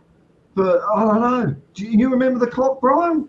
Yeah, I mean, the way I remember it is it used to be back in the day of the old stadium, and I used to do this when I had my season ticket from 95 onwards, is the players, it weren't like today, they all got the coach in, and if it was a home game, a lot of the players used to drive in themselves, and they used to drive up into the West Stand, and as you turned onto the West Stand, it was there. Like with the iconic Bill Nicholson gate. Right. It was right there, so I remember it very well. What I couldn't remember was that we took it down as long as 2007. For some reason, I had it in my head that went down when the stadium went down and the gates disappeared. I didn't realise until recently, and I saw that tweet, that it was taken down by the club for whatever reason, so long ago. And to see it back, listen, it's wonderful to start seeing things being back. Like I said, it's not Paddy. It's not me trying to put a negative spin on it. It's just those subtle things. It's genius from the club. It's genius marketing, and that's what that certain person is good about. But that's what I'm saying. A lot of people have picked up on it. I will just say it when I'm on it. It's just those subtle things. It's not me going. Don't put this. Put it this way, I'm not adding it to my Levy repertoire of, oh, look what this prick's done, and go mad. It's just those subtle little things that you don't see at first glance. I am looking forward to the Bill Nick Cates coming back, but Paddy, I just don't know. This is something I just don't understand. It is a complete no-brainer for me. I almost feel like I'm saying this every stream, man, but a statue of Bill Nicholson is such a no-brainer for the club to have outside the ground. I mean, I can understand, when it comes to players, there'd be debate who you'd put in. Everybody would have their list, But I mean, surely Bill Nicholson should be there. But I don't think there's. And hang on. Well, I'm gonna have a Brian Daigle style rant here because. Tom. Because it really did bloody annoy me when I saw Levy talking to his posh mates at Cambridge Uni, and he was talking about Harry Kane, and he said at one point, "Yeah, we could have a statue of Harry Kane," and I'm thinking, "No, God damn it, no! If you're talking about statues, okay, maybe have a Harry Kane statue in 30 or 40 years' time, or 20 or whatever. But right now, I want Harry Kane statue as soon as he leaves. No." Bill Nicholson. Yeah, why not both? Because I think when it comes to players, I think Harry Kane though. It's Danny Harry Kane. Jimmy Green. Well, let's go this way. Who scored more than Harry Kane though? Paul, let's just say Mount Rushmore. No one has scored more than Harry Kane. So no one. 1882 till now, nobody. Both of you, who would be on your? Let's just say Spurs were having a Mount Rushmore, and there were five Well, there's people 4 in Mount Spurs Rushmore, history. isn't there? Okay, so let's say 4. Sorry, let's say 4. If you could have 4, if you could have 4 statues that were to go up this year, let's say right here, right now, Spurs have said 4 statues are going up. Right. Who would be the 4 that you would choose? Okay, well, I'm going to think carefully and write them down. Let's think about we can reveal them one at a time. So we're talking about 4 players here. Are we talking? Well, anything to do with Spurs' history. Anything So okay. Players, managers, past.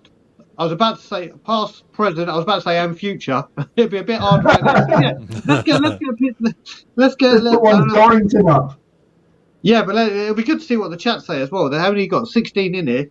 You can have 4 people, and it's your choice. It's not okay.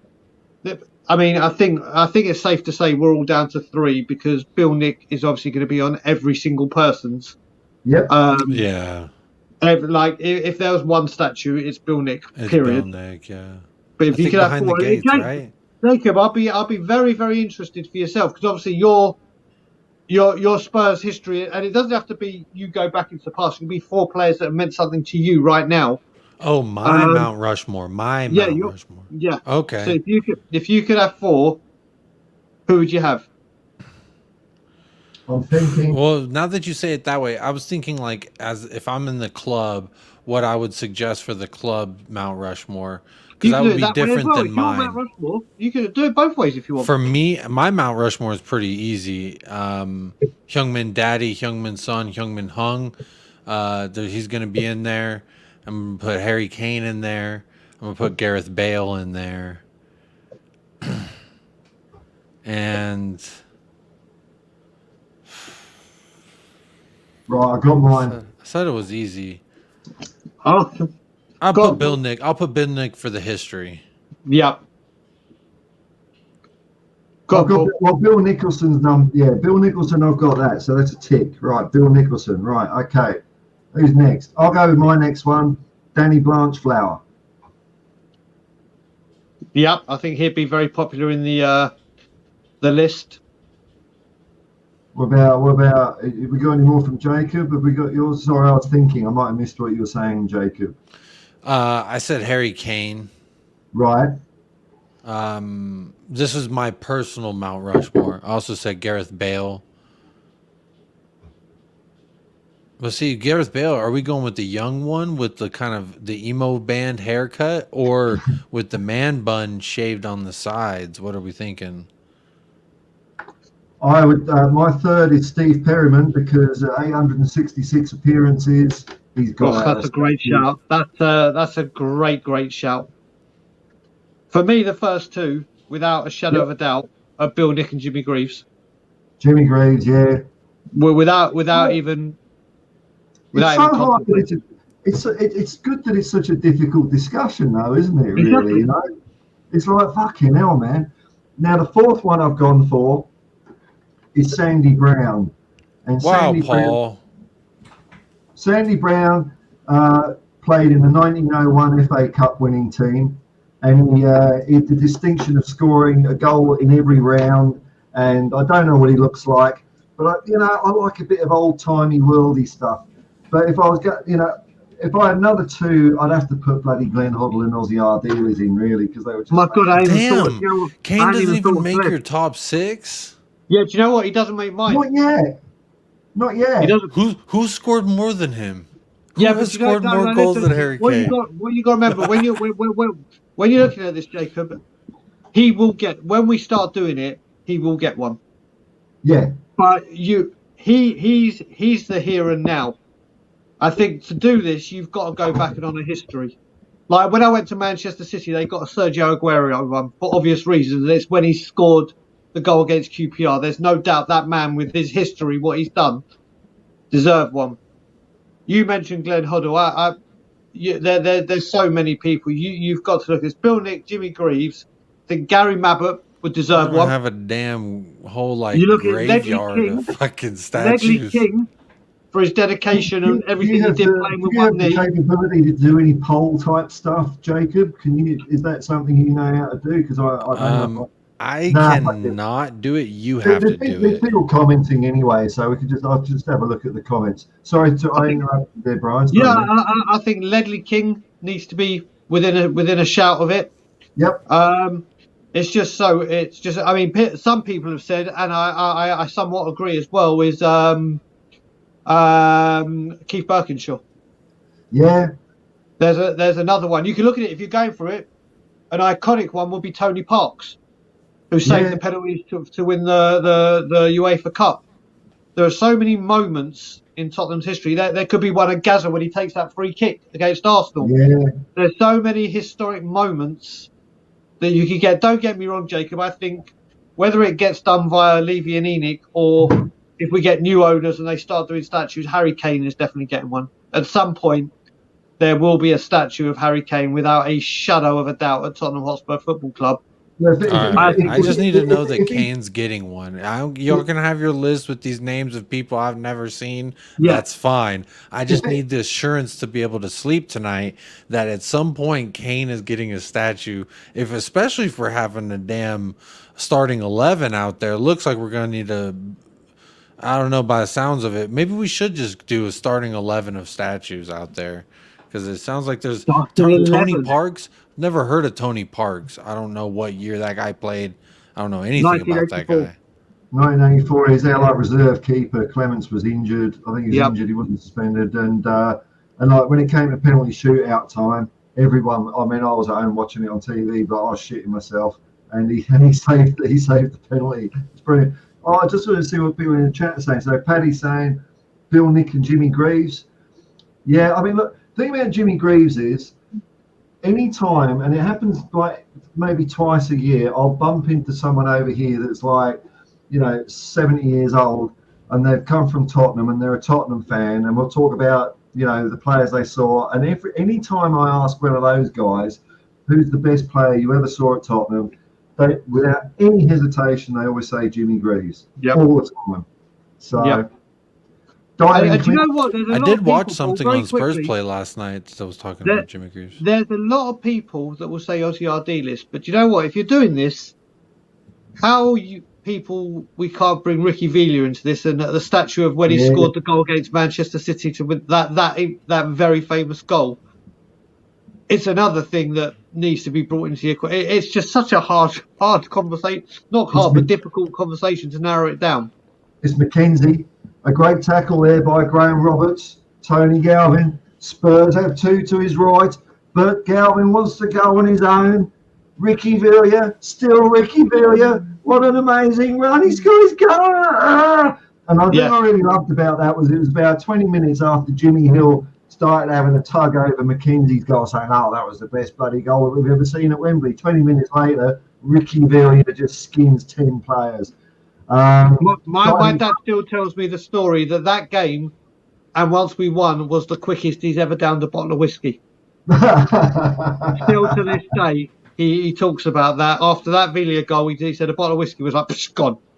And speaking of, pitch invasion antics that you were advocating to all the young fellas out there, Jacob, get out and hug a player. When Steve Perryman lifted the FA Cup in '81.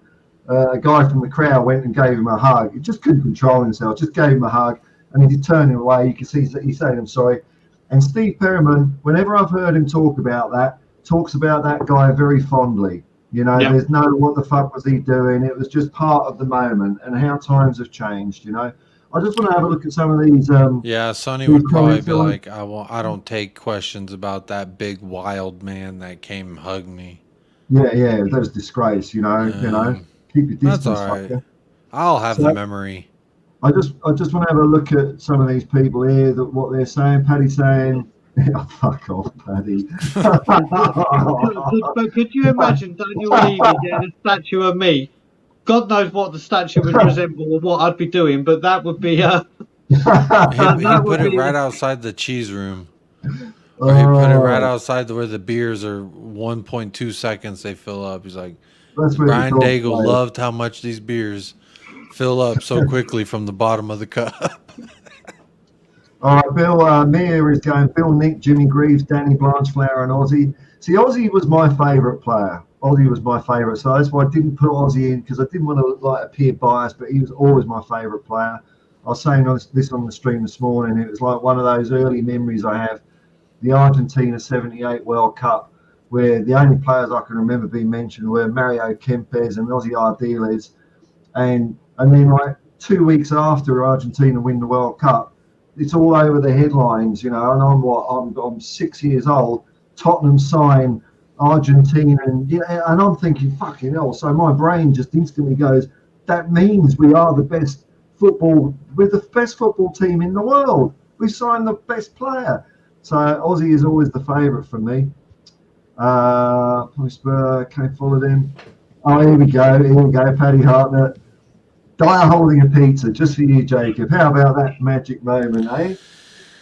This is the Hotspur hippie where the vibes are immaculate. We're not going to talk about Dyer and the pizza. You don't want me to get hot and heated in that manner, only in the loving manner. That's it. We're just. Yeah.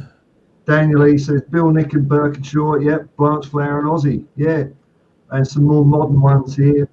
There we go. I see a Kane. Oh, I haven't seen a Kane yet. Gaza, Mabbott. Oh, there's a Kane. Yeah. There's a Kane. So I'm still disappointed there, but it's cult of the new, man. But you only get 4. You only get 4. That's Brian's rules. Don't ask me. Brian's no. It can be like I said. It could be any player or manager that we've had got. Listen, Kane is always going to be brought into this equation. He's always like Jacob said. He is our world. We're living at a time now where we have the record goal scorer for both club and country, and could be Premier League. And if he gets that, then I think the demand for it is going to shoot right up. But if he scores the winning goal in the European Cup final against Arsenal, then you can. Could you imagine? Could you imagine? I mean, to be alive to see that, and mate, even if he was to score, could you imagine if he breaks Shearer's record scoring against Arsenal? Anything. It's just anything like that. If he breaks Alan Shearer's record, I think the demand or the urge for the club to honour him immediately will jump straight up. Yeah. Will jump straight up. I keep forgetting to mention, I'll just mention it quickly. I'm doing a 12-hour stream. It's not for charity. It's because I'm on pretty hard times at the moment, and any little bit helps. But I understand loads of people are in a bad state as well, and if you can, any little bit would be much appreciated to help me get through the next 3 months. But if not, just hang around and have a laugh. I'm having fun doing this. Where are we? Here we go. Daniel, I try to take out Ozzy, even though he's a legend, and definitely. See, Jacob. See, when Jimmy Greaves was playing, they weren't playing on these pool table pitches, and people, and you're forgetting, mate. And I know this maybe shouldn't count towards his Tottenham statue points here, but he also scored 500 goals outside of Tottenham as well. Whereas Harry Kane, this is his complete tally. Jimmy Greaves did it at Chelsea and West Ham. Yeah, but we're not awarding statues based on what you did elsewhere, are we? I know, but I'm giving you. Yeah, I'm fine with Jimmy Greaves getting a statue, but I mean, who scored more goals for Tottenham Hotspur than Jimmy Greaves? Would be my next question. Harry Kane. Well, then if this guy don't get a statue, nobody gets a statue. That's how I feel. But I'm also biased because obviously he's been with the club since I've started watching it. He's broken all types of records. So for me, for anyone who's from the era of like Jimmy Greaves, watching Jimmy Greaves, right, the greatest ever for Tottenham, to me it's like that, but with Kane, with Son, because that's like what I've loved watching about Tottenham. Jacob, just to put a spin on that, mate, what you got to think as well, if it hadn't been for Bill Nick and Jimmy Greaves, there would be no Harry Kane. Yeah, absolutely. Because it's the house that Bill built. All right, he didn't really play a lot with Bill Nick, but Jimmy. But where we are today is the foundations that Bill Nicholson planted into that stadium. Without that history, we wouldn't be considered a big club. We wouldn't be in the Big Six. Harry Kane would have don't played for feel some that, other academy. I don't feel that we're resolving this issue. So I'm calling in a totally independent third party to see how we're going on this. Let's see if they come along. I've sent them the link. Tommy Spur says, my granddad used to love Greasy. He used to watch. I used to love Saint Greasy. It was such a top program. Bloody brilliant. That was a big pain in the arse about the Premier League starting, because that was the end of the Saint Greasy show. I love it. I'll tell you a funny story about St. and Greaves' show, Paul. Do you remember at the end of the season, like Match of the Day do goal of the season? They used to do goal of the season, but they used to have a goal for every club, and then they narrow it down. Well, this was the season, and it was Gary Lineker's first season or first season. And Paul Stewart scored one of the best goals you'll ever see against Coventry, where he kind of thied it over a player and then volleyed it into the top corner. We were 2-0 down and won 3-2. And that was Spurs' goal of the season. But back then, to vote for it, you had to dial one of those premium rate phone numbers. Oh, yeah. Well, I memorized the number off by heart. And I voted over 100 times. And then obviously, back then, how old would I have been? 1991. I'd been like 11, 12 years old. So I had no idea. And then let's just say when the phone bill came in that quarter, there was a very, very expensive premium rate call that kept getting redialed. And my parents were like, immediately, Brian? And I was like, yeah. And they're like, I was like, oh, shit. I didn't realise. Let's just say they had a very, very high phone bill. Thanks to Jimmy Greaves. And John. Well, here comes Mia. Hi, Mia. How you going? I believe you're detecting a bit of recency bias. Come on, spit it out, girl. I'm getting just fuming in the comments in how anybody can have such recency bias. Know the history of our club. We have to appreciate, even take players that I have not seen, I will appreciate exactly what you said, Brian. I typed it at the exact same time. Without those players, there would be no Harry Kane. And it makes me mad, this recency bias. Honestly, I can't understand. Somebody who loves the club needs to understand our history and appreciate and respect our history. I understand it. I respect it. I understand it. I respect it. Hold on, let me finish. You don't have to get mad, though. Right?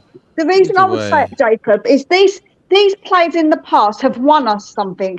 They won us. Kane hasn't won anything, right? Even though, yes, he deserves it, he got the most goals, etc. We need to put the players who actually won us something a statue much further, first. Well, if Harry Kane played back in that day, he probably could have won us something too. If it doesn't. But that's ridiculous. That's a ridiculous comment. But that's a ridiculous comment to make. He played now and he didn't win. My point is that we need to respect those who actually won us something first before we respect a player like Kane. It's ridiculous. And the way that, like when we did the 11 with Saba, you put Sonny in it over some of our players that we've had in the past. His recency bias is mental. Well, Kane, no one has scored more goals than him.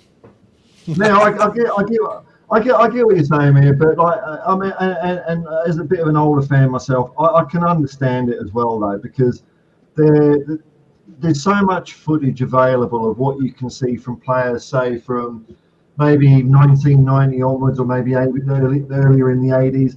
There's a lot of, I'll put on my list Sandy Brown. I've never seen him play. I don't know what he looks like, but it's very, even Jimmy Greaves, it's very, very hard to see much footage of him. There's a few bits and pieces here, whereas if you want to look at a Gareth Bale or a Harry Kane, there's a Spurs video, all of Harry Kane's going. You could just sit there back with a soda water and wallow in it. It's just the way I do. I understand the way it is, but I agree with you. I have a few older players there. What about this? I do appreciate. Ian Walker, oh my God. I can give you a funny story about Ian Walker. So Ian Walker was the goalkeeper when I first had my season ticket, and during that time we went through some really, really rough times, and there were about 15, 20 of us that got to know each other, sitting in the same seat season after season, week after week, as season ticket holders, and we used to all put £5 or £10 per home game in a pot, and we used to have one person, we did the shortest straw, had to do it. And if you draw the shortest straw, we basically had a bet to see how many times Ian Walker did this with his hair. So literally, for the whole game, you weren't allowed. If you pulled the short straw, you weren't allowed to watch the game. You had to watch Ian Walker and see how many times he did that with his hair. And that's what that's what we used to do as entertainment sometimes back in the day, because we were in such a bad state. But yeah, oh my God, Ian Walker. Mr. Curtin. Here we go. Here we go. Great shout. It's a great shout from Paddy. Here we go. Yes, I think we have to. We were all suffering from cult of the new. Bobby Buckle has to be there for giving us the club and the bloody fantastic magical name that we've got. So yeah, Bobby Buckle, got to be there. Yep, it's a great Ian shout. Ian Walker's got to be one of the worst goalkeepers I've seen in my time anyway, what I've watched. Awful goalkeeper. You know what, Mia? There were times where he was absolutely outstanding. There were times where he was outstanding. He used to have a little purple patch, but he was outstanding. But yeah, and you know what? When he went to Leicester and when we got rid of him, he was diabolical. But yeah, no, he had some games where he was sensational, but they were few and far between.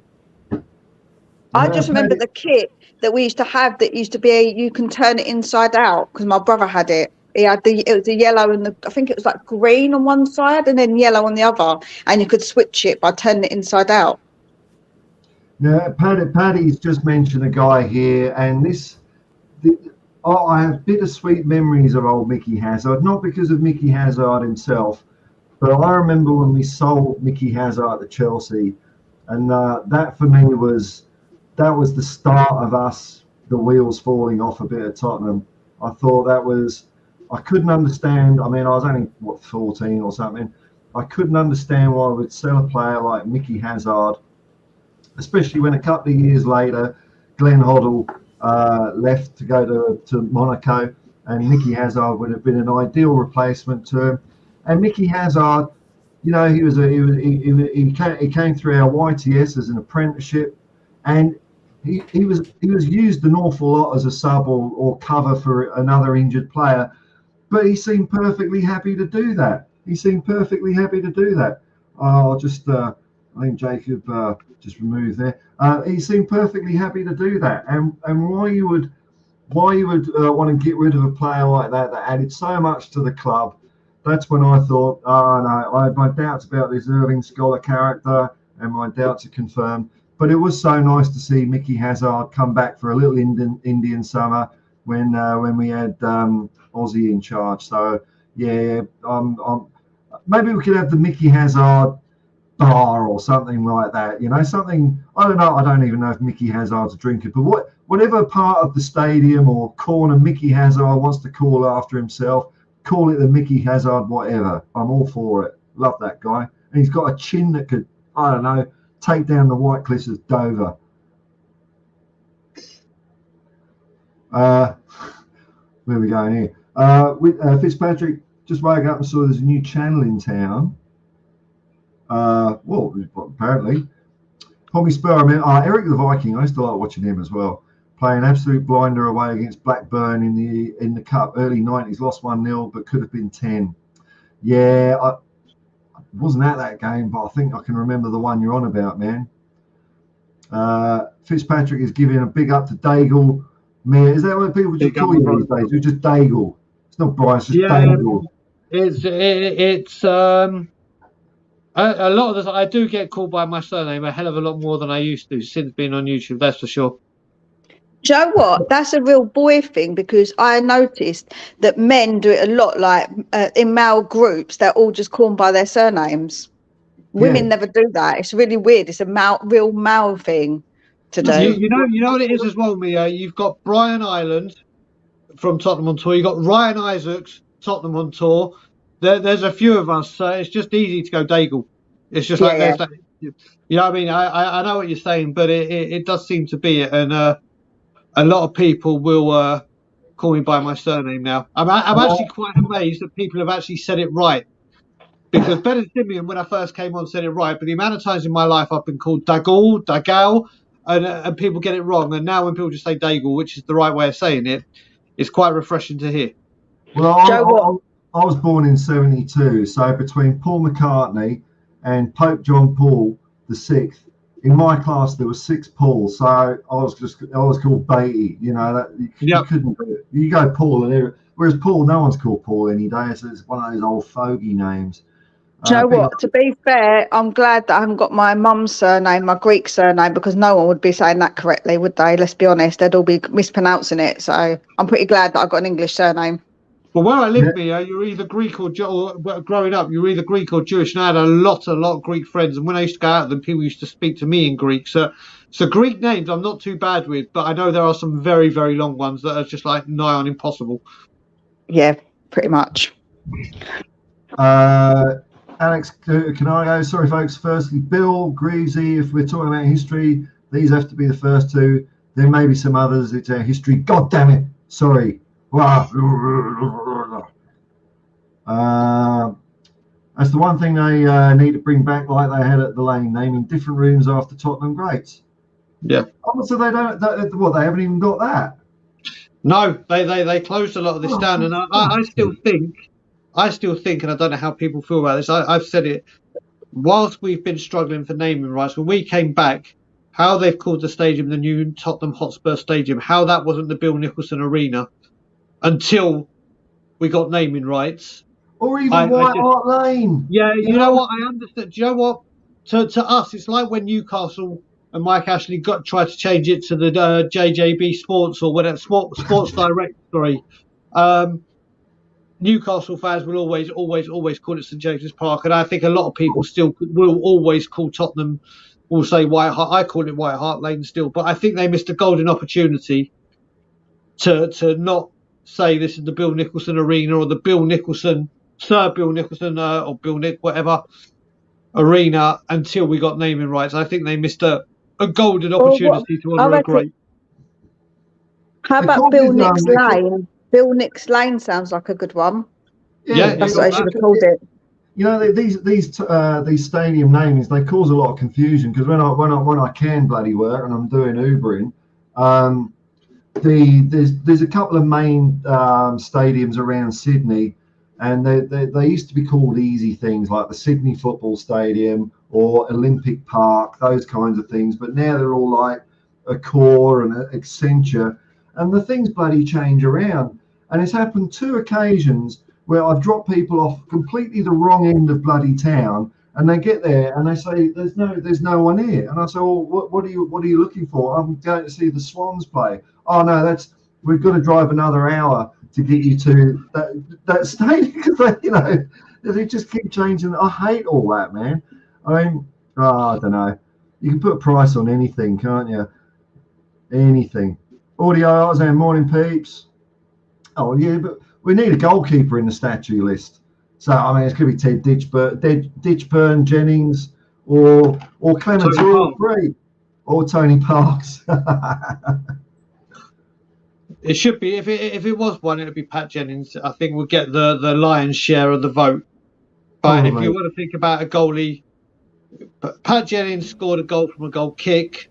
So did Paul Robinson.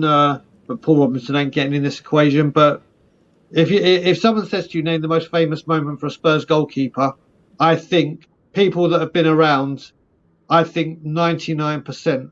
Oh no, maybe not as much as 99, but I think a very big majority. If I said if we're at Tottenham Hotspur right now on a match day and we went and asked people name the most iconic moment for a Spurs goalkeeper, I think a lot of people will say Tony Parks' penalty save. I really do. I may be wrong, but I think that would be the most iconic Spurs goalkeeper moment. Didn't Brad Friedel's pretty iconic, if I must say. There's the American. Yeah, USA. Let me say that about Paul Stalteri now, my fellow Canadian. Paul, I was saying Brad Friedel is the goalkeeper. You would say that. Of course you would say that, wouldn't you? Clint Dempsey's all-time 11, yeah. We've got recency bias, we've got Yank bias, flipping heck, man. Honestly. Yeah, Kane, Dempsey, Friedel, and the Sun. That'll really... No, maybe I should do someone even more recent. Vicario. How about that? Gets a Well, you couldn't statue, not include even signing for us.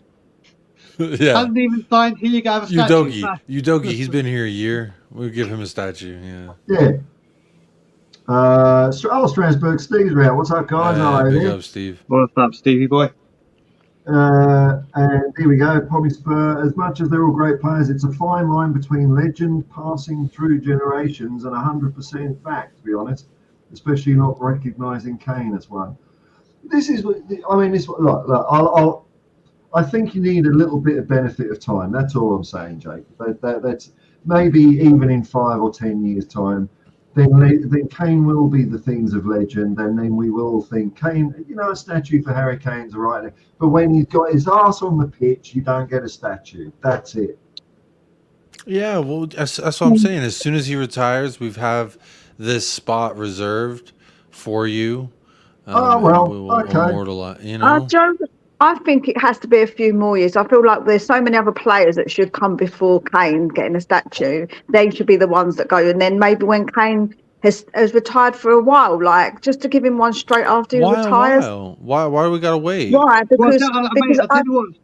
Sorry, me. I do have to say one quick sentence. When you're talking about strikers, and this one won't be like in the, but you've got to look at someone like Clive Allen as well, who scored 47 goals in one season. 49, sorry, in the 87 season. They're not saying that I'm not saying he's at Harry Kane's level, but again, go back to a striker that scored 47 goals. I mean, you're looking at Haaland now, and obviously he did it, but 49, sorry, as you said, Paul. You don't what if we say the minimum you have to score for a statue is 250 goals? I think that's a good 250 goals or Bill Nick. You say that. Jurgen Klinsmann. When we signed him, I still think, Paul, I think you might agree with me. I don't know. For me, he is the last world-class player we bought. And I mean, bought as Jurgen Klinsmann. I mean, I think he is the last player we bought that was world-class at the time we bought him. Not like Gareth Bale, who went on to be world-class. Harry Kane, who's got on to be what... I think Jurgen Klinsmann is the last world-class player Tottenham Hotspur signed. Yep. Yeah, I'd go along that. I'd say before that it'd be like you'd have Chris Waddle, Paul Gascoigne, Gary Lineker, Jurgen Klinsmann, and then we got lucky a few times. Luka Modric signed in. I don't look at Gary Lineker the same. Tonight has ruined Gary Lineker for me, if I'm honest. Just have to be honest. Well, I'll tell you what, Jacob, I don't know if you know. I'll give you another thing about Gary Lineker that might blow your mind. In his whole career, and we're talking Leicester, Everton, Barcelona, Tottenham, Garam Passay, when he went to Japan, and England, never ever got booked. Ever. Yeah, that's true. Not one yellow, not one red, his entire career. Do you think it was because the ref didn't want to get too close to the poop? Well, that was later in his career. So he started I say that late. He started like in the mid 80s. So that happened in 90, and he played on for a while. But I don't think you'll find it. I think you'll find it very, very hard to find another player that played an entire career and never once got a booking. Well, that's interesting. That's a really fun fact too. That's interesting. There you go. You look at your Gary Lineker knowledge.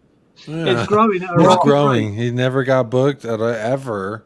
That's actually insane. Not one booking anywhere ever. No. What did he do? Give everyone pillows? Give everyone... Mia's had to pop off. So thanks for coming on, Mia. I'll tell you something about Gary. Well, it's loosely related. I really upset her with my Kane statue thing. I just... I just see it. Who scored more than him? No one. Nobody.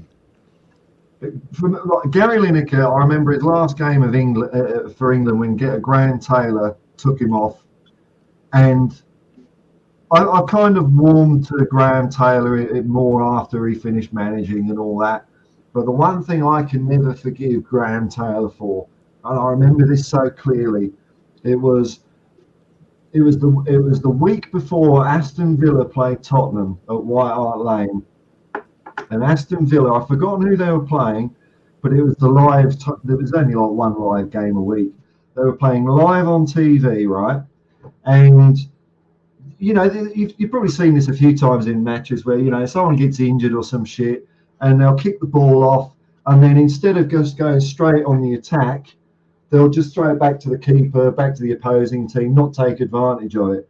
So that match was on TV, right? And Aston Villa were all gentlemanly. The next fucking week at White Hart Lane, no. The same thing happened twice. And I think from one of them, Aston Villa even bloody scored. And I remember looking at that, I thought, you dirty bastard. You do it for the cameras, but it's not who you are.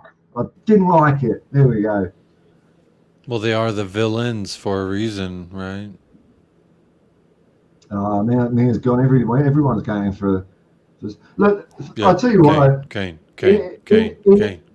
In a season of absolute utter shit and heartbreak and severe depression, the one highlight was Harry Kane getting his record, scoring the winning goal at Manchester against Manchester City. That was a really, really good moment. I mean, even that was up there for me in Tottenham moments, just generally, just because I mean, Harry Kane, he's not the most emotional guy. It's like every meal is a bowl of porridge with him sometimes, but just the sheer joy and the good feeling from the crowd that day, and he didn't do it against, you know, Bournemouth or Southampton. He did it against the eventual treble winners. Yeah, that was a really nice moment last season. That's something because I'm sure you're the same, Brian. We would never have thought we'd see anyone beat Jimmy Greaves' record. That was just like that is just like the stuff of it just doesn't happen. That was back in the day. Players can't do that anymore. And then Harry Kane comes and does it. So it was an incredible moment. So this man does the impossible, and he's not on y'all's Mount Rushmore? Well, no, because we're going, like you said, we're on in history. One thing I will say is I was very, very lucky, and nothing can ever take it away from me. I was in the stadium when he broke that record. Oh, wow. I was at that game, so I can always have that with me. But what you got to remember, and it's like Paul said, you look at records like Bobby Charlton's that stood for ages at Manchester United before Wayne Rooney. You see these records being done, and you've got to look at, and I hate bringing Arsenal up in this, but Arsenal had Cliff Bastin for years and years and years. Then they struck gold twice with Thierry Henry and Ian Wright. Both broke it, and they got to see two players break a record that stood the test of time. We're very, very lucky. You look at the record Harry Kane has got and his goals to game ratio. I don't care. You'll be very, very lucky to see someone break it when he finishes. He's still going on. He's still like Wayne Rooney that finally beat Bobby Charlton's. Harry Kane is going to smash Wayne, or he's already more. He's still got a good few years for England. He is going to obliterate like his England goal scoring record. It's going to take a very manager. If we get a decent manager, we might even lift the bloody cup with exactly. But to say I was there and to see, not a lot of generations get to see a bit of history, whether you're at the game or watching it in a pub or a different country or watching it at home, wherever you are, or listening to it on the radio. It's very, very rare that you see a bit of history for your club like that. Yeah. And if there's anything I can take away, like my dad would talk about Jimmy Greaves, Dave Mackay, Alan Gilzeans, we're talking about, please God, if we have children or when I'm speaking to my niece, my nephews, I will get to talk about Harry Kane, Paul Gascoigne, but I'll get to talk about I was there when Harry Kane did this. I can't talk about the trophies like my dad did, my grandpa did, my uncles did, but I can have that, and that's something no one can ever take away. Yeah. To me, I just want to speak a little bit about, the fact that you're saying about the trophies and what you have to hang on to, the Harry Kane. To me, that almost makes what Harry Kane's done even that much more special. The fact that he hasn't won trophies, that he hasn't had everything just handmade to him.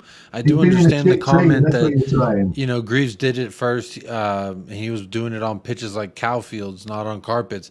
Yes, you could argue that, and that, things are different.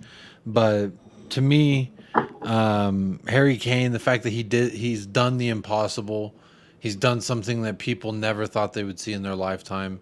So he's done something that Brian Daigle will take on and tell little Daigles, little Daiglets running around. You know what I'm saying? Poor sods. To me, that that deserves a spot on Mount Rushmore, surely.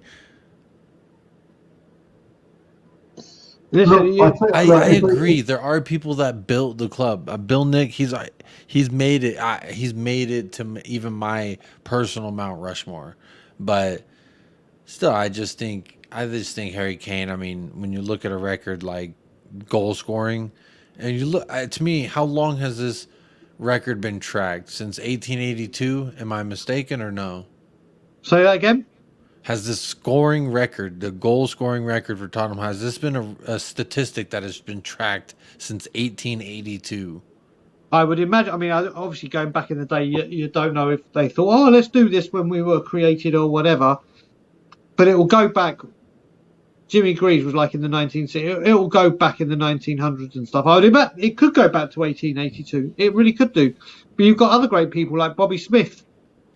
You've got Martin Shivers. Martin Shivers, yeah. You've got Archibald and Crooks.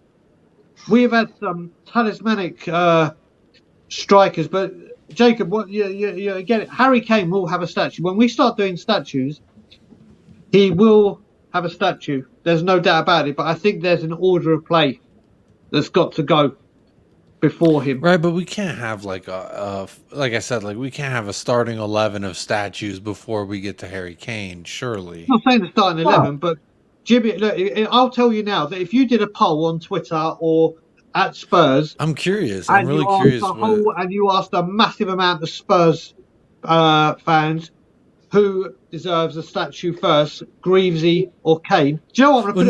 No. Not deserves a statue first. Not deserves, but you can only pick 4 names, living or dead, to be on your Mount Rushmore. I wonder how, if any, if it's just people it's probably an age thing and a legacy thing. Like people who've gone to White, like y'all, like the two of y'all have gone there since you were kids. You're talking about what Paul, you were a kid, Ozzy Ardila's getting transferred. That's insane to me because y'all have named players that played before I was even born. So like, it might just be. I'm sure a lot of it is the recency bias, but. For me, I still think if you put a tweet it's such a phenomenal thing that he's done. Like it's like y'all said, both of y'all said it was an impossible thing you never thought you would see, and he did that. I think that's got to constitute some conversation for being in it, at least. But again, it's interesting to see everyone. I saw a couple of clips of when Harry Kane did that.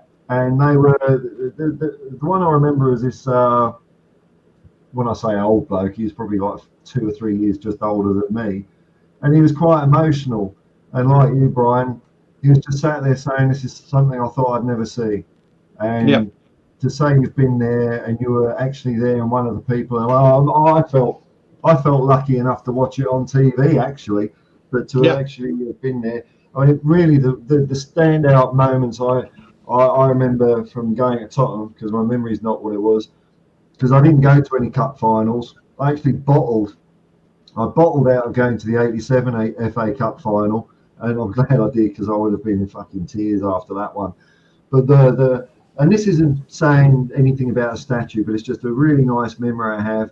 And it was Glenn Hoddle's last goal at White Hart Lane. I think it was Oxford United, where he took the ball from in his own half and just scampered through, dummied the keeper in the back of the net, and it was just one of those fairy tale moments you get in sport from time to time, where it's his last chance to do it, and it was a beautiful way to say goodbye. And he ran all along the shelf, and we were all just giving it.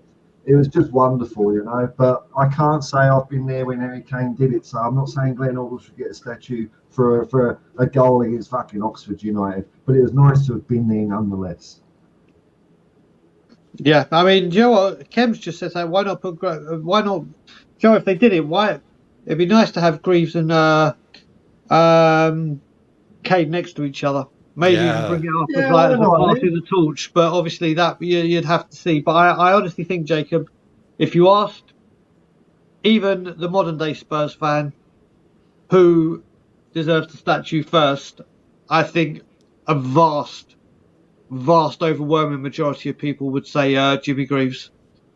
I really do. I would agree. I would agree with you there that if you're going, I think the thing that the word there that you're using is who deserves one first. There's two things there, that deserves and first. Clearly, you would say Jimmy Greaves because I think there was a comment like it's like a memorial for him, right? He's passed away. He kind of laid the foundation. He set the bar here for Kane to then strive for. So Yep. I get that. And if we're talking chronological order of like handing these things out, obviously I would say Greaves before Kane because again, without Greaves putting the bar up there, it would have never said to young Harry Kane, this is something to achieve, right? This is a goal you can aspire for.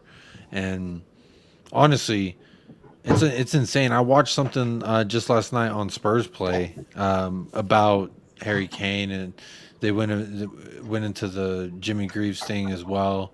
And then he even talked about he even talked about the fact of like aspiring to be like a Jimmy Greaves, to do things like that for a club, and he's achieved that. So I don't know. That's why I guess I just discount the whole like he hasn't won anything, so he doesn't deserve a trophy or he doesn't deserve a statue. So I don't know. I just feel a little differently than that because also he's half the reason why so many people love Spurs in America, at least.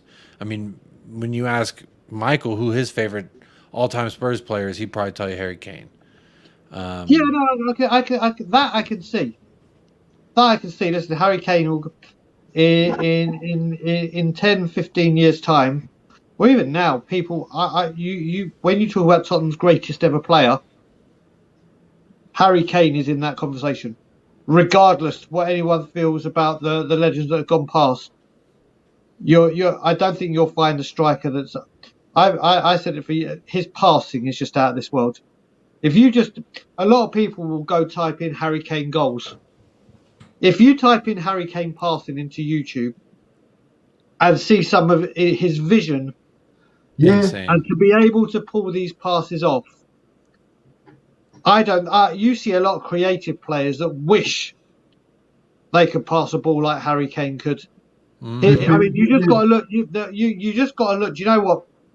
When you look back at it, if you look back at the goal that we scored at Leeds that Heung-min Son did to break the Lampard-Drogba record and make them the most prolific partnership, if you watch that pass at Leeds that he passes to Heung-min Son to get that goal, they always use this terminology. It is like a quarterback. His eye for putting it right on the money it's an awesome, incredible talent. I can't remember seeing a pass of the football. There's two passes of the football I can mention right now. Paul Gascoigne doesn't even come into this equation for me, even though his passing was subliminal. Is Glenn Hoddle. Glenn Hoddle would put it on Glenn Hoddle, you put a 1p piece there and he'll go, yep, there you go, on the money. And this player was very underrated for me, and his passing and vision, I'm going to say Tom Huddleston. Tom Huddleston was like a quarterback. He was subliminal at passing, but Harry Kane is something else. It's funny you say that, Brian, because there have been many a time when I've been watching Harry Kane play, and he'll ping a ball through, and I'll sit there kind of half amazed, thinking, "Shit, that's like something Glenn Hoddle would do," and only Glenn Hoddle could do what Glenn Hoddle would do. So, as far as an all-round player goes, I mean, you know. I'll tell you this, Jacob. You know, next year when we've got Big Ange in control. Yep. When we got Big Ange in control, and maybe we got a bit of Maddison to give him a bit more of the ball, and I think we see a sorty 50 goals from Harry Kane next year. Then I might be with you. You know, I think if we get our shit together, I think Harry Kane is going to score he's going to surprise how many times he's going to find the back of the net. And I get what you're saying.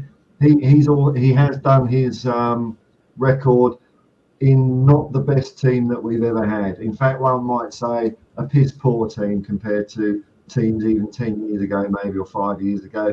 So if we can, do him the honour of not having to have him run back halfway down the pitch to pick the bloody ball up himself and just stay up front, then I think we might see a different Harry Kane this year. And that excites me, man, because if I think the more chance we have of seeing a different, rejuvenated Harry Kane, because he is better every year anyway, I think he might actually re-sign for us. I'm one of those dreamers that thinks he ain't going fucking anywhere.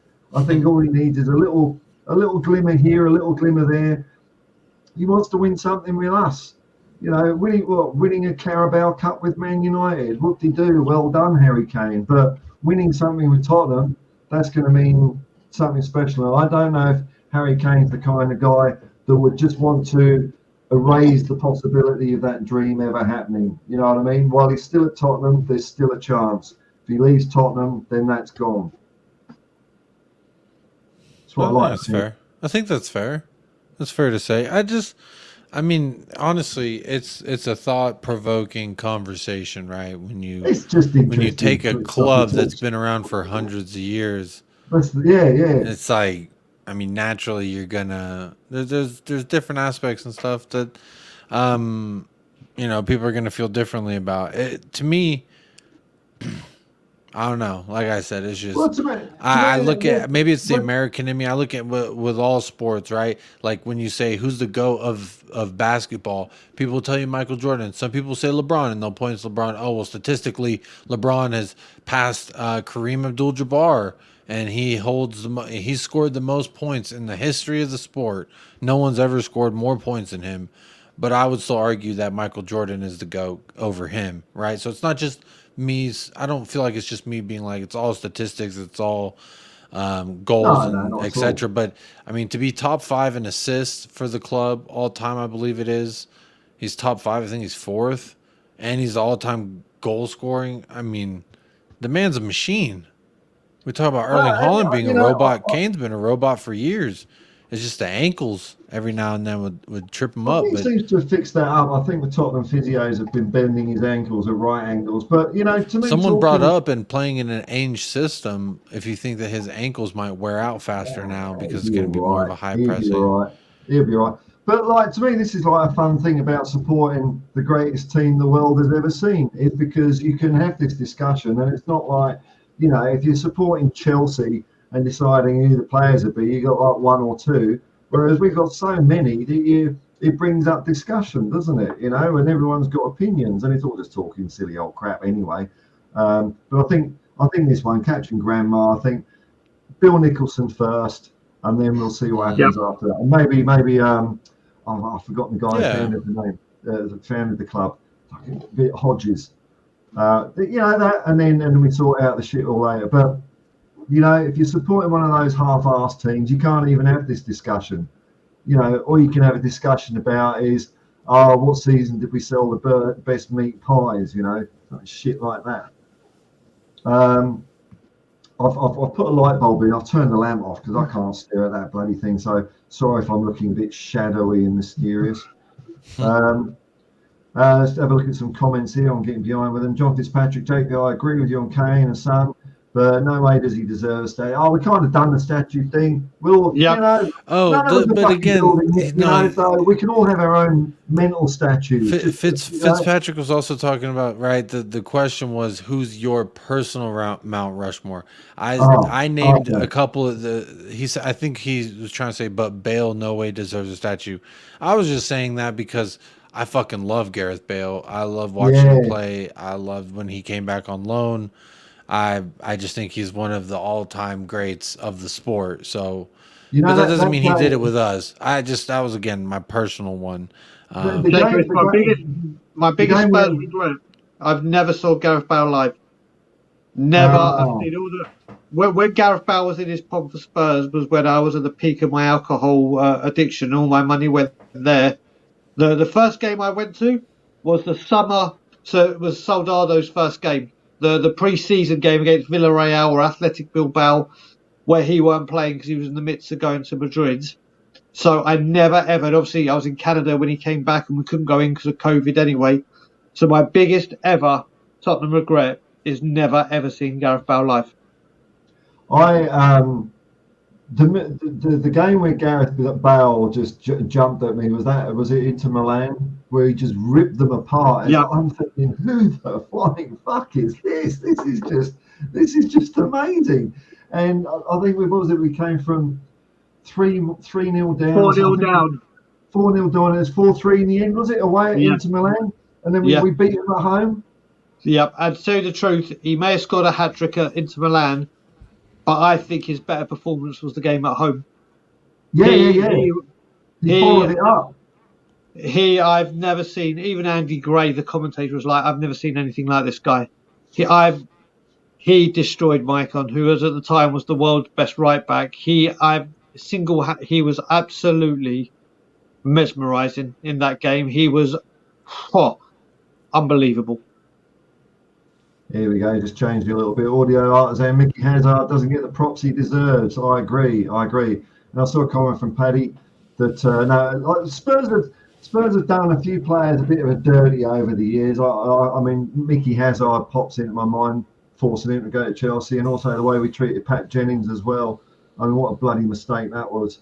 But we did do Pat Jennings a bit of a solid because we re-registered him before the '86 World Cup, which was quite a nice thing to do, you know, because for some reason you've got to be, when you're playing the World Cup, you have to be on some club's books, and Pat Jennings came back to Tottenham for that, and he's I've heard Pat Jennings say he's, you know, despite all that happened, he's Tottenham through and through, and he's incredible guy, bloody hell.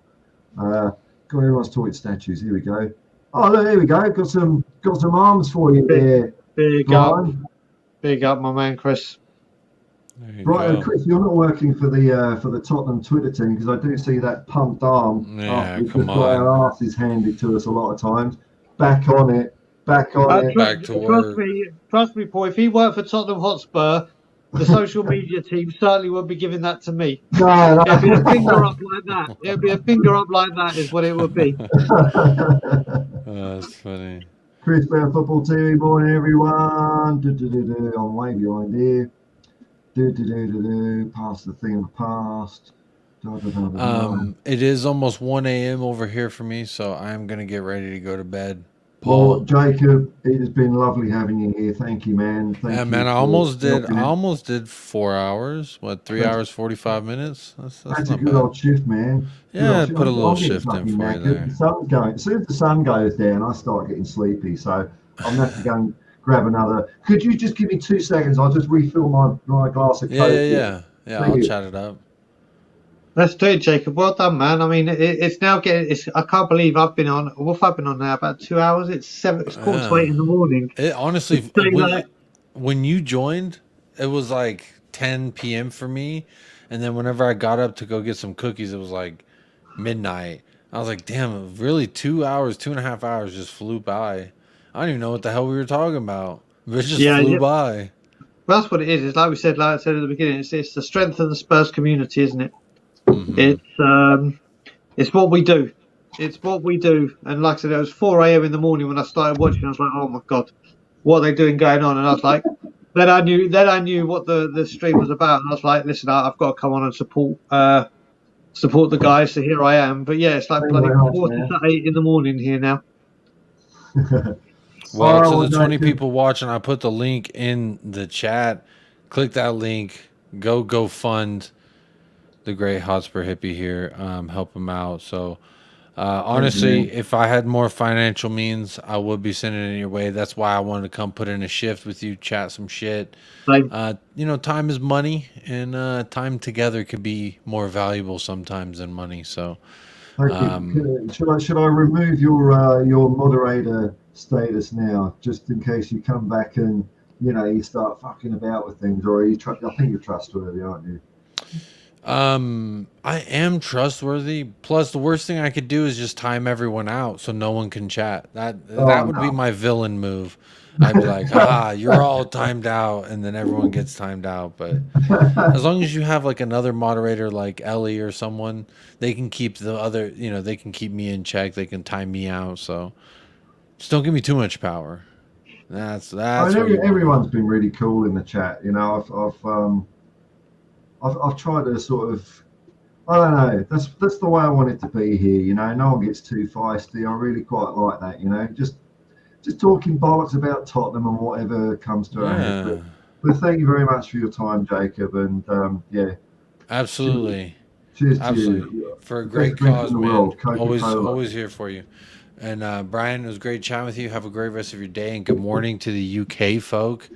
Have Always a a great rest pleasure, of Jacob, brother. Enjoy living in the future by 7 hours. Mate, I always can't wake wait up to and fly all back the and live in the past. I can't wait to fly back and live in the past with you. it's great. You wake up and then all the shit hits you, right? All the Tottenham news comes waving in first thing when you wake up, rather than Jacob, trickling throughout the that day. used to be the worst thing with the time difference. And obviously, when it was me and Ireland just doing Tottenham on tour, by the time we woke up and saw the news, it was old news in England. It's like I used to open during the dark times. I used to literally wake up in the morning. I used to be like, I didn't want to. I wanted to pull the notification down, but I was shaking. I was like, if I see anything Sky Sports or if there's loads, I was like, oh no, what have we done? Yeah, it's not a good experience, is it? No, it's also it's a when you wake up you're a little groggy. Oh, sorry, Paul. Go ahead. No, that's all right. I'm just going to have a quick look at Twitter now because it's about time that shit starts happening. So, sorry, carry on. Yeah, it's almost 8 a.m. over there. So, for me, you wake up, you're a little groggy, you're a little like sleepy. Last summer, I was on a Dama watch all summer. Oh, I was on Christ, you and the Dama. I woke up every morning waiting to see the "Here we go" Adama. Spurs tweeting Adama with the shirt. Like, I'm telling you, it was driving me fucking crazy. But now it's like, I see it. If I see like, oh, what's Fab been tweeting, right? That's the only one that I'm like, because if it gets to him, he's a tapping merchant. He's gonna get it if it's like legit.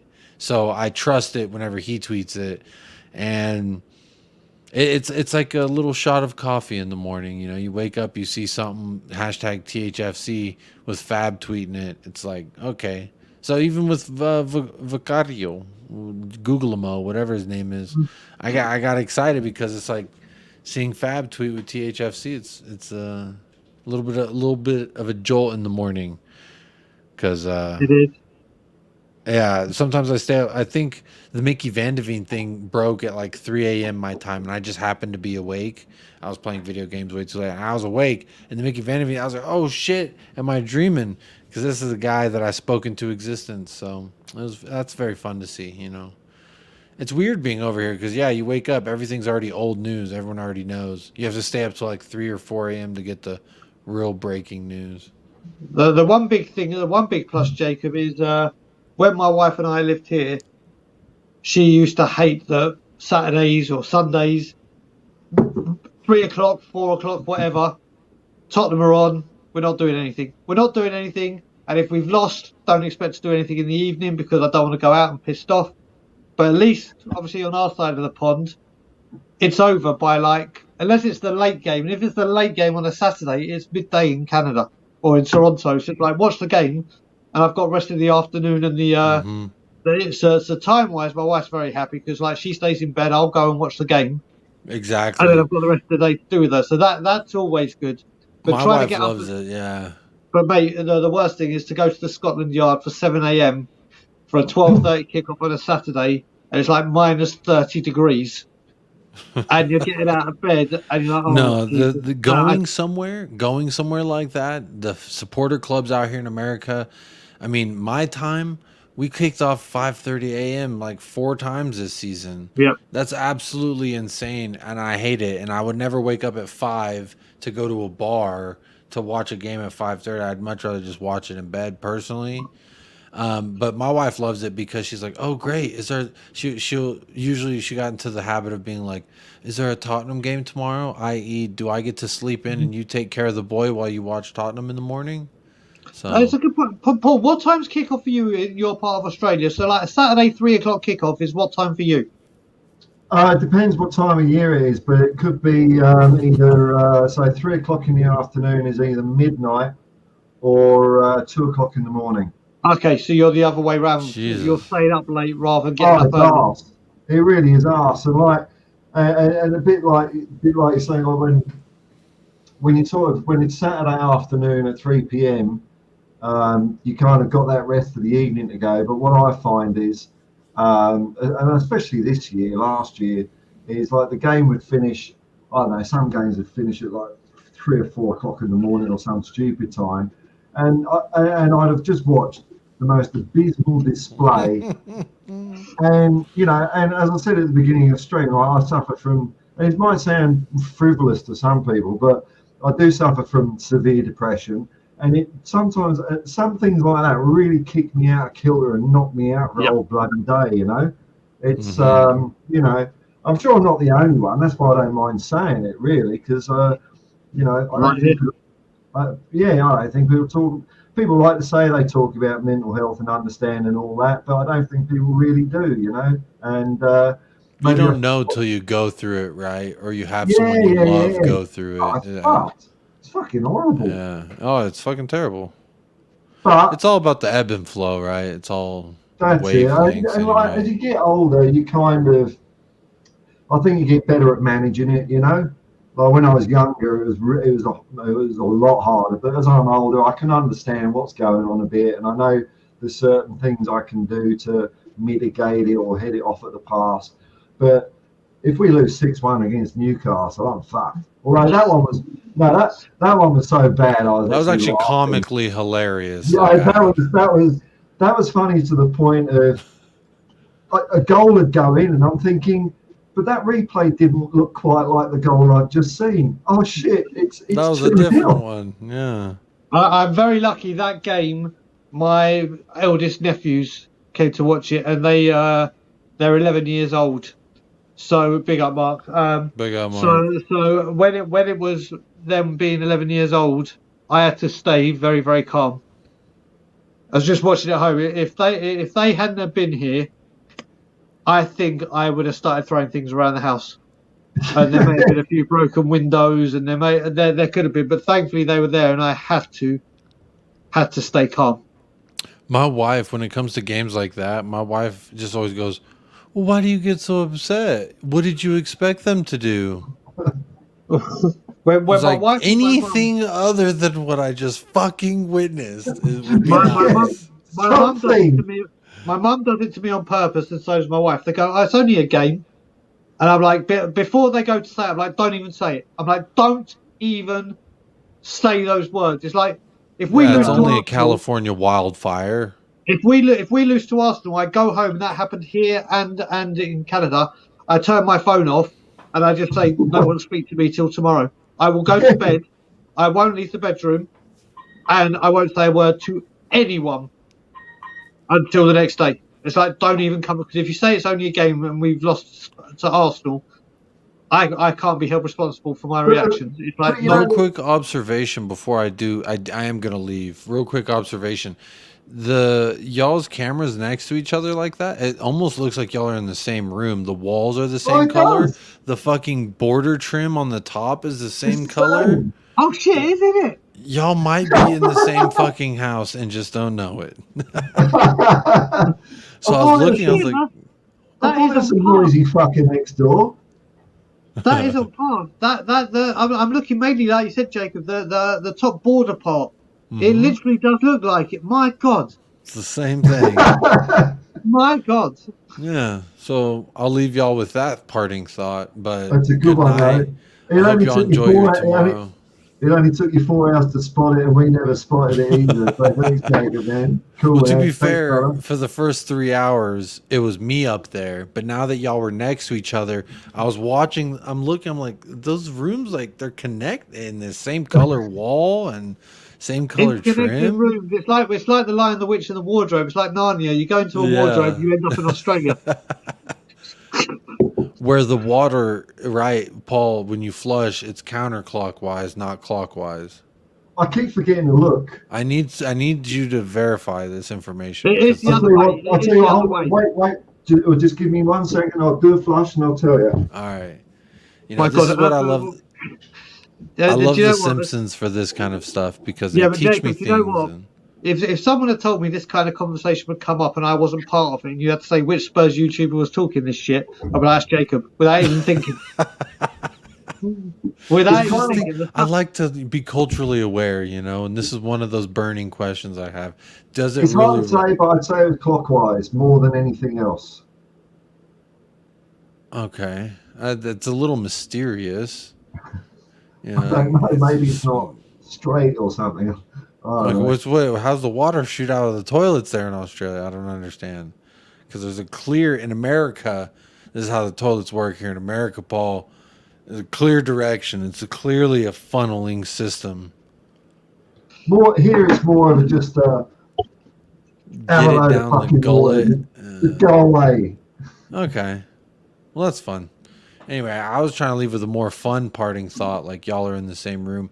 Like one of those commercials where it's like you're yelling at the neighbor, hey, keep it down. I'm trying to do a show over here. And he's doing the same thing. And it turns out y'all are talking to each other.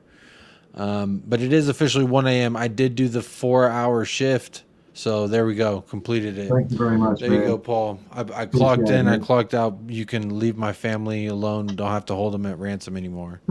I did. I will. Yeah. Well, you know, in the fullness of time, Jacob, they're quite safe at the moment. Okay, as long as they're safe. That's what I did the time for. Good night, you two. Have a great rest of your day. Big up Cheers, everyone in man. the chat. And I'm going to put the GoFundMe in there one more time. Fuck it. well, remember, Click it's it. pinned to the Thank top. you. It's pinned to the Give a top as well. $5. What'd you say, Brian? Sorry? It's pinned to the top of the chat as well.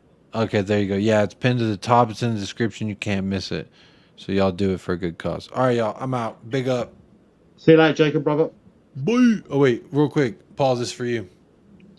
Yeah, In your spirit kangaroos animal. we trust. In kangaroos we Yeah. trust. That's it, man. Oh, Big Brian, up. I've had this thing since I was a baby. I've had this kangaroo. So it was destined that we were going to get Ange Postecoglou. It was There you go. just It's all because of you, Jacob.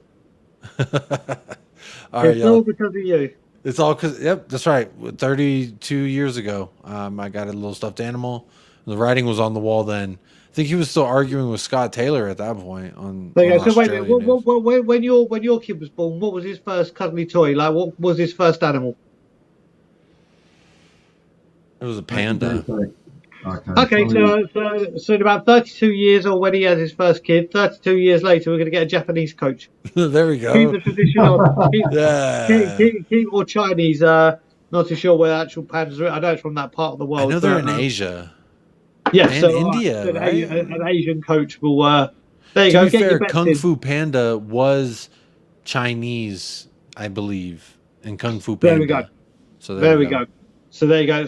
Get your bets in at the bookies right now. When Jacob In has 32 a kid, years, yeah. 32 years later, we're gonna. Well, have, he's about to turn 3, so it'd be 29 years from now. We're gonna get no, a it'll Chinese. be, it'll be from when your kid has a kid.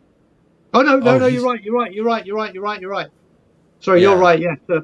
So 29 years time, like you said, we're gonna have a manager from that part of the world. Come Put on, your bets on. put your bets right now. You put $1 on that, I better pay like 50,000 by the time that comes out. Mate, I think There it'll we be a go. lot more than that. A lot more than that. All right, y'all. Good night. Good luck the rest of the way. You only got 7 more hours? Yeah. Whoopie-doo. Woo! Good Yeah, I luck. think I've got another hour in me. Then I'm gonna get a little bit of sleep myself. But, Yeah, no, yeah, thanks. Yeah, no worries, man. All right, Yeah. see you, Jacob. Cheers. And it's funny though, like, Brian, even though, you know, being a little bit mentally wonky, I think the doctors would describe me as, I'd still much rather be a Tottenham fan, even though the misery it gives me from time to time, because it gives you something to look, it gives me anyway, something to look forward to, you know. It's like, oh, we're playing such and such on Thursday or Saturday or something. So, you know, it's something that still ultimately gives me a lot more pleasure in my life than anything else. oh, it does. I mean, I'll tell a story like, and I've mentioned this before, so it's not like people will know that from the shows I've done and how open I am with my battle with mental health and addiction. Yeah. That time where we beat Ajax in the Champions League, for the first time in my sobriety, was the very, very closest I've come to having a drink. I literally had a drink in my hand like this. So I was shaking. I was like literally that close. And then I didn't go.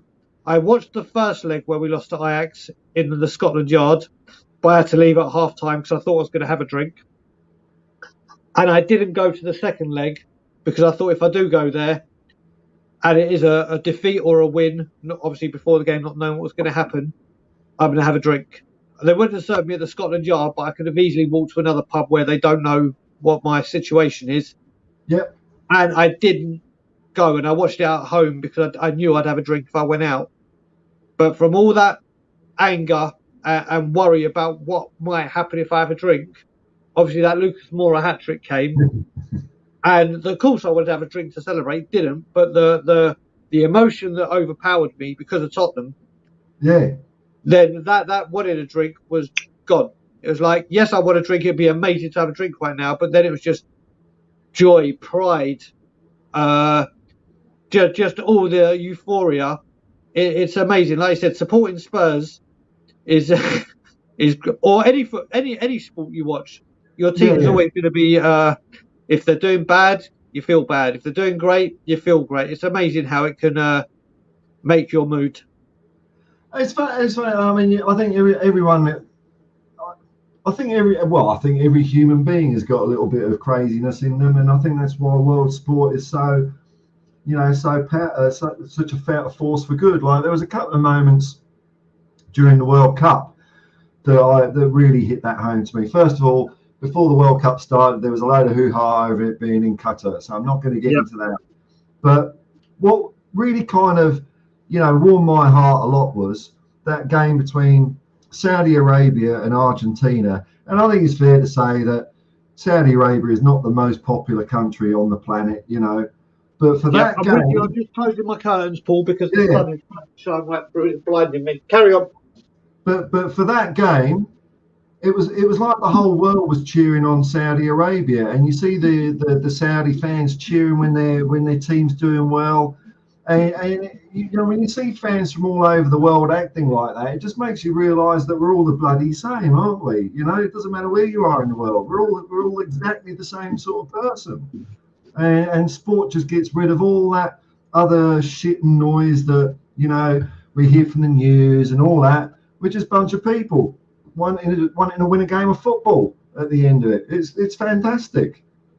It is, isn't it? It's amazing. It's like one thing I was lucky to be a part of. I lived in this country when we had Euro '96 and saw what happened. Like obviously England, when England are in a major tournament, is massive. The whole country comes to a standstill whilst England are in it. The whole country, you start hearing Three Lions everywhere. The whole place it's like Christmas where everyone's so jolly, upbeat, happy, yada, yada, yada.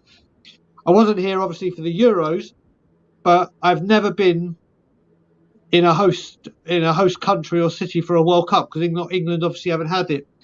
And in 2026, the World Cup is Mexico, America and Canada. And Toronto is one of the cities. So I'm going to get to be in a World Cup city. And I just can't wait. The euphoria that football tournaments create, no matter where they are in the world, like you said, let's not get into the politics, and that's not what we're here to do. But what the World Cup and Euros does for the host nations and for it's going to be incredible. To say that, like we were just talking about before, I was there when Harry Kane scored that goal. I could say I was in England when they hosted a tournament, but to say I was in a World Cup city, is going to be another thing that people can never ever take away from me. And it's going to be incredible for what it's going to do for Canada. Is going to be absolutely astronomical. I can't wait. Well, the mate's place I'm at the moment, the Secret Mountain Lair, him and a mate of his were lucky enough they went to Brazil 2014 for the World Cup, and oh my God, I mean, if you're going to go to a World Cup, that sounds like one to go. I mean, you're going to have a ball in the World Cup. The nearest I've been was the Sydney Olympics in 2000. Yeah, I was here when we had two. When we had the London Olympics, I was here. Well, that was the last time I was in England, just before all that. I remember before the Olympics, there was a lot of negativity, because we're going to get it ready in time and all that, and then people that lived here were saying, "Oh, it's going to be a pain in the arse. I'm going to go on holiday. It's going to be cheaper," and they gave the tickets out by ballot, and I thought, "Fuck this! I'm gonna tick every damn box of everything just to get." And fortunately or unfortunately, I got a hell of a lot of tickets. So I was going to see archery, judo, football, athletics. I saw Kathy Freeman win her gold medal in 400 meters, which was a huge moment for Australia. But it's just the way the whole bloody world was in Sydney for a couple of weeks. It was just mind-boggling, you know. We need a bit of sport to have that, and I think the fact that these things are rare, that it makes them more valuable. Like, I don't like the idea of the World Cup being held every 2 years. I know old Arsene Wenger's after that one. I think the fact that it is every 4 years, or the Olympic is every 4 years, it just makes it that, That'd be special, of course. If you look at it every year, it'd be bullshit. Well, you look at all the countries in the world and cities in the world. Yes, you've got your big cities and your internationally acclaimed cities like Sydney, like London, like Los Angeles, but to actually get the event there and watch the growth of that city or that country in preparation, is just incredible. Like I said, when we hosted the Euros in both years, the infrastructure for everything is here in England. For a football tournament, the hotels, the travel, the stadia, the everything is ready to go here. It's not like they had like with in America and Mexico, the stadiums are there. It's a case of maybe improving the infrastructure around the areas and getting things ready, because it's going to be the world are descending on you, like America did for '94. Canada has had the Winter Olympics before, all over the place for obvious reasons, our winters. But the stuff going on in Toronto, which is already a very, very fast-paced developing city, over the next few years, like the Toronto Stadium's getting a complete renovation, not complete, but a sizable renovation. Things are getting geared into place. It's just incredible to watch the build-up of this city preparing, or this country preparing, for such a historic moment in their history. And it's funny, like, no matter where these things are held in the world, there's always stories. Oh, is it going to be ready on time? And every single time, these events, these massive events, they just tend to run flawlessly somehow. You know, we had it in Sydney. Everyone thought it was going to be fucked here. It ran brilliantly. The World Cup in Brazil, or Russia or Germany, or wherever the hell the World Cup's going to be, they always seem to run really well. Just a shame we can't get our ass together and sort out some of the rest of the stuff. Well, I'll tell you what, you look at it. I mean, I look at my favourite World Cup. My favourite World Cups are ever Italia '90, because of Gazza, obviously. It's the first one I remember. Yeah. I loved the one in Japan and Korea in 2002. I thought it was a brilliant World Cup. But I'll tell you what, forget England getting to the semi-final, but there was such worry about what was going to go on in Russia. There was such concern. And you know that was a phenomenal World Cup. Yeah. Not just for the action. I mean, everyone was concerned that there's going to be big issues. There's going to be hooliganism. There's going to be. I thought it was a remarkable World Cup. And it doesn't happen. Yeah, exactly. I thought it was a remarkable World Cup, the Russia one. Yeah. Although we did bottle it, that's the problem. So I mean, I remember that. I when we got to the semi-finals and everything opened up, I was toying with the idea. I'm really superstitious. I was like, listen, if England beat Croatia, do I get a plane home? Do I get a plane home for the final? And then I was like, oh, wait a minute. If I get the plane home and then we lose the final, but we got to the final when I was in Canada, I'll be the one to say, oh, do you know what? I should have stayed at home. It's my fault. It's this, it's that. And then I was like, right, well, if I do that, maybe if we win it, I get the flight home. But then I thought, if we do win it, plane tickets to England, the prices will be astronomically high. So there's so many, what do I do? But then obviously we lost to Croatia, and it was like, okay, well, that takes that bullet out the chamber. Well, I mean, like I said earlier, that's the reason I bottled going to the '87 FA Cup final, because I was a season ticket holder, so I could have got a ticket. And I just, for some reason, I couldn't do it. I couldn't do it, man. And I guess I'm glad I didn't, and I've never watched that game since. It was a great game of football, but there's always ifs and buts. My old man, he was saying that in '66 he could have gone to the World Cup final. I've forgotten exactly how much he said the ticket was, but it was equivalent of maybe about a week's wages. Yeah. So, not super cheap, but doable, doable. And he passed it up. And, that would be a regret, I think. Fitzpatrick, he was saying the border skin of Paul's room is a bit thick. And I think now we're getting daylight in. I think the parallel universes are moving apart a little bit. So, I'll tell you what, Paul, when you're talking about it as well, especially with the Coventry game, you look at it, the world works in mysterious ways. If you look at it, that Coventry game, obviously we lost it 3-2, and who was the unfortunate person of all people? Gary Mabbutt own goal. But then you fast forward to our next FA Cup, 91, we win it by an own goal, and if Des Walker hadn't headed it in, who's right behind him ready to score it? Gary Mabbutt. That's right, so it's so random how these kind of things align themselves. You can't write it, can you? Exactly. It's the magic of the FA Cup. The thing I remember Alan Sugar. God, he was a dickhead, and he was always talking about this is how little he understood about football. I went to the FA Cup final and I saw my £3 million investment go up in smoke. And it's like, dude, you don't understand football, do you? You really don't. You just don't get it. What are you doing in this game? Stick to selling your shitty computers, mate. You're talking about an English hero. Everyone who was alive in 1990 remembers Gaza during that bloody World Cup. Everyone. I still watch bits of it now and then because, like you say, he ripped teams apart. Yeah, and he had a fantastic game against Germany. And in '91, I still watch it probably once a month. His free kick against Arsenal, bought his own, and his interview after. I'm going to get measured for me suit. Yeah.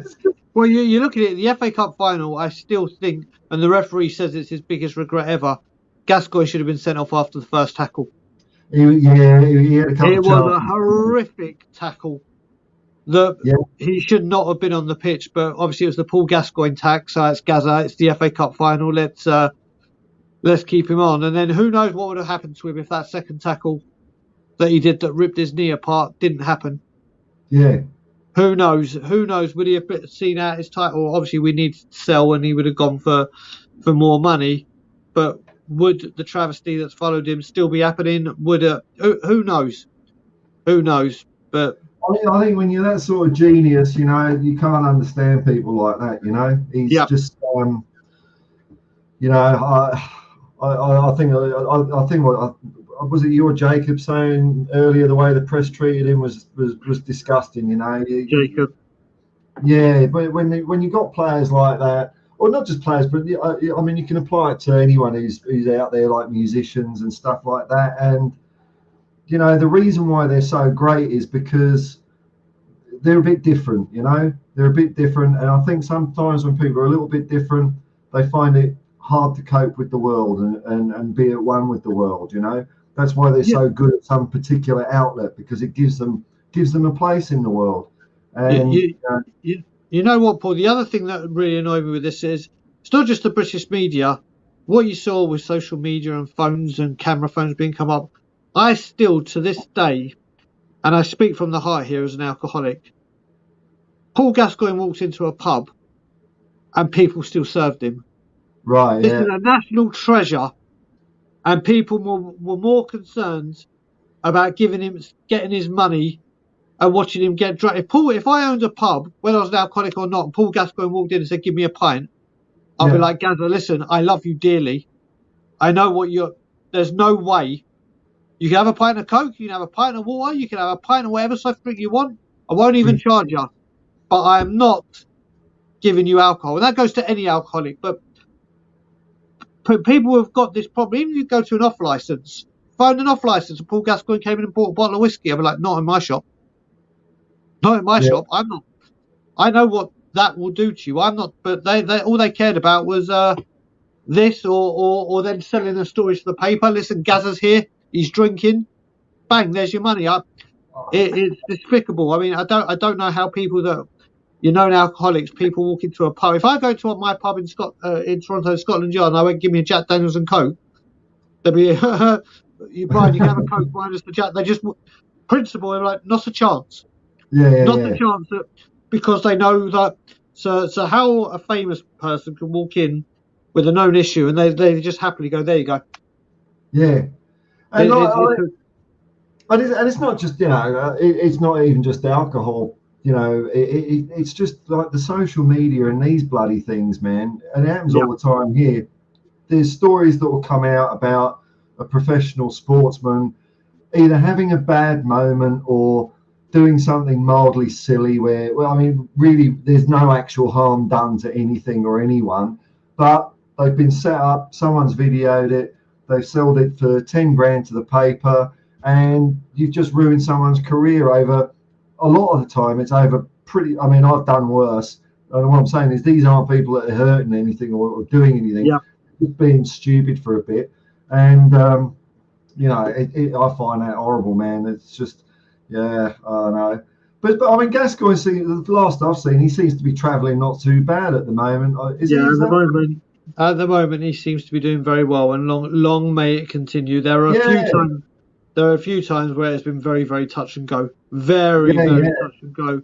Even Gary Mabbott, who has supported him through thick and goddamn thin, has said, I don't know if he'll survive this time, but thankfully, for the grace of God, he has.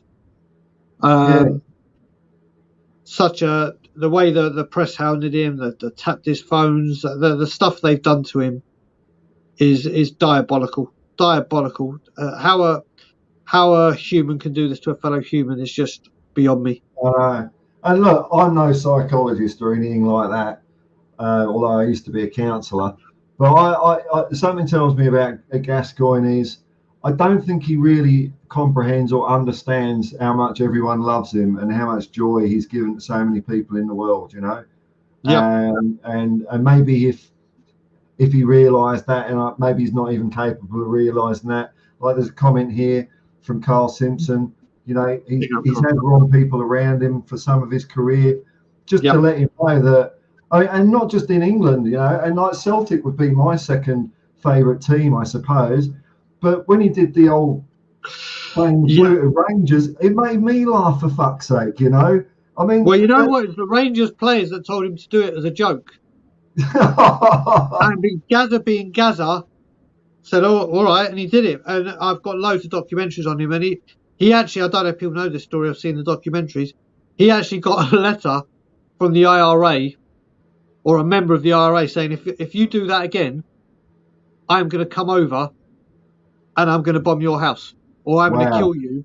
And he obviously they spoke to the police in Scotland, and even the police turned around and go, "Yeah, we know this guy. He ain't joking about it. If you do it again, you're..." And he actually went over and spoke to them and said, "Listen, I'm really..." and it got sorted out. But he would do anything. He was so eager to put a smile on people's faces that he would do anything. I heard Chrissy Waddle on... I've forgotten where I heard him. He might have been on the Spurs Show podcast or something like that, but he was telling this story about him and Gascoigne. It might have been an FA Cup final or an England game at Wembley, where him and Gascoigne, obviously the ringleader, for a laugh, decided to try and boot the ball over the brass band in the middle of the pitch. And Gascoigne, seeing how close he can get it to going over their heads. And I don't... This is what Waddle says. He says at one point, you just, in the middle of the music, you heard a... And so they both leg it off the pitch, right? And so they're in the tunnel, and there's this trumpet player's coming up with a bit of blood coming from his mouth because the ball just whacked him in the face. Yeah. And Gascoigne says, "Bloody hell, mate, what happened to you?" He says, "I don't know." He was the biggest joker. The biggest joker. You hear the stories he tells, and like I said, you just love him. You just can't help but love him. Yeah, one of the best players I ever saw. That's for sure. Morning. Now I did have a look at my Twitter feed here, Brian, in the vein of seeing if there's any news here, and I did see something. Oh. Well, it's when I say something, I mean marginally, slightly, not nothing. Okay. And this is last word on Spurs. Have retweeted this from Romeo Agresti. No idea who that is. An Italian journalist. He's done some work with We Are Tottenham TV. He's very reputable. Oh, okay. So let me see how this one grabs you. Juventus are demanding a minimum fee in the region of 80 million euros for Bremer. What do you reckon? That's a lot of money, isn't it? It is. You know what? He is a fantastic defender. Injury concerns, but there is no way this is happening. There is no way, is there? Not 80 there's million. no way. We could have looked at this last season when the opportunity was there. I just can't. When you're talking about Tapsoba and Van whatever his name is, and then the Fulham guy, you can get all three of them for the cost of him. Yeah. And I just can't see it. I can't see it. I can see that we're interested. I can see it. And also, this could be another. Like I said, it's come to revelations that Paratici might be a bit more involved than we all thought. Now, what's all this about? Because I've seen rumours of this. What the flying bloody fuckery hell is he still? How? So basically, you would have imagined when he left, there was a list of targets drawn up for this summer anyway. They would have had this and used it, but apparently he's back in Italy. But some of his worldwide ban, some of the restrictions have been lifted, so he can work in a consultancy capacity. And Alistair Gold even spoke about this yesterday or the day before, saying there is conversations between the club and Paratici apparently happening. So you look at it and people are saying, why haven't we got a director of football? Oh my God, we need this director of football. Well, there's two ways you look at this. Either Ange Postecoglou has said, I don't want to work with the director of football. That's what I'm hoping, Brian. That's where my money. I wish. Yeah, or it's we kind of do still have a director of football, but he's a consultancy capacity director of football. Because if you look at it, all the defenders we're being linked with, all of a sudden we've started focusing on centre backs, and like 6 or 7 names have come up. And what did Paratici, and what was he known for? Speaking to like multiple players to keep the interest in everyone talking about who is it, whilst they really home in on the two. So who knows? But I think 80 million for Bremer simply ain't happening. So at the beginning of the stream today or this morning or whenever I was doing this, I did a really quick, I would say back of the cigarette pack, but it's nice. It's a proper official pad here of Paratici signings. What were the good ones and what were the bad ones? And I don't think this article was a full list, and I am being kind to him as well, right? So 15 signings, I am saying 8 were all right and 7 were not all right. And for me, that's a disastrous bloody ratio. You're talking about a 50-50 chance of a player working out. So I'm really hoping that it's the first part of your alternative, because Ange Postecoglou at Celtic, I think he signed about 29 players, and I think maybe 3 marginally didn't work out of 29. Yeah. You know, for a proper recruitment person, you want to be looking at surely 75% success. You know, I mean, everyone knows that the odd one's not going to work out. That's just bloody football. You know, you can't guarantee these things.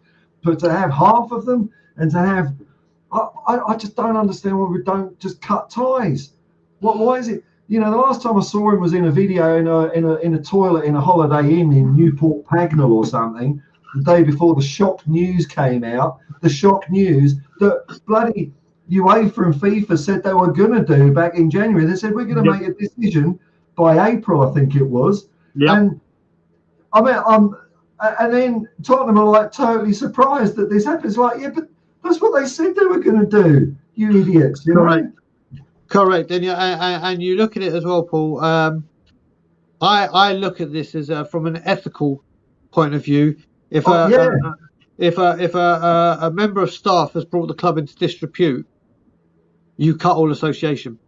Yeah. You're like, no, that's it. You don't go to say, yeah, you brought our club into disrepute. You've got a ban. You're getting done for corruption or whatever it is you've done.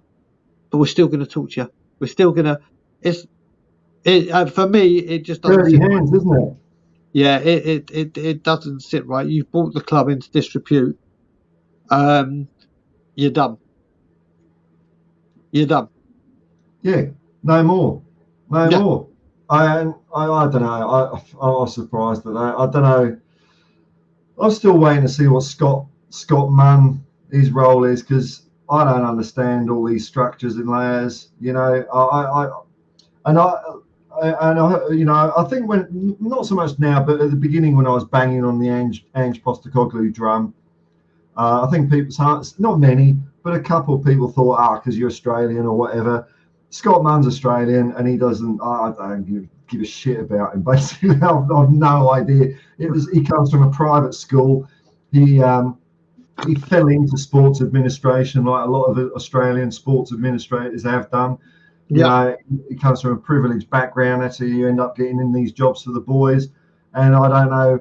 You know, so long as if what Scott Munn has done is somehow put a bit of wording to get Ange in, and then just shuts up and goes on holiday, I don't care. Then I'm happy with him. But if he's there thinking he suddenly knows about football because he's not a football person, then I'm going to be a little bit upset. I don't want people interfering with Ange's 4-year master plan.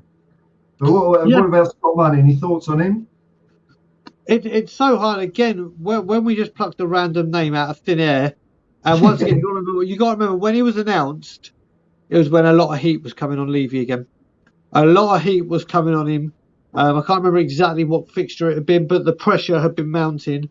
And all of a sudden, let's calm everyone back down and make an appointment. This is the new guy. This is what he's going to do. Blah, blah, blah, blah, blah, blah. It's very hard. You've got to remember, he doesn't start his job till July the 1st. I think what we'll find within the first week of him arriving, probably within the first couple of days, there'll be a Ange Postecoglou full interview on Tottenham Hotspur's Twitter, website, Spurs Play, whatever. And I think you'll see the same with Scott Munn. And I think until we see Scott Munn have an article or an interview where he outlines exactly what he's there doing, it's very, very hard to say, okay, let's see what you can do. Because at the moment, we don't know what he is going to do. But again, the pair of them have a huge chunk of knowledge in the untapped market, which is the Far East and Australia and New Zealand football. So that could be invaluable. That could be absolutely priceless. We'll just have to wait and see. I like this comment. Venurius Silakis, Yasu LRA, Fistikos for coming along. Hi guys, I reckon Ange won't have a director of football. He will want full control. I'm really hoping this is true. Because I don't see that he bloody needs one. I've said this so many times, man. Football hasn't changed. You're still managing a squad of 25 players. Who comes, who goes, how they play. There's not more teams in the world. It's the same number of people playing all over the world.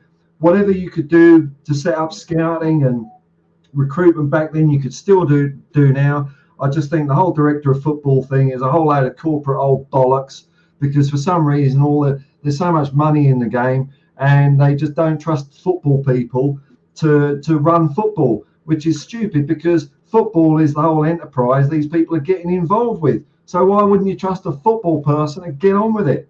Brian Clough didn't need the director of football, did he?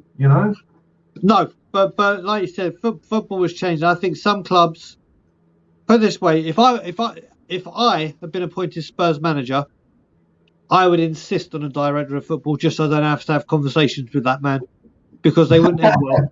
They wouldn't end well. So I understand it's the link. Like, this is what it's for both parties. It's like, right, I need to get a message down to him, or I need to get a message up to him, whatever. And I can see their part in football, but we've seen, like, every time we have one, and Paul Mitchell will be the one that everyone refers to, who is the best one we've had by far so far. Why did he leave? Because he wasn't listened to. And who wasn't he listened to? It's if you have a director of football there, you've got to let him do his job. As in, the keys in the title is director of football, not director of business. And if you have that director of football in, that is a link for me, manager and director of football, to liaise and get things sorted for the footballing team. Say to the chairman, right, we need this amount of money, or we need this, this, and this, and this, and this. It doesn't just have to be money, so we can improve the footballing team or the footballing side of things. And unfortunately, it just hasn't worked. I mean, this is an interesting point, Leon Felix Cooper. I can kind of see this one.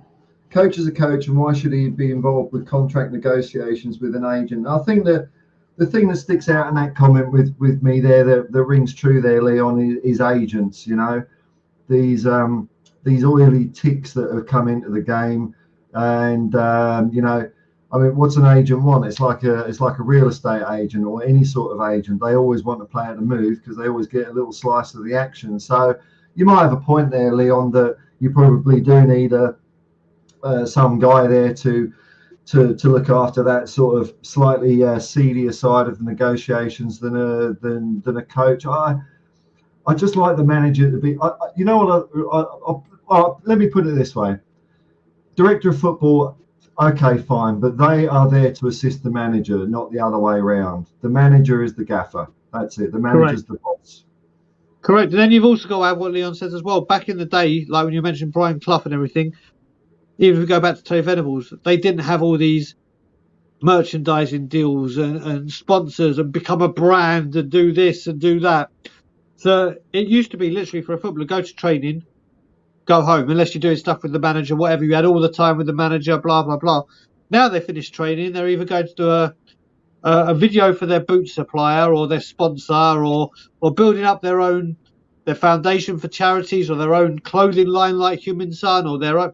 It's completely different now. So Leon's right with the responsibility, that kind of side. The director of football can be vital, but like you said, and like we've said, they've got to work as a unit, and the people above have got to listen to what they're saying about being director of football. It's not director of business. And all right, I think Leon's got another good point. I'm okay. You're winning me over, man. Also, you can keep the trust of the players even if they won't get a new contract. So I guess what you're saying is you can have the director of football. They might fart around, and the agent, they might fart the player around, but at the end of the day, that doesn't necessarily damage the relationship between the player and the manager. Okay, all right, no worries. I'm wrong, sort of, until someone persuades me the other way. Mark Sheriff Cousins would love Brian to be manager. What formation would you play then, Brian? I've said this before. If I ever got anywhere near the coaching staff or a job in the capacity with Tottenham Hotspur, I would. All I would say is I would probably last one press conference, because I would get the sack. Because if I was there, I would call it as it is. I would be like Antonio Conte at Southampton, but that would be me mildly. And then I think they'd say, I think it may be the shortest. We all thought Nuno was short and things like that. I think my reign as Spurs manager wouldn't even last like when Jose Mourinho and Nuno did his "we're going to make you proud" and Jose did his thing. That would be my only interview as Spurs manager, because I'd be sacked. So you're ranking yourself somewhere like Christian Gross, Jacques Santini, around that sort of. I think I could do a better job, please God, than especially Christian Gross. Jack Santini won a trophy. I certainly wouldn't go. Okay. I bought a ticket. I would say I bought something else, and I'm going to go visit Levy. I'll be like, I bought my baseball bat.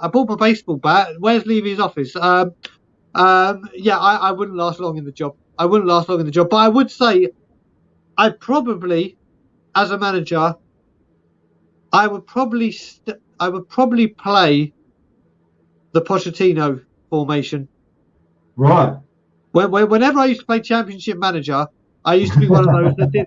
And this is back in the day. I mean, you play Championship Manager or Football Manager now, it's indecent. It's so complicated. I actually had a look at it a couple of months ago, because I used to play Football Manager back on the Commodore 64. Yeah. And I looked at this thing for about 5 minutes and I thought, no, man, this ain't fitting in my brain. Mate, it's become so intense and so when you used to play it like you said, but on the Commodore or the Amiga that I was playing it on, or the PC, literally, you bought the players, you picked the players, you sorted their contracts, you did the selling, did a bit of trading. That was it. That was it. It was very, very basic, as in, and it was very, very addictive. But the formation I used to play was back four, one light DM. So that's 1, 5, 6. Then 3 in midfield and 2 up top.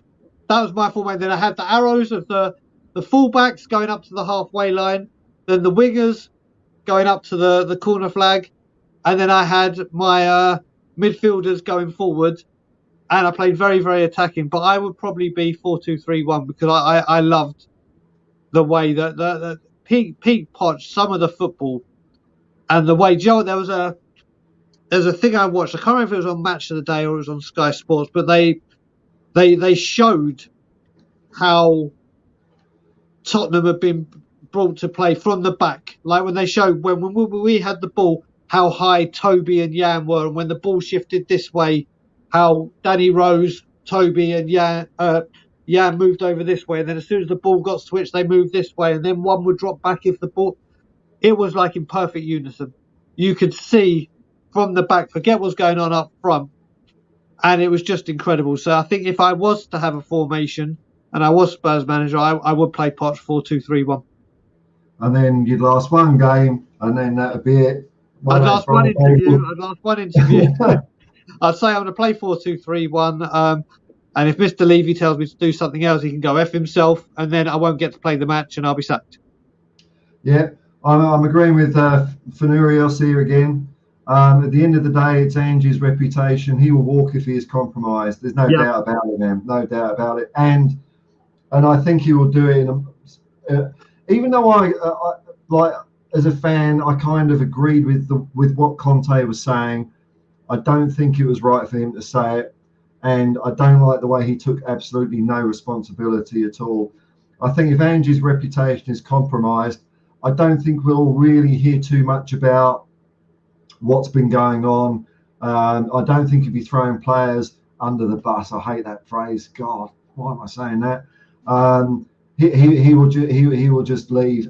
But I think the chances of that happening, man, Fenurios, are pretty small because he's left every club under good circumstances. He's left every job under his way, and I don't think he hasn't always had easy people to deal with.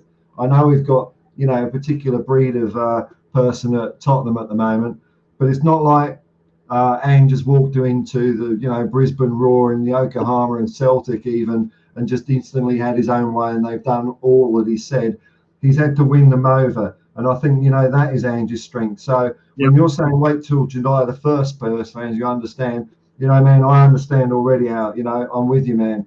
And I think we're going to see I think if there's one man that can manage the situation at Tottenham, it is Ange. I think if Ange can't do it, no one can. That's how highly I think of him. I think he is an absolutely elite coach and a great, straight down the line, humble human being. And I think he's got the capacity to be able to deal with he can manage up as well as down, this guy.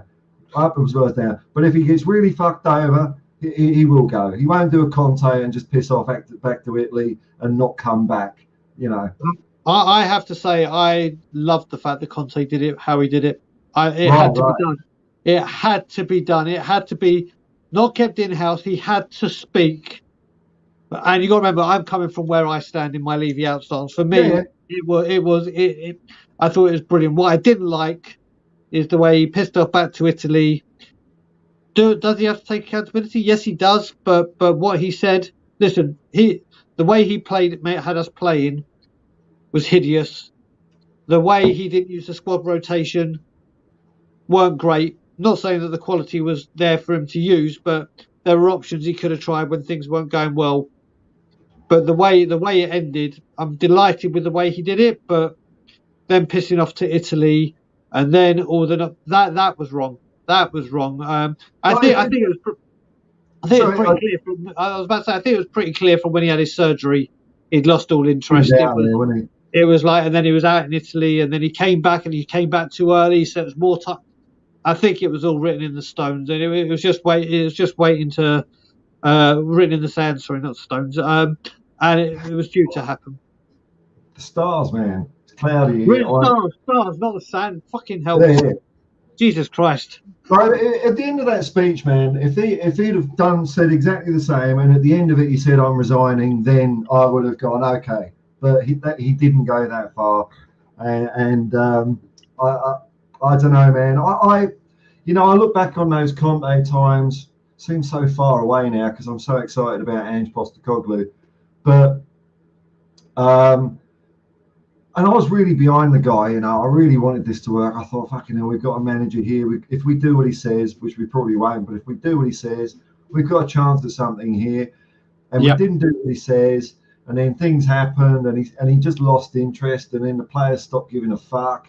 And the whole period leaves me with a bitter taste in my mouth, really. Yeah, I get that. More so than Jose, even,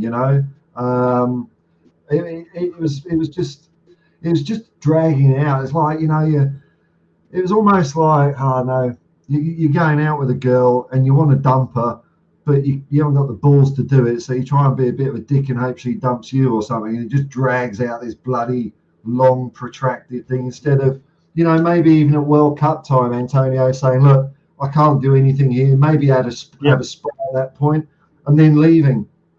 Yep. I mean, I have to say, Jose Mourinho, in his opening press conference, said the greatest line I've ever heard in a press conference when he was asked,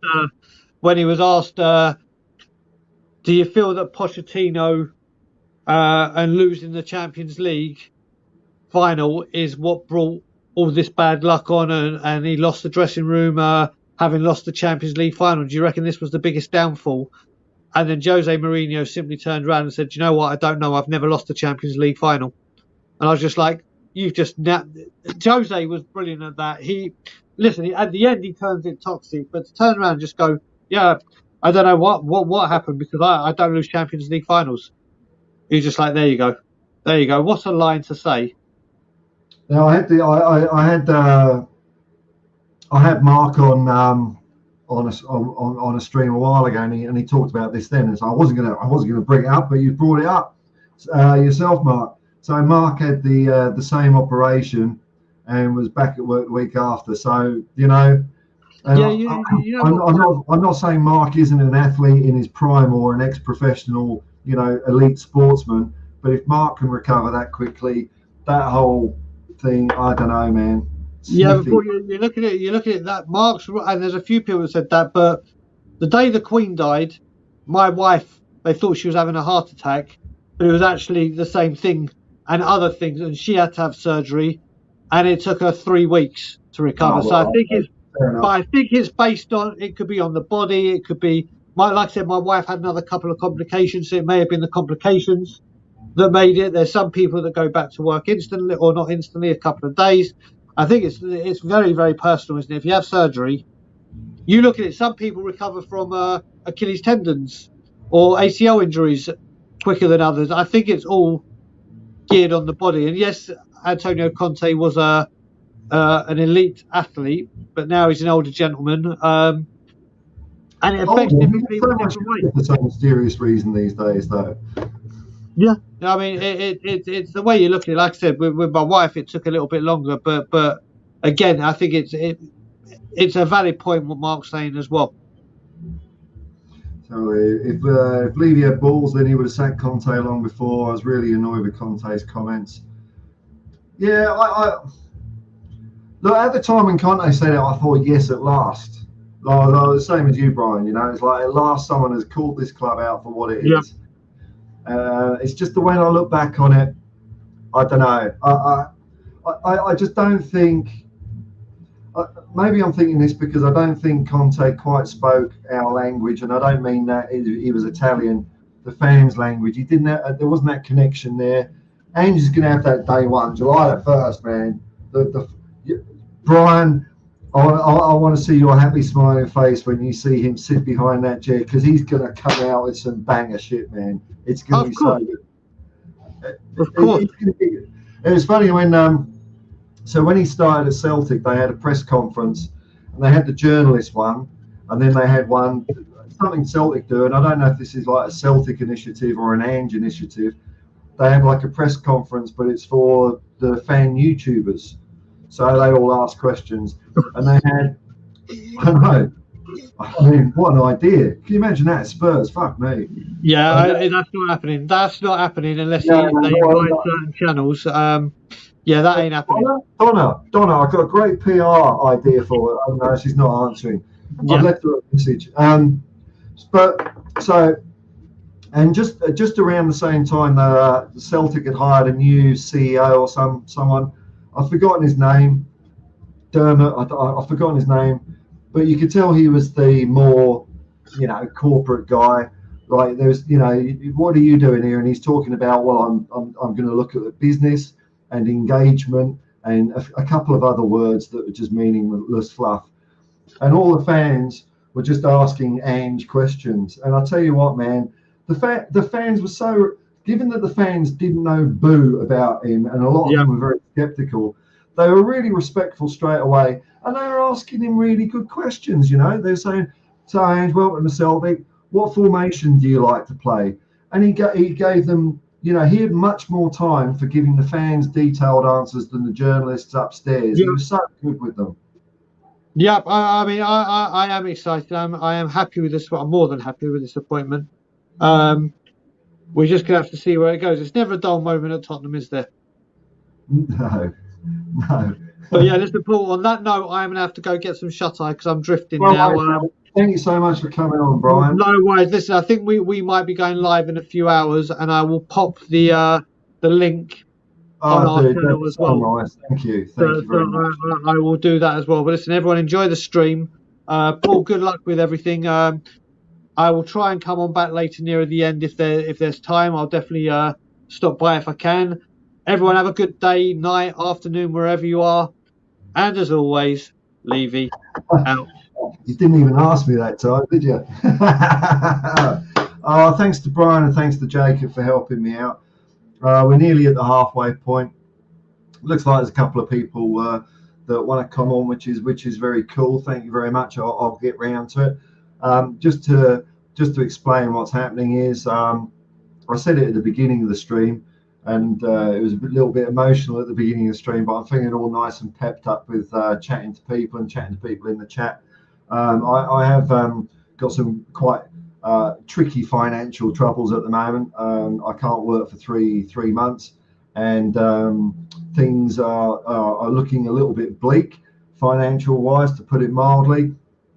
And so really I'm doing a 12-hour stream, just to try and help me out a little bit, to be brutally honest. I really don't like doing it. For those that have watched me do streams in the past, I don't even really like asking people to click and subscribe and like and all that. I just, but this is kind of a last resort. There's a link in the description below with a GoFundMe page. Any amount helps, even if I'm not looking at the total as I go along, because I'm doing this for fun as well. One of the reasons I started this channel was it was the day I found out I couldn't work for 3 months. And I thought, if I don't do something, I'm just going to curl up in a ball. I might not look it sometimes, but I've had a history of severe depression and anxiety all my life, which I don't mind talking about, but I won't go on about it because I want to talk about happy Spurs shit, and things can be quite difficult for me to cope with from time to time. And it's a situation that does have an end. Like in about 2.5 months, I can get my head above water, but right at the moment it is pretty tricky, and it will stop me having to live in a car. I'll put it that way, because that ain't being too dramatic, to be honest. But I also understand, man. Hello, got some assistants coming. Oh, dude, thank you. I've got my assistant with some sustenance here.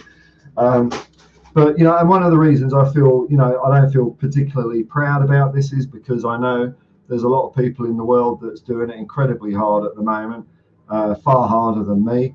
And if I, usually when I have a bit of money in my life, which I do, which I've had from time to time, I like to help people out, which makes it feel quite weird for me that I feel so bad and guilty and quite shameful about asking for help. But I know that there's lots of people out there that are willing to chip in a bit. So there's no illusion here. This is not a charity thing or anything like that. This is purely just to help me out through a really fucking hard spot in my life at the moment. And if you can't, and you don't, or if you don't want to, you don't agree, that's all cool too, man. I'm doing this 12-hour stream partly to help my finances, but really I found that since I started doing the stream, really since I started going on other streams a couple of years ago, like the Irish Hotspur, it's really helped my mental health and helped me deal with a lot of things in my life. And doing the stream, I just really enjoy. I always have a great time doing it. It gets me out of the bed in the morning, which when you have depression, it can be. It sounds, sometimes people say it's lazy and things like that, but it's way more than that. But having something to get up for and get out and be excited about it makes a massive difference in my life. So, to everyone that started watching this channel and everyone that started commenting and keeping me going, with comments and going off on tangents and talking about crazy wild shit, I really genuinely have loved every minute. So if you're not able to give anything, or you don't agree with it, or it's just not your thing, or you've got your hard time yourself, it's all totally cool, man. It's all totally cool. At the end of the day, I'm here to hopefully provide a little bit of entertainment as well. And YouTube's for free, isn't it? You just got to watch an advert every 5 seconds. Part of the way I'm trying to justify this in my mind is that the channel has started off so well that probably, within the next couple of months or so, it will be able to be monetized. And I'm just sort of artificially bringing that forward. So if you like, maybe treat the GoFundMe as like a super chat or a membership or something like that, whatever way. But if you can't, I totally understand, and you're more than welcome to just sit around. The more the merrier. That we just talk a load of crap. I've been going for nearly 6 hours. I am feeling a bit knackered and tired, but I am going to keep going because I know as soon as I stop talking and start looking at your lovely comments, we're going to get going again. But that's the reason I'm doing it, being totally upfront about it. Sometimes you just have a bit of shit in your life, and right now I've got a bit of shit. And thank you to all those people that have given already. I mean, I can't, even $5 gives me a bag of chips, for fuck's sake, So speaking of which, look at that. that's dinner tonight, and the drink of kings, of course. So sometimes when you're going about your life, you might see people, and I know I often perhaps give the impression when I'm doing a stream of being exuberant or extrovert or whatever. And I actually do like being in this state of mind, and it's you lot that bring that out in me, which is a really good side. But a lot of the time, when I'm off on my own, things ain't so good. So anyway, enough of that, because I'm starting to get emotional now. A couple of people wanted to come on, so I'll tell you what. Now, the way I'm more comfortable doing this, because I think it's what I'm better at, is just to have one or two on at a time. If I put the link up, I'll let a couple on at a time. What I find is that if it's like turns into a Brady Bunch full of heads, I'm very conscious that because I'm at the arse end of the world in Australia, I'm on a little bit of a time delay, which means if people get talking and I want to say something, I don't like interrupting, and I don't really like, getting my cock out, and it feels rude and disrespectful for me to do that. But when it's just one or two, and we can have a nice chat, then that's all cool. So what I'll do is I'll put the link in, but you know, you might have to wait a while to get on. I'm not going to bring everyone on straight away. Be patient, and if you don't get on, thanks for having a go. And I'll be doing, you know, I'll be doing normal streams when, you know, I'm not so, you know, fuck everything. So I've just got to figure out how to do it. I'll just go through a few comments first, and then I'll put the link up, all right? Because I want to catch up with the comments. But I'm liking Fenurius Shilakis here. He's a man that knows Ange, and I think you're right, man. All the Spurs fans are going to know what's going on come July the 1st. I'm with you 100%, brother, 100%. In fact, there's a couple of Greek mates of mine. The drummer in my band, he's Greek, and another mate, he's Greek. They're not even Spurs fans. They're not even really football fans. And they're, because I've been going on about Ange Postecoglou so long, they're spreading it around now. So there's more and more people getting on the Ange bandwagon. It's fantastic to see. So Brian, if you bear with me, I'll just do some comments here, man, and then I'll stick the link in. So I respect the honesty, Paul. Well, you know, sometimes it's hard to be honest, and I have mentioned mental health the odd time in my link in my streams. It's not something I'm particularly worried about talking about. It's just you know, it's just depression and anxiety. There's nothing else going on. That's what it is. I've had it all my life. The older I get, the easier it is to manage, and I think just by talking about it, it hopefully makes other people feel a bit more normal as well, you know, and a bit more accepting about it. The reason why my voice is getting a little bit wobbly at the moment is because you know, I'm asking for help basically. So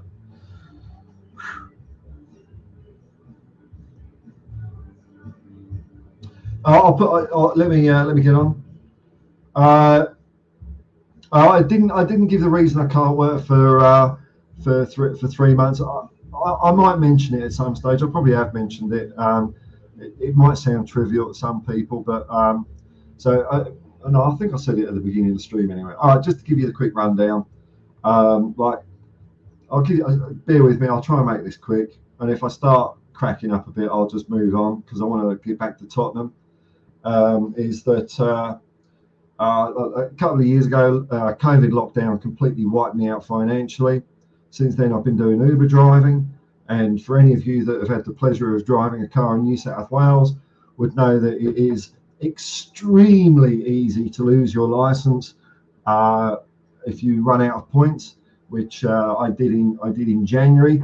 No drink driving or anything like that. It's all the most poxy, stupid offences. It's all basically going 5Ks over, you know, basically stupid shit like that. Honest accidents.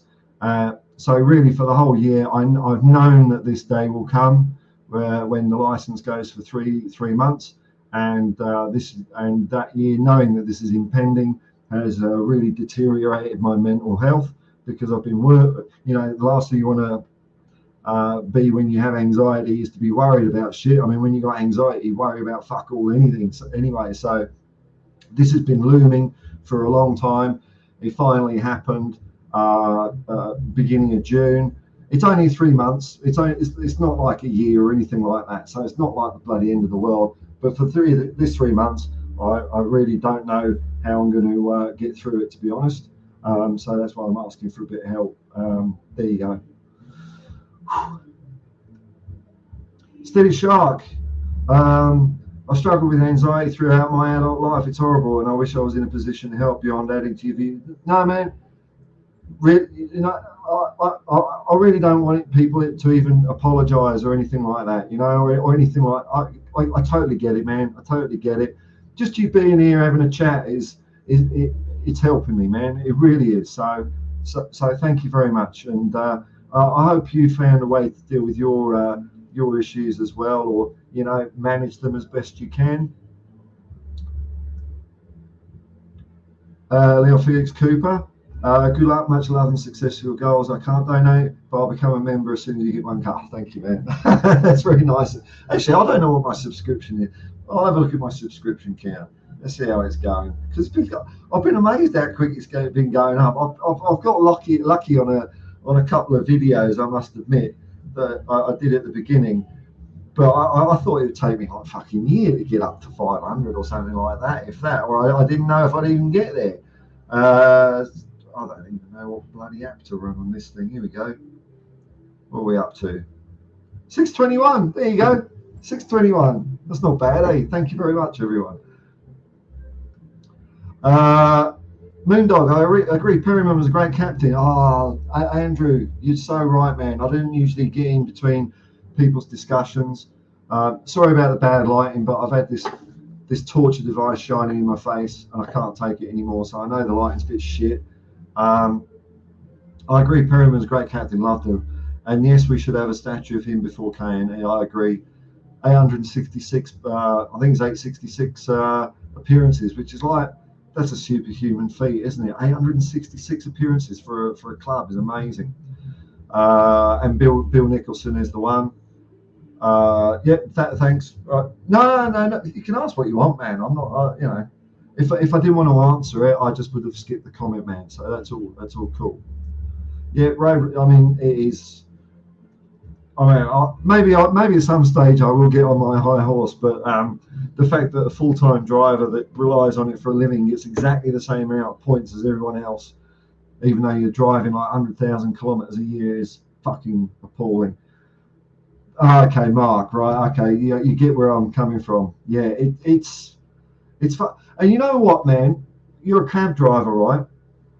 And I see an awful lot when I've been doing like night shifts and stuff around the city. The number of times I see cops pulling over taxis, and I'm just thinking, you know, what has that guy done? You know, he's just trying to earn a living. What I can't see any, you know, carnage anywhere. What did he do? What did he do? A U-turn on a double white line when there's no one around? Oh no, you know. They just go the easy targets, the police, sometimes. You know, I don't have a highest opinion of them, to be honest. 622. Okay, here we go. Good morning, Godfrey Durham. Good morning, Paul. Sorry about your troubles. Thank you, man. I hope Big Ange walking through the door on July the 1st will put a smile on my face. It certainly will, man. Is your greatest to support? Well, I'm one of his supporters. I'm one of his supporters because all of you lot out there are all going to become his greatest supporters too. Thank you very much. Right. Now, what I'm going to do is I'll put the link up if you want to come on, and I've got to just go and quickly drop Eric Dyer off at the pool. It's only an Eric Dyer, so I won't be long. I'll probably put, I don't know, have I got any like image to put up? You can just have a look at the background. Hopefully won't lose too many viewers. Here we go. I'll put that up there. And hopefully, if anyone can tell me if they can hear music, let me know, because my mate's blaring it out, and I don't want to get DCMCA'd and all that. I don't think it'll be a problem though. Let me see if there's anything. Let me see if there's anything interesting I can put up while I'm dropping Eric Dyer off. Hang on.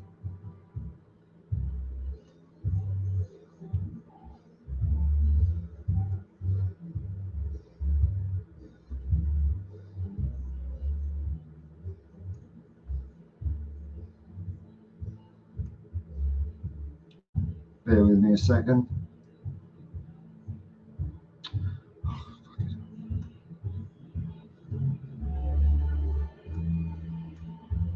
Okay, so I won't be long, but what I will do is I'll give you a proper footballer to look at while I'm not here. Someone that I would love to have in the team right now.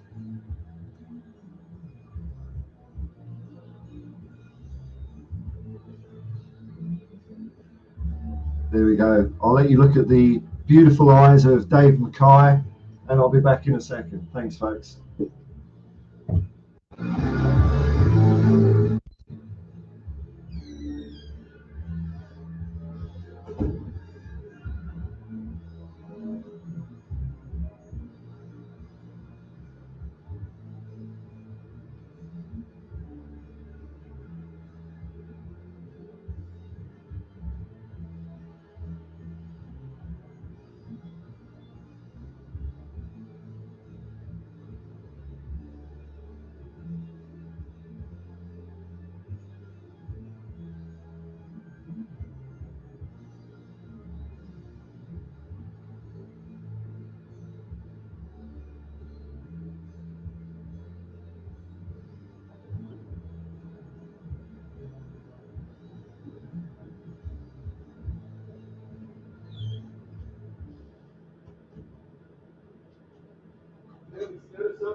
Busy.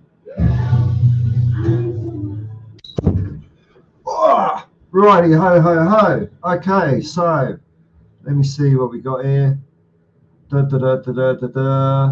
Mark Cousins, yeah, same here, Paul. It's bullshit, isn't it? It really is. It's horrible, you know. It's just revenue raising, and it's revenue raising. It means I might not have somewhere to live. So, you know, thanks New South Wales Police, you bunch of assholes. Okay, we got Brian here, so I'll get rid of Dave Mackay. I know you've enjoyed seeing his lovely face, and we'll bring Brian here. Hi, Brian. How you going, man? Yo, how you doing, Paul? All good, man. Yourself? Yeah, not so bad. What's floating your boat about Spurs at the moment, man? Anything? No, just I just want to see the direction you're going to go, because when I look at the squad, right, I see there's a lot of things that like the high energy Ange plays, right? The high energy. Yeah. Especially in midfield, right?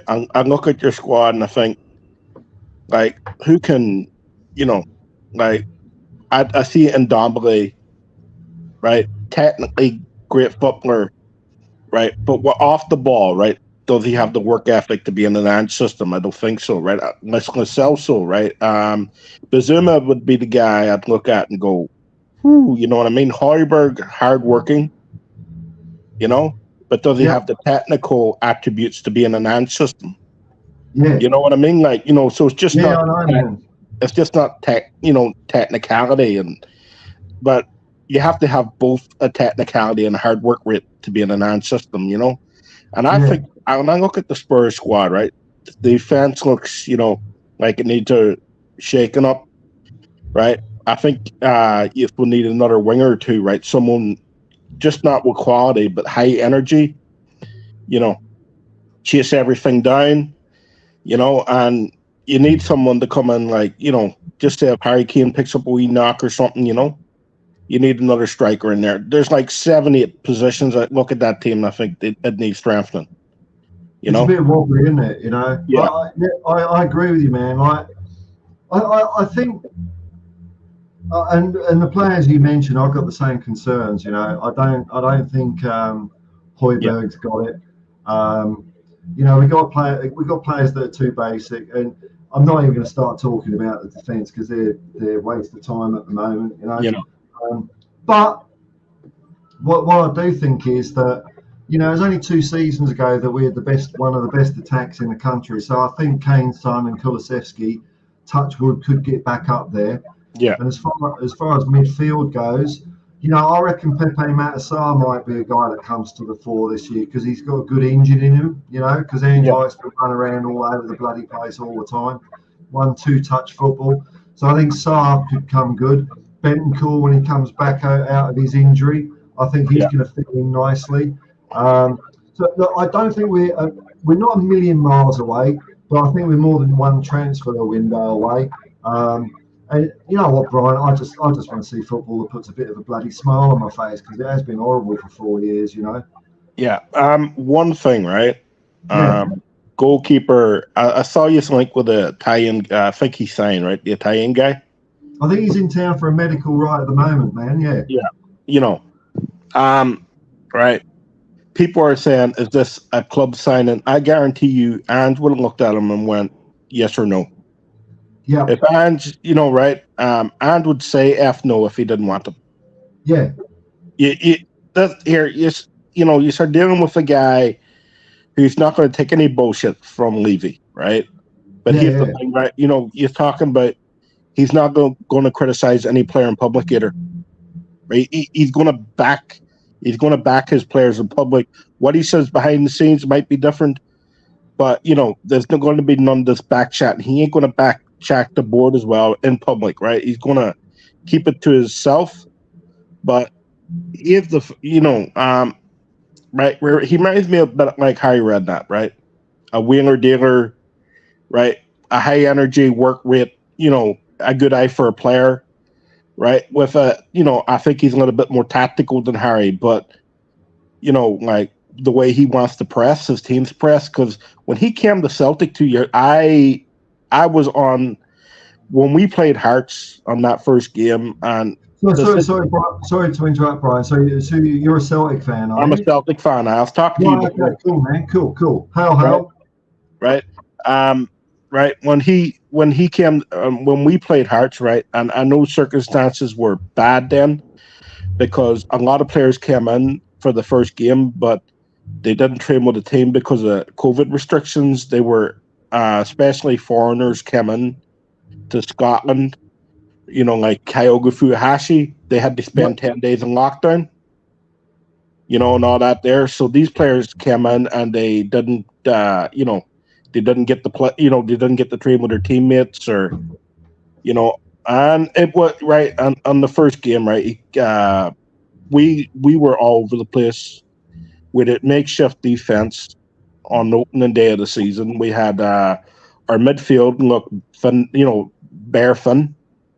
A lot of players leaving the club, and here's the thing: he had a total rebuild to do, and you were speaking earlier about he earned the trust, right? Because he was given at the end free roll on players he wanted to sign, because I think they trusted his judgment.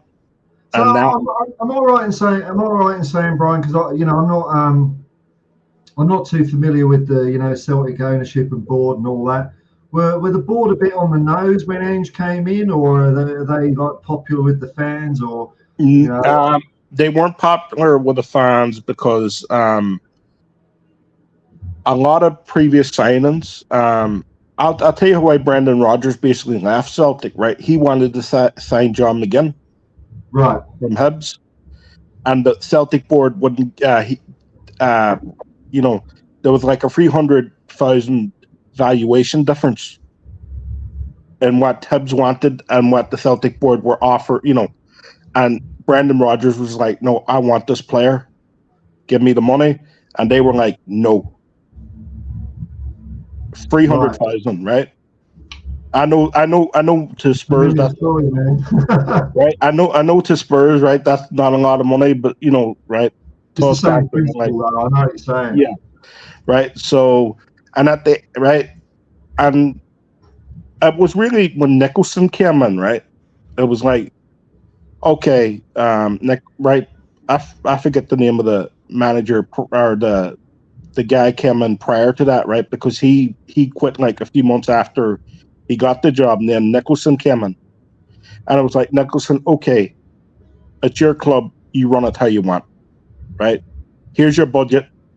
Get me the players, get me, bring in the players you want to bring in on that budget, right? And he did that, right? And very quickly, right, we signed Ideguchi, 700 grand.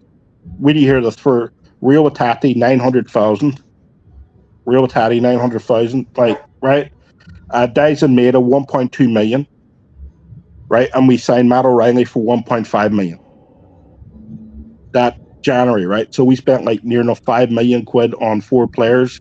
Yep. On 3 of them became mainstay in the team, and I think Ideguchi would have either only he got injured in his very first game, and he was out for like 4 months that season. He got kicked in the head, So, and I think he would have been a mainstay as well in that team. Yep. Right. So it was like, okay, we trust you.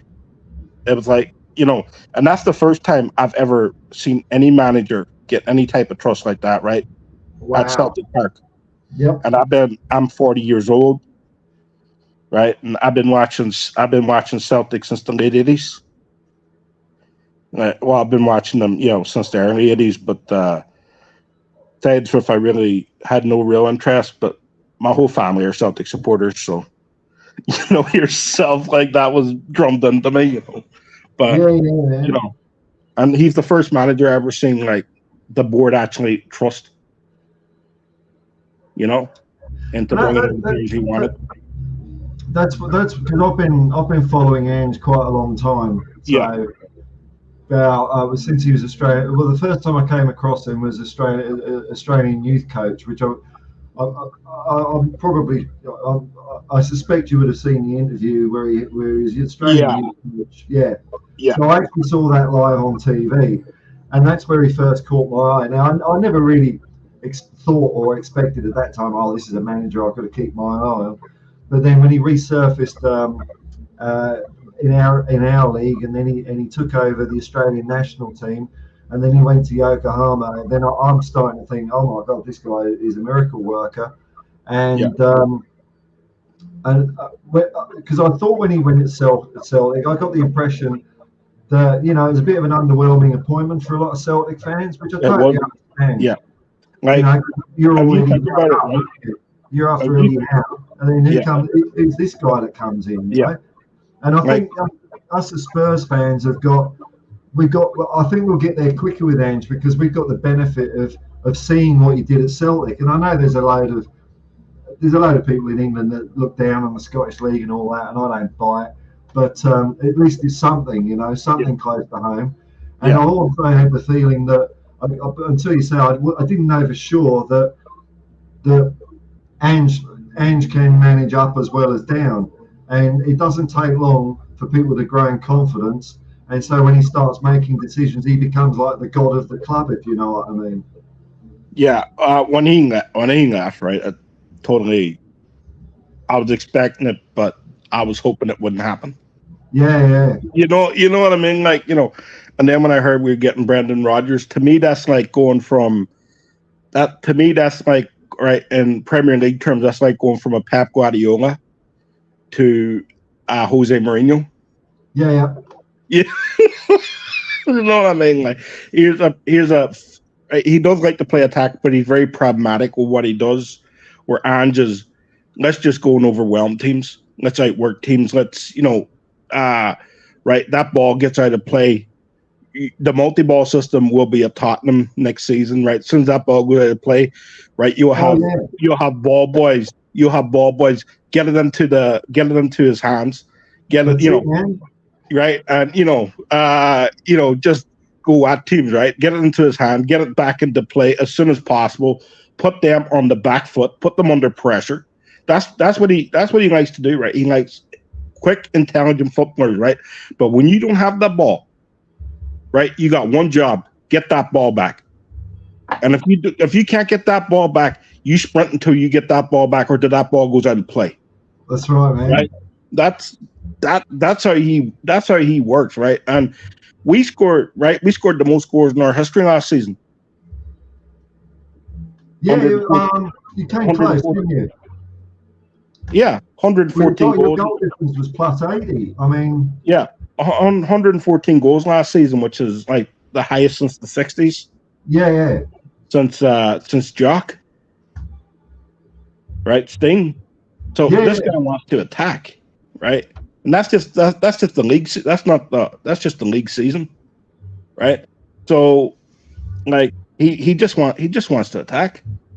That's the premise of Ange, right? You will enjoy it, and I do think due to the squad that at some point you will get a trumpet or two.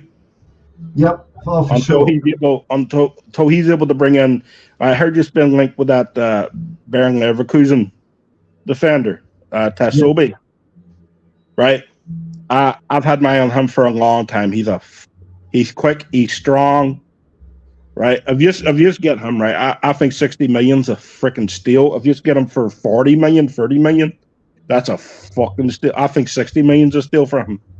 Well, I was because I was watching a fair bit of Celtic the last couple of years because I was following how Ange was doing. Yeah. And one of the surprises for me was how he got Cameron Carter-Vickers to play so well. I mean, because he's an ex-Spurs, academy product. We didn't really fit in at Tottenham. We loaned him here, we loaned him there, and loaned him to Celtic. And then under Ange, he just becomes like one of the best centre halves playing in Scotland. I couldn't believe what I was watching. He was the best. He was the best. Okay, he was the best then. Okay. No. It's not even close. Right? He was the best. Right? Center back playing. He he's not the best on the ball. That's right. Maybe that's his weakness.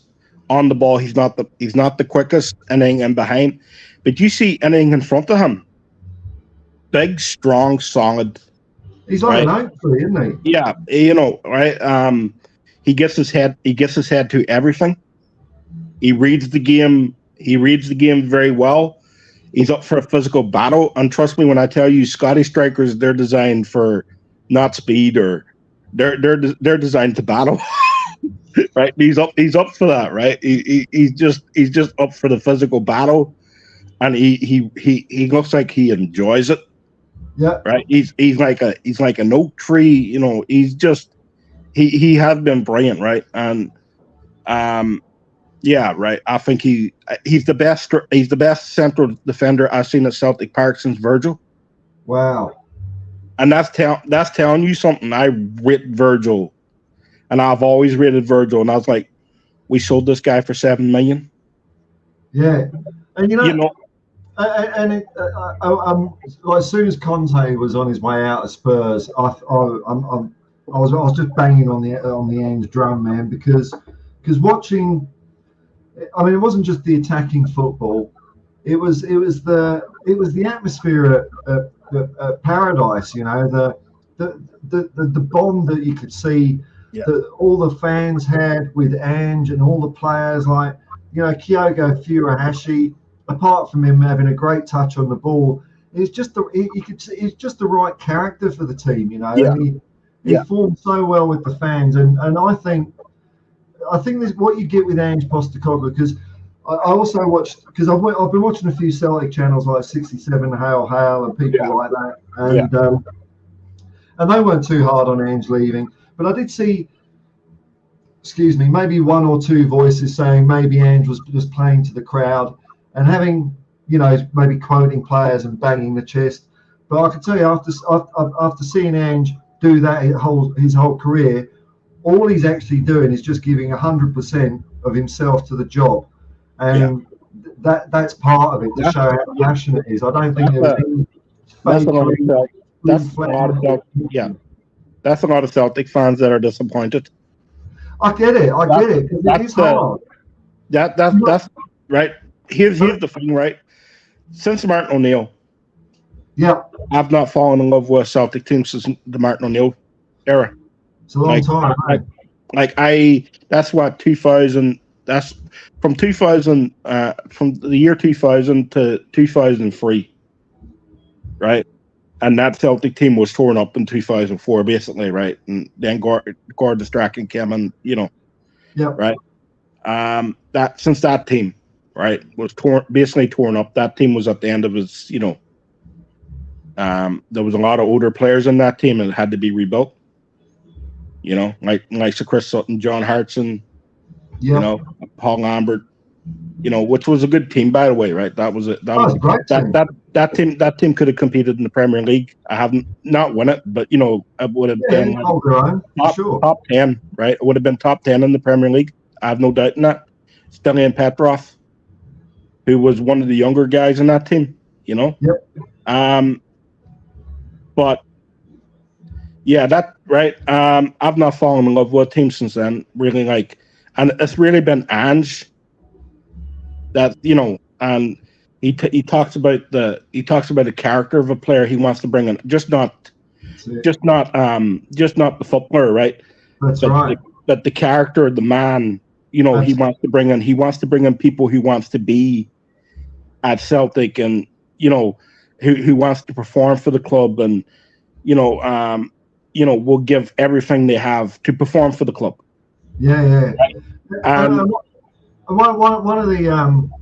One of the sort of criticisms I had to face early on was that Celtic didn't perform well in Europe, and I'd have to say to people, but did you actually watch the bloody football matches? Because the way they went at teams like Real Madrid, it was just fine. They were a gnat's cock away from scoring loads of goals. Callum McGregor hit the post. Leo Bada had a chance like after like 27 seconds or something like that there in the game at Parkhead. We had more chances. We had the same amount of chances as Man City at Real Madrid that Man City had at home against Real Madrid. We created the same amount of chances, right? That shots on target as they had at home against Real Madrid, right? We just didn't have. Sorry, I'm just going to comment here. I just want to talk about quickly here. Alex Canago, Paul, get in touch with Lifeline. Went through the same thing. Your manic depression. That's not what I have, but it's also. I actually was a Lifeline counsellor for a couple of years, so I do know what a fantastic job they do. I'm not at the stage where I need their assistance at the moment, so I'm not, I'm not that bad. But you're right, Lifeline do a fantastic job, and I really enjoyed my my time helping other people there was very rewarding. But thank you for the kind thoughts there, man. Sorry, Brian. Yeah, go on. Yeah. So just on the European side. So I watched every Celtic European. I'll call it the European Cup because I'm old-fashioned. I watched every Celtic European Cup, and I had far more fun watching Celtic Celtic play, even though the results didn't go their way, than watching Tottenham Hotspur, who a lot of the results did go our way. But it was so hard on the eye to watch, man. It was so hard on the eye.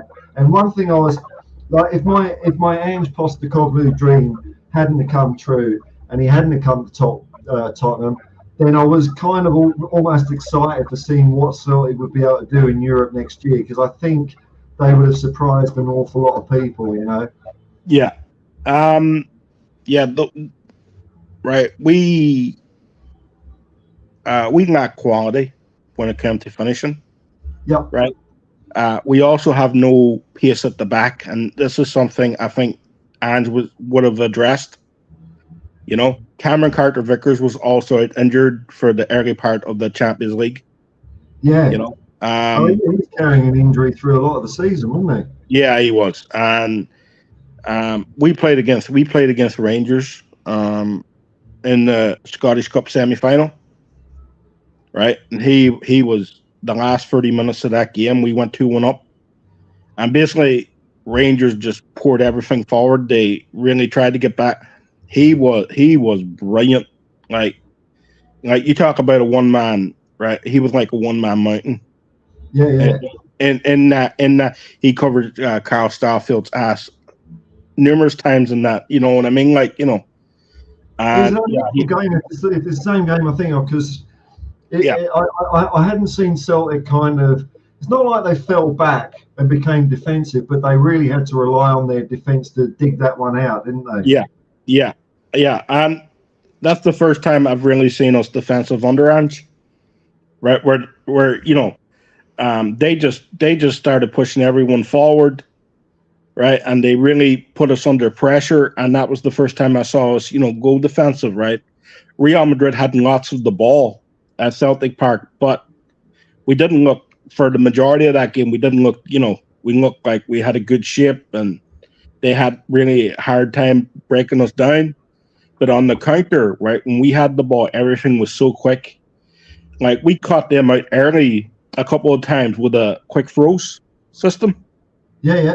When the ball went out of play at Real Madrid, right, and we caught them out with, from one of them, I believe Callum McGregor hit the post.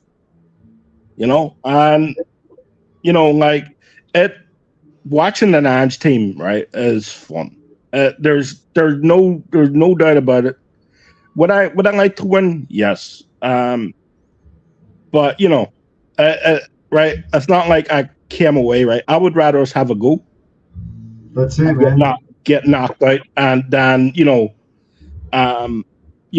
stay in there, put 11 men, 10 men behind the ball and a goalkeeper, let them have all the ball, and because a lot of talk about the 2012 when we played Barcelona, they had 89% of the possession, and we had 11, and we beat them 2-1 as one of the greatest nights of our, that great Barcelona team, right? They had 89% possession, right? And even though it was a great moment, right? I'm thinking Ange would have had a go. You know what I mean? Like, you know, like, you know, like it's as simple as that, right? I think to myself, Ange would have tried to get the ball down and play football, you know, and you know, it's funny thinking about, because I recently watched that match and I forgot just how good that Barcelona team was for one thing, but at the same time, I thought, you know, we were so fucking you know, in that game, you know what I mean? Like, you know, I recently watched that. I watched that about a month back ago, and you know, yeah, you know, but I freaking enjoyed watching us. Just, you know, like in Europe, even though we weren't winning, I thought at times we were so unlucky. Yeah, You know, if things would have went the other way, you know, like, but the likes of Jota, brilliant for us. Leo Abada, great. Dyson Maeda, he's going to run.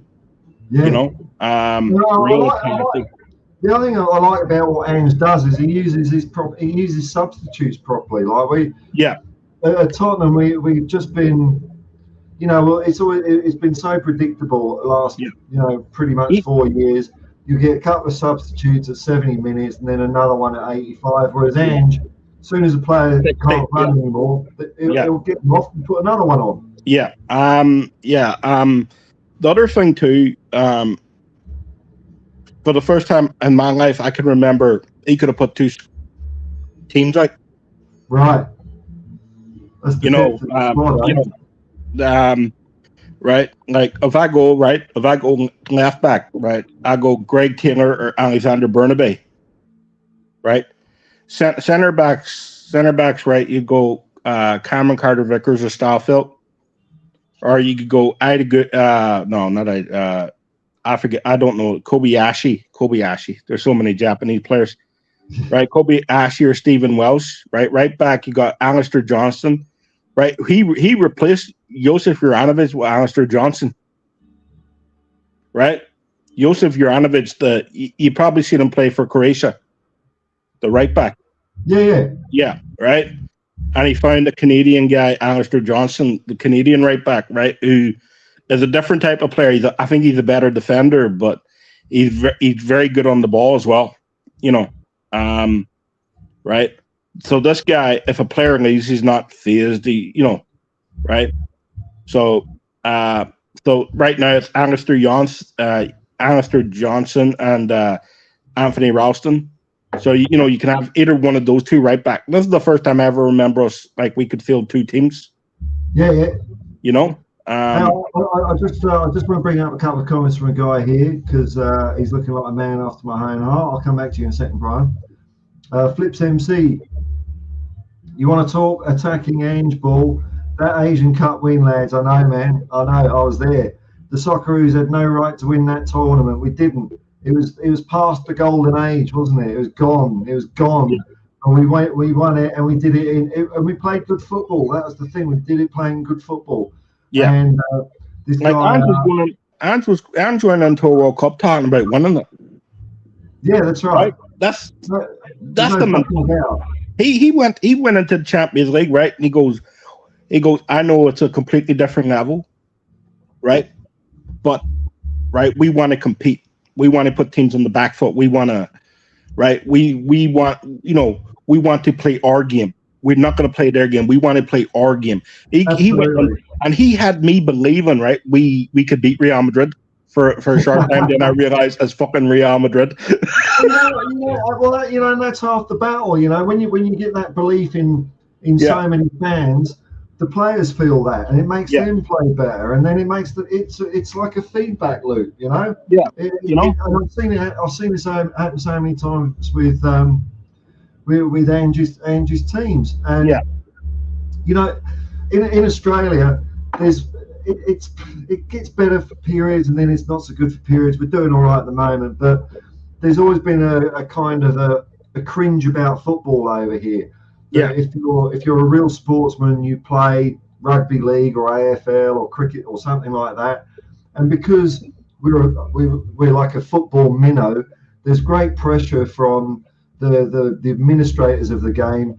Look, if we're going to the World Cup, just don't embarrass yourself. Don't embarrass yourself. Yeah. Kind of meaning just play a bit pragmatic. And Ange wasn't having any of that. And so we did. We had a good World Cup, and then he got us qualified for the next World Cup, and then just said, "Bollocks, I'm out of here. I'm not taking this anymore." He goes, "Just to not match my ambition." Right. He has ambitions. Yeah, right. He'll look at the Premier League. He'll look at the Champions League. He'll go, "I know you're not in Champions League, right?" He'll go, "We can make Champions League football next season, right? Give me the tools I need to do that there. And if you give me the tools, I believe I can get the best out of the players."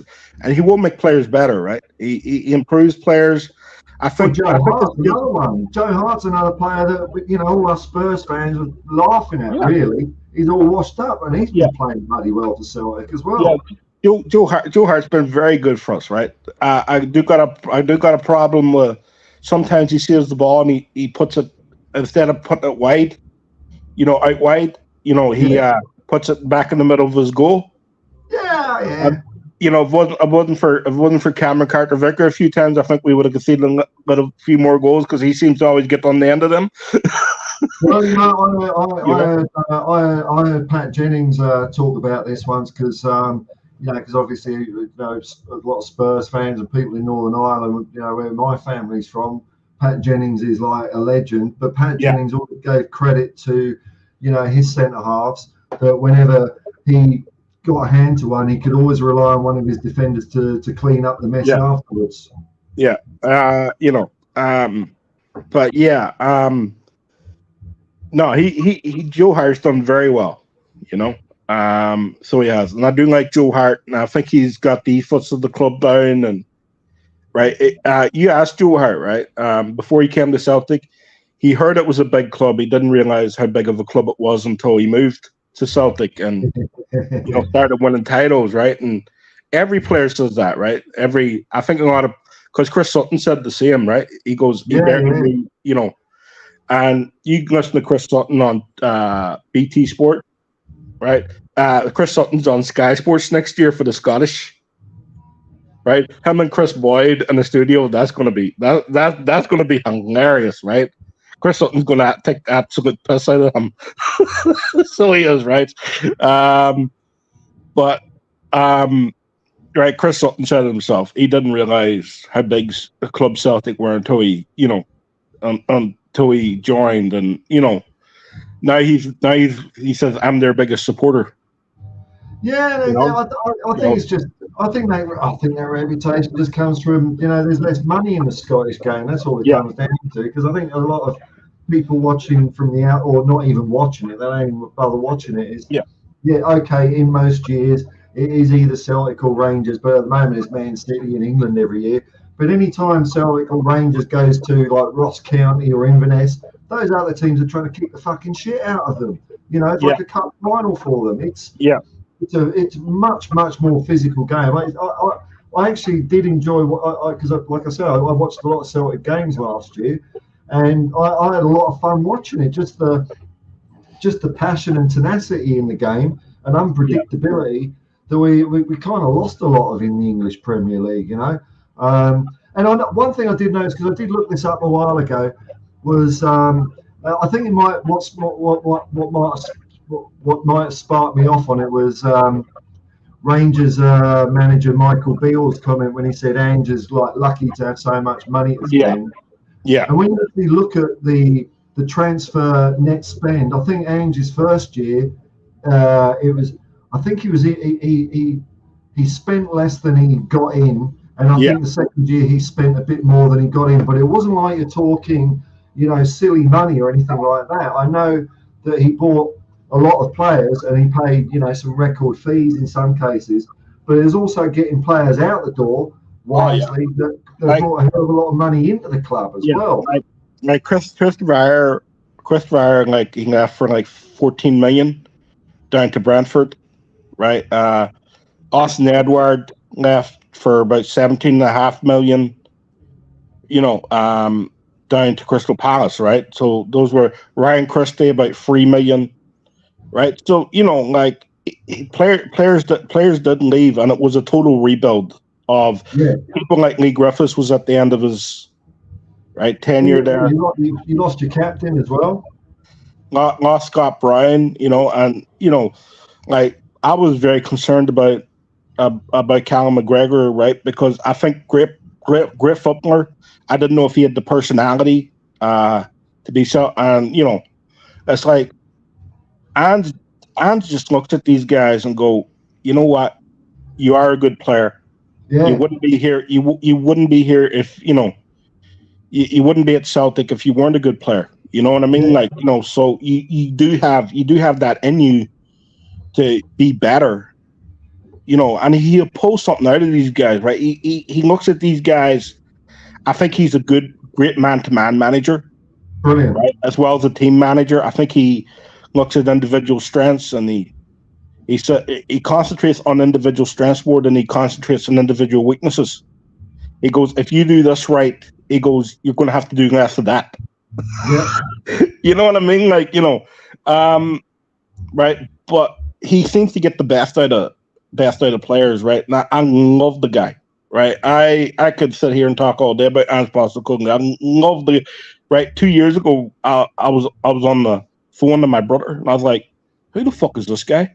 We got beat to Hearts. This guy be our first game, right? This guy be sacked within 2 months, right? I honestly believe that, right? Yeah. I didn't see it, right? And at the time, I wasn't thinking about COVID restrictions. I was thinking, where the fuck is our club going? You know what I mean? Like, like I wasn't. You've got from Eddie Howe, this clown. What the bloody hell is going on? Yeah, pretty much, right? I was like, I wanted Eddie Howe, right? Last year, what the fuck, man? I was Eddie Howe on, right? I was like, right, and when the board fucked that up, right, I was like, my whole opinion of the board was, no matter what they fucking do now, right, it's gonna, right, no matter what they do, right, they fucking lost Eddie Howe. It was going to be a failure, right? So I was looking at the board and thinking, they're going to be a failure, so I'm just going to be a failure.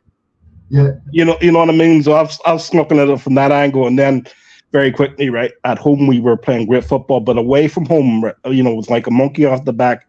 We were coming off a very bad record prior to that there away from home, from the previous management. Yep. And we just couldn't get that, and then we got that first one, and it's like, then it was like the floodgates open, right? And he brought in Cameron Carter-Vickers on the final day of the window. He brought in Cameron Carter-Vickers, Jota, who I love by the way, and he brought in Giamakis, right? Georgios Giamakis, right?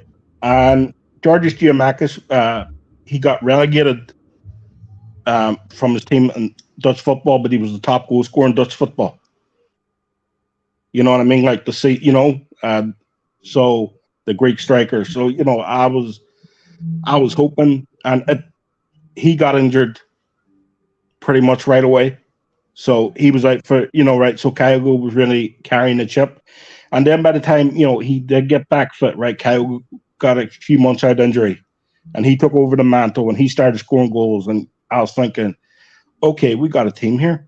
We got a team, like, if Kyogo's injured, that Giamakis can come in. If Giamakis is injured, Kyogo can come in, right? And I trust both strikers to score me goals. And it was really a belief in Ange, because I'm thinking Ange picked these guys. Yeah. You know what I mean? Like, and my whole attitude. And then we started playing beautiful football. Yeah. When Rio Atati came in. Man. And like some of the results you were having, what was it? Was it you beat Aberdeen 9-0 or something? I can't remember. We trumped them. I mean, that doesn't happen in football. Come on, that's not right. The next game we were playing Real Madrid, first Champions League game. You're thinking to yourself, okay, are we playing like this, right? Maybe, right? First, man. Got a dream. First 60 minutes, we were in that fucking match. We were the better team. Oh, absolutely. Like I just think it was, unlucky not to score, and then come like 60, 70 minutes, then Real Madrid showed their quality, and Celtic kind of run out of a bit of puff. But Yeah, given that, I mean, that was the first team that team had played an opposition of that standard. You know, one of the best bloody teams in the world. I think they could be very proud of themselves. Well, you think about it, the year prior, right? They knocked out Manchester City. They knocked out Tottenham. They knocked out They knocked out Chelsea on the way to the Champions League final, and then they played the Champions League final and they won that. Right? Yeah. You know, so you look at it, right? Compared to some of them teams, we didn't do too bad. Yeah, not bad at all, man. And they spent a lot more money than we did. I thought we played as good a football against Real Madrid. Just got a couple of comments here. I'll read out, Brian. Here, Pommy Spur says, "Hey Paul, still going strong, my man. I'm trying, man. I'm trying. Fucking hell, it's you lot that keep me going. Maddison is getting very close now. Maybe he's one of these players that I'm starting to get excited. You lot have got me excited about Maddison. I was a bit nonplussed about him, but everyone's building me up on him. Under Ange, he will get 15 goals at least next season. Yes, man. You made me a believer in Ange. Now you'll need to believe, my friend. Okay, well, I'm happy. I'm happy to exchange beliefs with you, Pommy Spur. I'll believe in Maddison. No problem at all, man. Born to lose. Hi, Paul. Just donated $20. That's very appreciated, man. Thank you very much. It's only right as your streams have given me a lot of pleasure recently. Oh, thank you very much. You know, I'll try when I do a stream. You know, I'll try and do a stream. What would I want to watch? I know that might sound a bit egocentric, but you know, I'll try and do what I would like to see as well. You know, so that's very kind of you to say so. And of course, come on, you Spurs. I know we've got a Celtic fan here, but he's talking Ange up, so he's a welcome guest. You know, he could be an honorary blue and white. No, I better not say blue and white. Shit, green and white. Green and white. Blue and white means a whole bloody different thing up there. Sorry, you'd get stabbed for that, but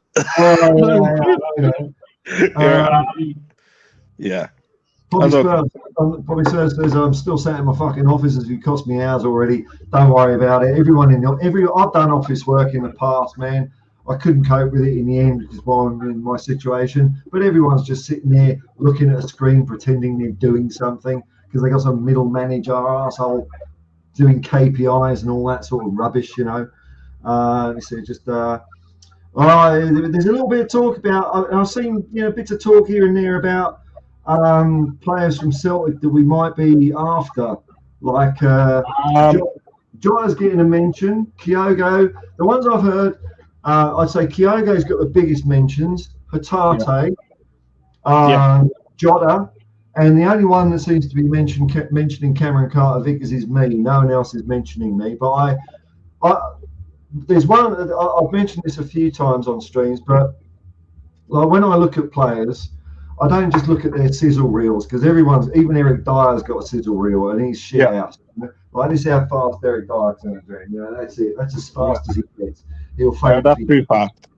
But if you go out on YouTube and you do a search for Cameron Carter-Vickers, every touch versus Rangers, you'll see what I'm talking about, and you'll see what Brian's talking about because that guy was making tackles right up the middle of the pitch. You know, it was an incredible performance. And I think when you look at how a player performs in a big high pressure game, that's if you can tell they're good. Like anyone can take this bit from this game and this bit from that game, but how do they perform when it matters? And CCV really pulled it all out in that game. The best centre back since Virgil, right? At Celtic Park. Yeah. That's my opinion. I 100%. I back that opinion, right? And I was very high on Virgil too. I was like, this guy's too good for Scottish football, right? Not too good for Celtic, but Scottish football in the whole main. You know, he's too good for Scottish football, and I feel the same way about Cameron, right? And that's, that's hard for me to say, right? I know there's levels to football, right? Rio's going to Saudi Arabia, right? He's been linked with a big money move to Saudi Arabia, which hopefully will put a few quid in our pocket. And if he's going to go, he goes with my best wishes because he's one of my favorite players to watch. I love Rio. I think Matt O'Reilly would fit into your system but I don't want just to take any of our players. Please No, do. I think it'd be a shame. You know, like I know. you know what I mean? Because you know, I think the bright side for Celtic at the moment is I think Michael Beale's a bit of a twat. Really, I don't think he's up to the job.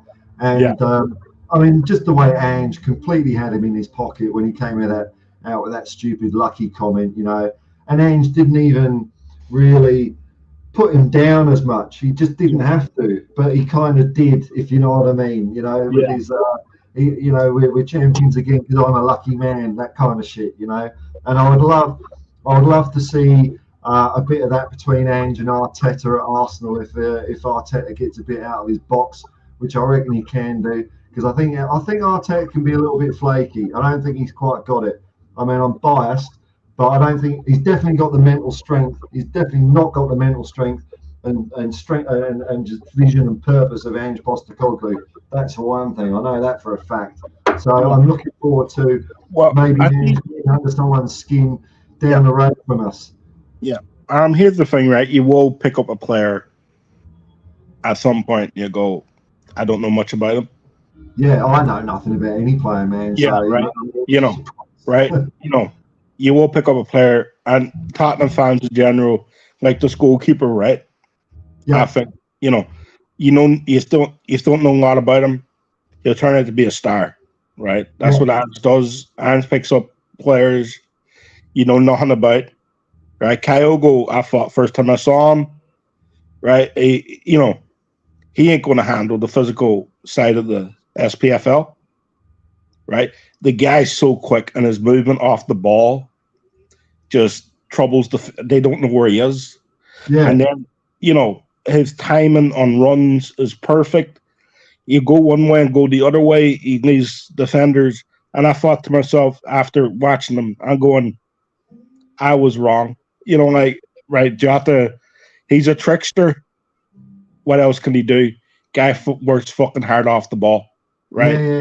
You know, like, you know, he'll chase everything down. You know, not only is he a trickster, but you know, he's got a good final ball. He scores goals. He can beat a player, right? The one thing for the Premier League I don't think he has is pace. He's got all the skills and the ability, right? If you put him up against the top defenders in that league, I don't know if he has the actual pace to get past some of them. You know, but he does have the skill and ability, right? There's no doubt in his quality, right? Sometimes I see him with quick defenders, and I think, you know, you can beat them trickery-wise, right? But you're not going to get past them, you know, going down, just running down the wing at them, you know. And like, but he is a brilliant player, right? I love Jota. You know, there's a lot of players. There's a lot of players there, you know, at Celtic right now. I don't want to see him leave. You know, well, Aaron Dove's on with you. I'd love Kyogo. He's a busy player. Yeah. And Flips MC. He says, mate, Ange was the manager I love to hate when he coached the scum. So it's Melbourne Victory. So you're a Melbourne Heart, are you? Or City, or whatever the corporates have changed the name of your club to. I became an instant fan when he left. He's awesome at throwing jabs in the media.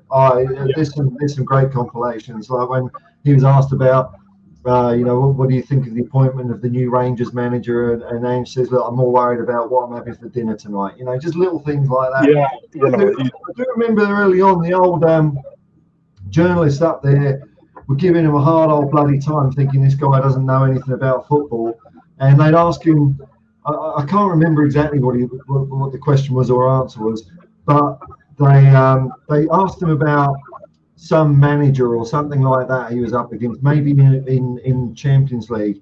And he says, mate, I remember when he was playing, I remember when he scored a hat-trick in 1978 or something. And he just had that way of saying, look, I do actually know what I'm fucking talking about. And you lot can you can zip it for a little bit. Yeah. He was asked here about a certain manager. It was the Hibs manager at the time, right? And he was coming up against him. He was asked about, right? He was able to talk about him extensively. Yeah. You know, to the freaking point where they're like, he's not meant to know this. That's right. You know what I mean? He knew things about him. I didn't even have a fucking clue about, right? And I've been following Scottish football my whole life. Yeah. And as funny just how clever he is, right? He does have a good jab at the media, and he won't take no bullshit from the English media. That's right. But at the same time, right, he won't throw any player under the bus just to make himself, look good or feel better. He'll protect the players as long as they're his players, right? I remember there was a journalist that asked him. It must have been a Joe Hart cock-up during the game, and the journalist asked him, "Has Joe Hart apologised to the rest of the team?" It was Barkas. Was it Barkas? And yeah. He said, "Mate, football doesn't work that way." Yeah. Right. That was the Champions League. That's when he first came in. That was before Joe Hart joined the club. Right. Yeah. Barkas dropped the ball. Basically, it was a cross. He came out. He tried to catch it. It basically went through his hands, and the guy behind him just popped it in the goal. Right. Barkas, who cost us £5 million, who never made a frickin' save for us. In the 2 years he was there, right, I think he made one save where I go, that was decent. Right? Like, literally, right? Literally, that was, right, I go, that was I wasn't even a great save. That's a decent save, right? He was full of mistakes. He was a Neil Lennon signing. Right. But I don't think he was I think he was a club signing, but he came in when Neil Lennon was there.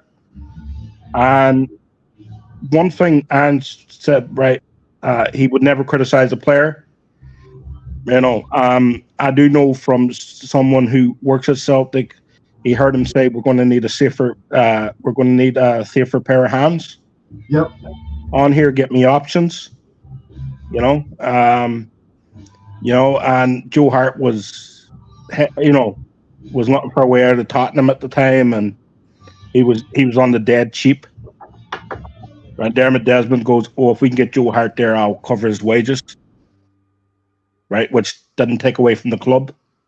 Yeah. Right. So that was basically why that happened. Right. If Dermot Desmond takes an interest on a certain player, he will cover. Like, he covered Roy Keane's wages. Wow. When Roy Keane came to Celtic, right, he was like, "I'll cover. It won't cost the club nothing." He goes, "I'll cover his wages." Right. So Dermot Desmond he did that with Robbie Keane when he came up for Craig Bellamy when he came up for 6 months loan. He go, "I'll cover their wages." Right. So he'll do that there as a player he wants to bring in. But if it's not a fucking player he wants, like, all right, how much is this going to cost the club? Blah blah blah. $300,000 for John McGinn extra. They want Celtic bid at 2.2 million. They wanted 2.5. No, we're not doing that. No, that's too expensive for us. He goes down to Aston Villa. He tears up the Premier League for 6 months, and people go, "You fucking missed out there," right? And he's still tearing up the Premier League now with Villa. He's a very good fucking player, and that's what we deal with, right? I'm not a fan of Peter Laurel, too, the chief executive at Celtic. He's a stickler for money, right? He'll buy a lot. He'll him and his cronies, I like to call them, right, will bring in a lot of players that ain't good enough to play for Celtic. Over the years, like Bio, we spent 2.5 million on him. People like Ismail Soro, we spent like 3 million on him. And I'm thinking, these are players that no manager looked at and went, "These are players that the club buy." And every time they do that that player never works out. Yep. This is over the years, right? We spent a lot of money on players like Spekovic. Oh, tell me about it, man. We've spent so much money. I saw a list of Tottenham's 10 most expensive signings, and I'd say like 7 of them are total crap. It was just such a waste of money, absolute waste of money. That's why another thing I'm looking forward to about Ange. I think our recruitment is going to skyrocket. Yeah. Like I said earlier, the amount of players he bought at Celtic, and not many didn't work out. Whereas I went through our director of football's record, our last one, the one that has to, Yeah. you know, serve a bit of time or whatever, he can work in an advisory capacity. 15 signings, 8 were good and 7 were crap, and I was giving him the benefit of the doubt. So it's a 50% record, which is absolutely atrocious. You know, Yeah. you want, I mean, not everyone's going to work out, but you want like 70-75% to work out at least, not half. Yeah. Yeah. No, it's just it's weird, right? It's just These people, they think they like just because they've like, not got money, they think they understand football. And they haven't got a bloody clue. I'm a 100% believer, right? The manager is there to manage your team, That's it. right? If he wants a particular player, right? If it's within your power, like 300 grand is nothing to, right? Trust me, Celtic do have money. We you know, especially with the Champions League money coming in, right? Selling players like Real Tating looks like he's going under saying 25 to 30 million for him, right? Yeah, I know it's not a lot in Premier League terms, right? But to replace them, maybe 2-3 million. You know what I mean? Like, you know, like 300 grand for a John McGinn. And he said he wanted to come to Celtic. He was, you know what I mean? Like, you know, Celtic would have been his preferred club, right? So for 300 grand, our board goes, F you, you know, no. And Brendan Rodgers, like, I can't work under these conditions. Yep.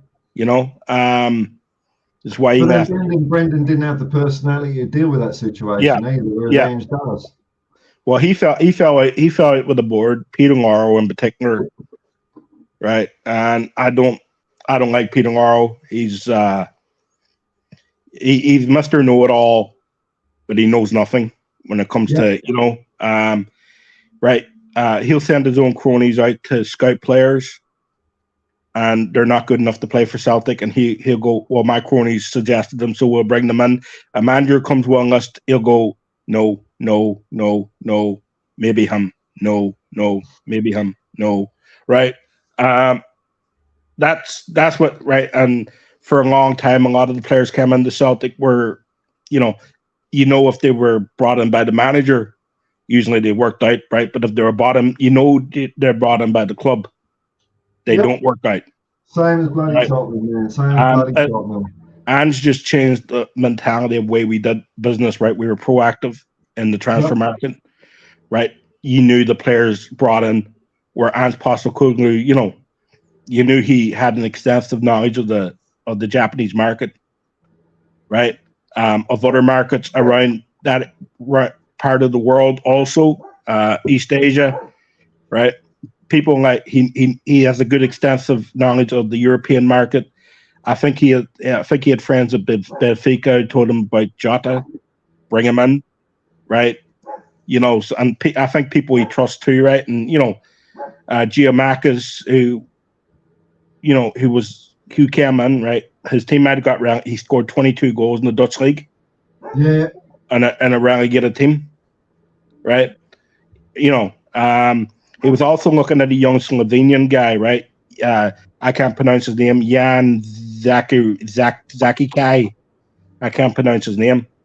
Right, 21-year-old. He scored 33 goals in his last 2 seasons. 20 goals in 22 games last season. Yep. So that was the guy we were looking at. Now that we got Brendan Rodgers, he's probably out of our list. You know, I think he looks like you know who he reminds me of. He reminds me of a young Jamie Vardy. Oh. He reminds me of a Jamie Vardy. You know, like at his pulp. That this guy we were looking at, right? And now we got Brendan Rodgers. He probably won't even make the list, right? But he'll probably cost a lot less than the striker. Well, you know, I you know, even though I'm super happy that Ange is coming to Spurs, I do feel sorry for the Celtic fans. Brian, I'm gonna love you and leave you a little bit. I'm gonna do some star jumps and go through some comments and see if I can find some Spurs stuff. But thank you very much for coming on and keeping me company. And no worries. I had to go away because I started that Ange as well. You know, the more Ange excitement, the better, as far as I'm concerned. Yeah, Tottenham fans, all I've got to say is really get excited because that dreary, shitty football he's been watching the last couple of years is going to change, right? Yes, man. It's going to take a while. Be patient with him. I wasn't. Be patient with him, and you will see gradually. You'll see things get better. You'll see the team play a better football, and I think you're still going to love what he's going to bring, right? I hope so, Just man. not the Spurs, but to the Premier League. I do think, right, pundits are going to love this guy. They're going to love the style of football, right? And just enjoy, because I have for the last 2 years. Brilliant, man. All right. Thank you very much, Brian. Good luck to you. I hope you do all right next year, dude. Good luck. Yeah. No worries, man. Peace. Have a good one. Peace. Oh, I need to stand up and do a bit of stretching around. Oh, old bones. I'll just do my quick Eric Dyer fitness regime. Oh, that'll do. Ready to play. Okay, Gaffer, I'm fully fit. I'll tell you, I'm just going to splash some more. Oh, we got someone in. We got someone else in. Oh, hang on. I'm just going to go and splash my face with some water and wake up, and I'll be with you in a second, mate. I'll give you all something nice to look at while I go and just wake up a little bit. Hang on, where is it? There we go. That'll do. I'll be back in a second.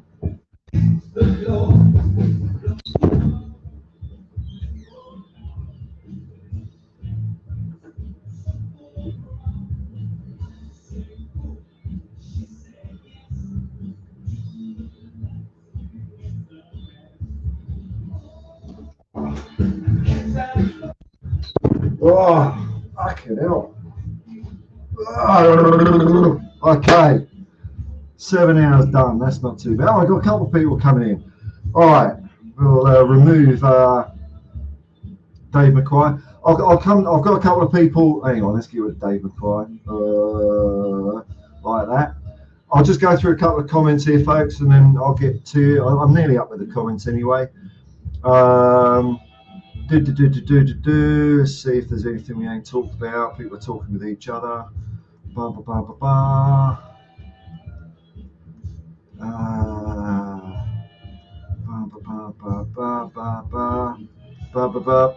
Yeah, okay, yeah, Murph Hughes stretches. Okay, fair enough. Murph Hughes is easy because he was a big guy. You can just do a bit. Oh, bit of that. That's it. Oh, I think I pulled something. Fuck. All right, let's get some people on here. Very happy to have. Now, I don't know if there's a limit on the amount of time you can stream on YouTube, because I know when people do long old streams, they seem to split it into 8-hour lots. So I'm at 7 hours 10 minutes. When it gets near 8 hours, I might have to fart around and put another stream up.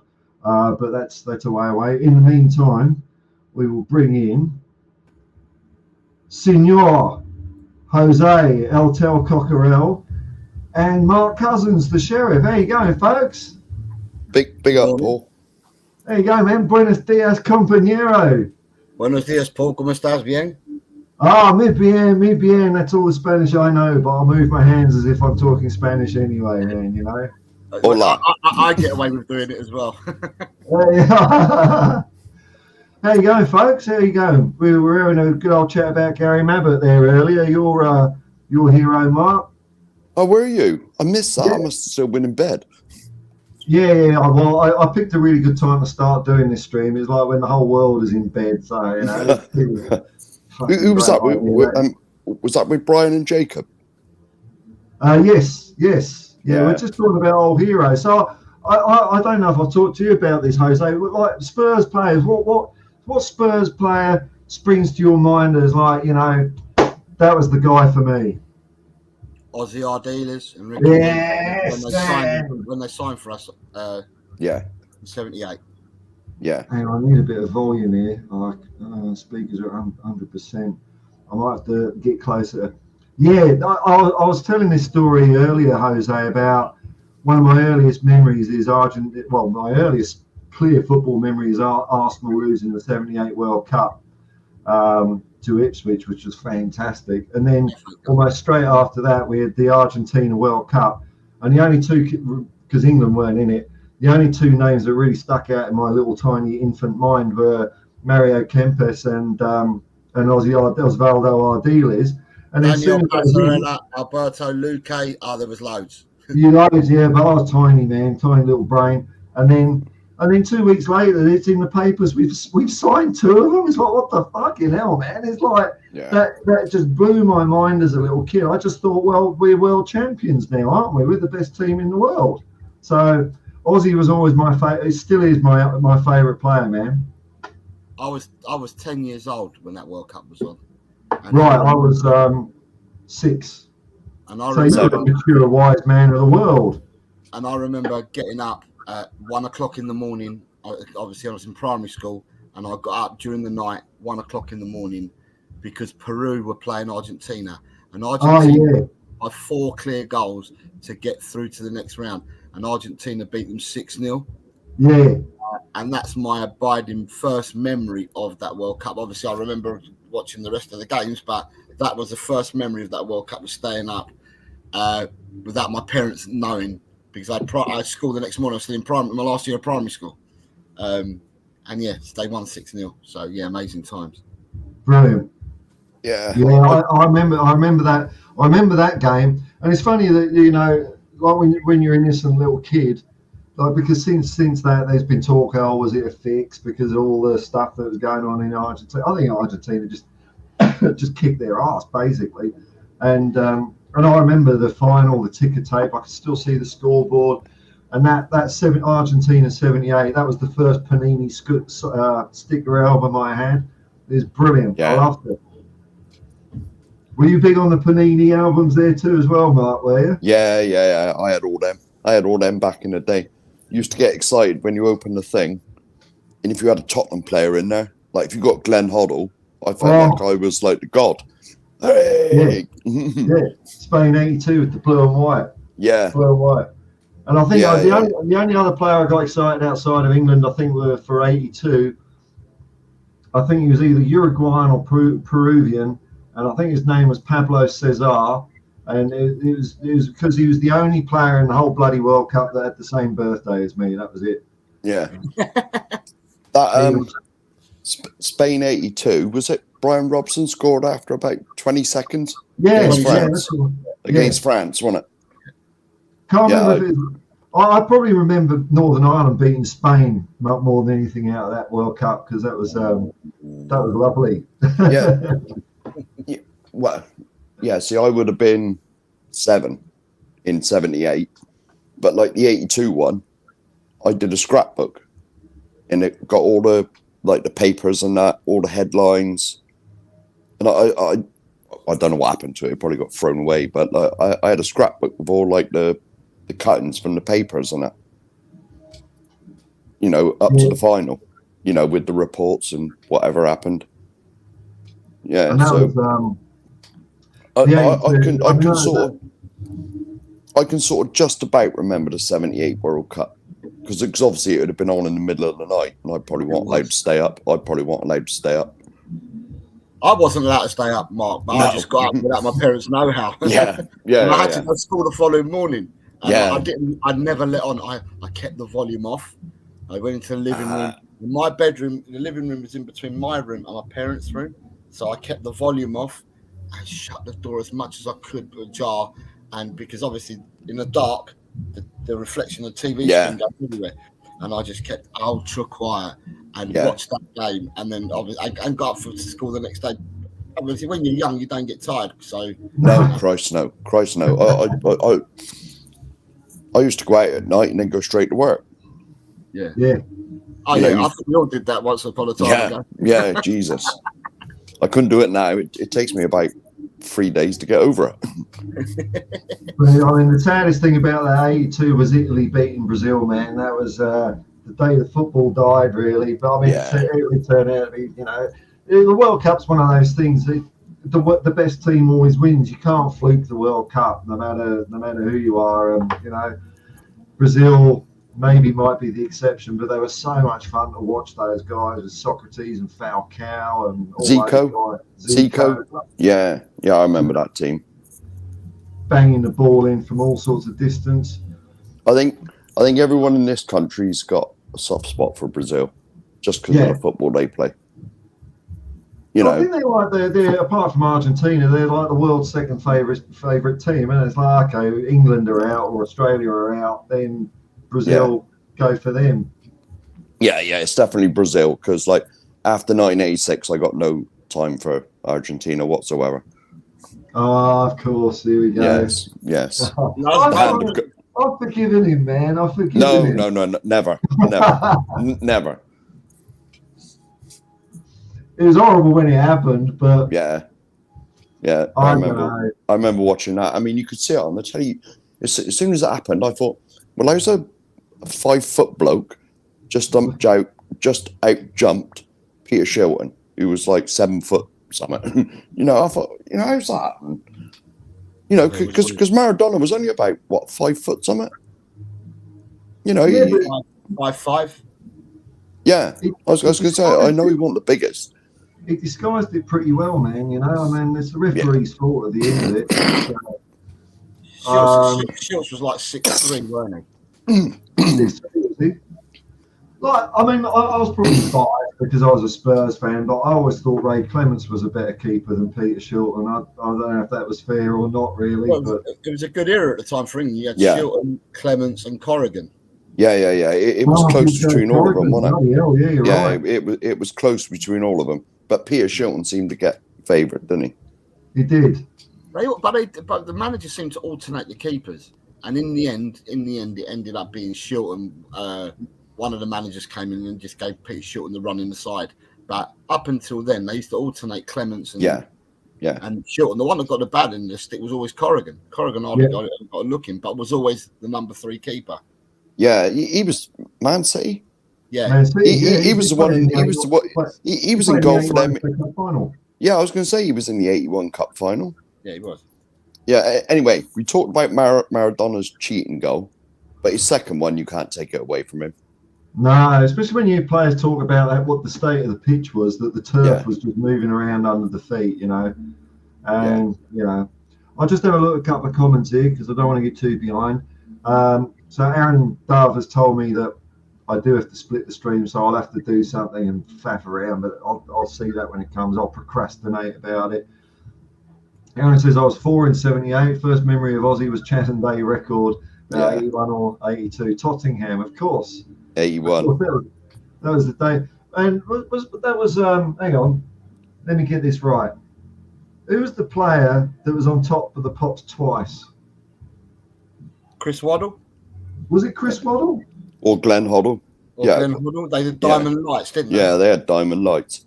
It was almost like the same episode, though. It was like you had they were all singing the Chaz and Dave record, and then they might have been with a Scotland or an England national team. But yeah, I remember Diamond Lights. What a bag of cat that song was. I mean, I bought it, of course, but the thing I loved about that was, Glenn Hoddle was obviously the showman. He was a bit. I've got an FA Cup single, the final from 1968, and like Terry Venables is all over this shit. He's just Mr. Cabaret, and Glenn Hoddle was the one, and it was Chrissy Waddle's like backing vocals that were so like you'd hear Glenn Hoddle giving it all, and then you just hear Chris Waddle going.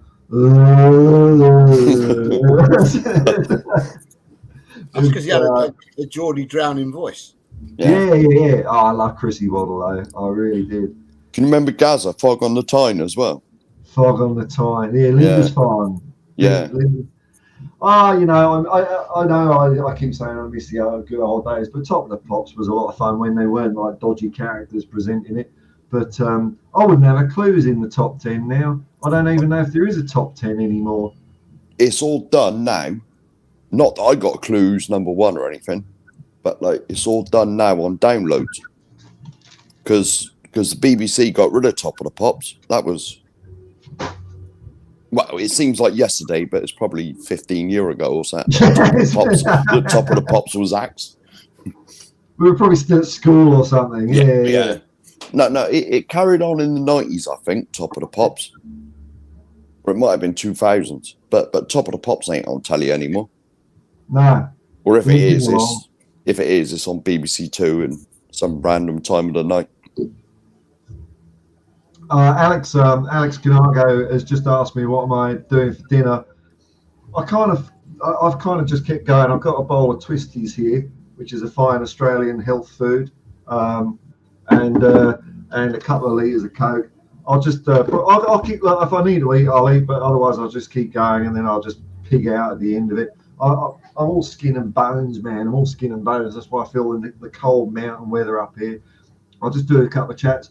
Phil's, come on, you Spurs, nice man. Hello, come on, big up, Paul. Big up, one of the many people that have made it acceptable for me to say big up and not feel like a complete twat trying to be a diehard youngster. Here's a name that doesn't get mentioned much. Dave Fisher, Paul Allen. He did always work hard. I saw him play loads of times. Nothing spectacular, but now and then he would be. And he was always about the place, wasn't he? You two would have seen him play, is that right? 49 goals in a year. So what was that, Mark? He was always selected and he was always a starter. Yeah. 49 goals, wasn't it, in a season? Oh, it's Clive Allen. That's Clive. Clive Allen. Paul Allen. See, this is age. This is age and stupidity thing. Yeah, it gets to us, doesn't it? The brain just seems to go to mush. It's like if I try and learn something new, something else useful pops out the other side. Oh, yeah. Definitely. My hard drive's full. And if you want to talk about 30 years ago, I remember everything. You talk about what happened yesterday. I was like, did I? I can't remember doing that. Yeah, I ain't got a clue. And the Panini, the Panini sticker album days, 81 to 87. Yeah. I'd kind of be in the same ballpark as that, mate. 78 was the first World Cup one, and then probably I'd say about 81. Italia 90. By the time Italia 90 came, I was a grown man. Jesus. Doing my A levels. Yeah, I was going to say I'd have been like 19 or something. But I can't remember which one it was, but I only completed one of them because you could get down to wanting about 50 of them, and it cost you two pence each, and you could send away for the rest of them. Yeah. And so once you had like 40 or 50 left, you could send away. But it's pretty fun, just swapping them with kids at school. Yeah. But you'd always end up with I don't know, 5 Paul Mariners or something. Yeah. And everyone else is 10 Paul Mariners. But... Trevor Weinmark. Yeah. I don't think I ever completed one. I can't. I did one. I did, but that's only because I sent away for him. Yeah. You could get down to like. I can't remember the number. It was probably 50 or something that you needed, or 40. And there was an address. Now they've got an order form in them. Oh, have they? Yeah, now in the back of the Panini books, there's an order form now. In order Paninis. My kids, after I finished collecting them, obviously my kids collected them. Yeah. And is there a limit to how little you got to have before can you just send away for a lot of them? I know there was a limit back in our day. Yeah, there was.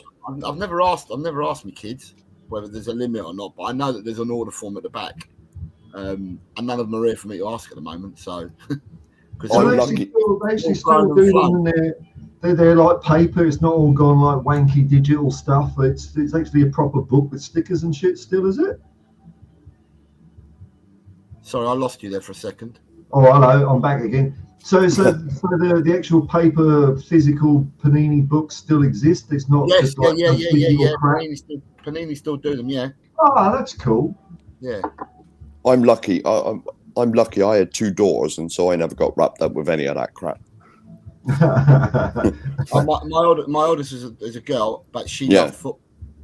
So, and then my next 2 were boys. So the minute that I stopped, well, I was still collecting when I had my daughter because I was only 18 when I had my first daughter, my first child. So you didn't hang about. I just continued all the way through life. Yeah. We might have some breaking news. I read this earlier, Paul. I was waiting for you to get to it. Right, so this is legit, is it? Godfrey Drummond, Big Ange staff just announced Chris Davies, Mike Jedinak, Mila Jedinak. Mila Jedinak. Oh, that's I've an heard of him. interesting one. He used to play with Palace, Mark. He used to play for who? Crystal Palace. Oh yeah. We used to play for Australia. That's how I know. He had the big beard like this, but more colour in it. No, okay, that's interesting. Palace when they came up from the Championship. Yeah. Join Ryan Mason. Yeah, he's always there, isn't he? And Matt Wells. I don't know Matt Wells either. Mile Jedinak definitely piques my interest, though. Brilliant. That could be very exciting. Because Spurs were after someone who's like really loyal Celtic. I can't remember his name, but he was one of Ange's backroom staff at Celtic, and they were after him. And I take it he's not come down with him. No, they've got Chris Davies. John Kennedy. John Kennedy was the guy. He'd been at Celtic 25 years. And That's the one. And then the other one was Strachan, and I think Celtic said no. So it looks like he's Chris Davies. I don't know him.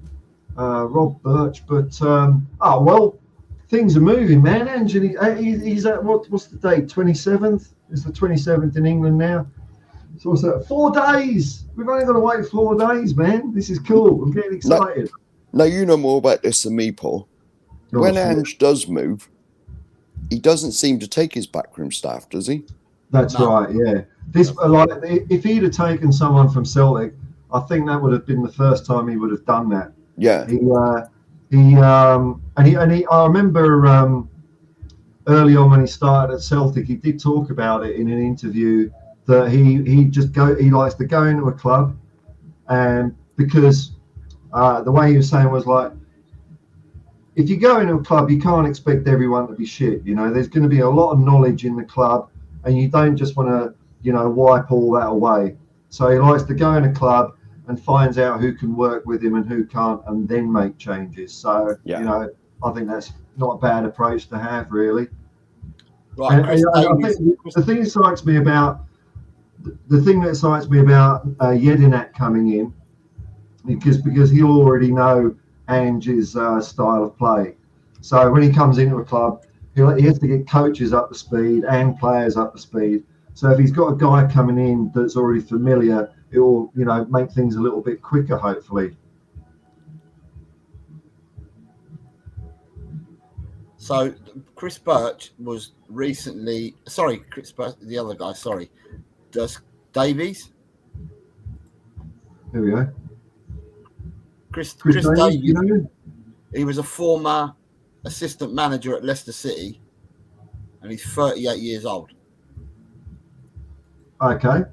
And Rob Birch is the goalkeeper coach,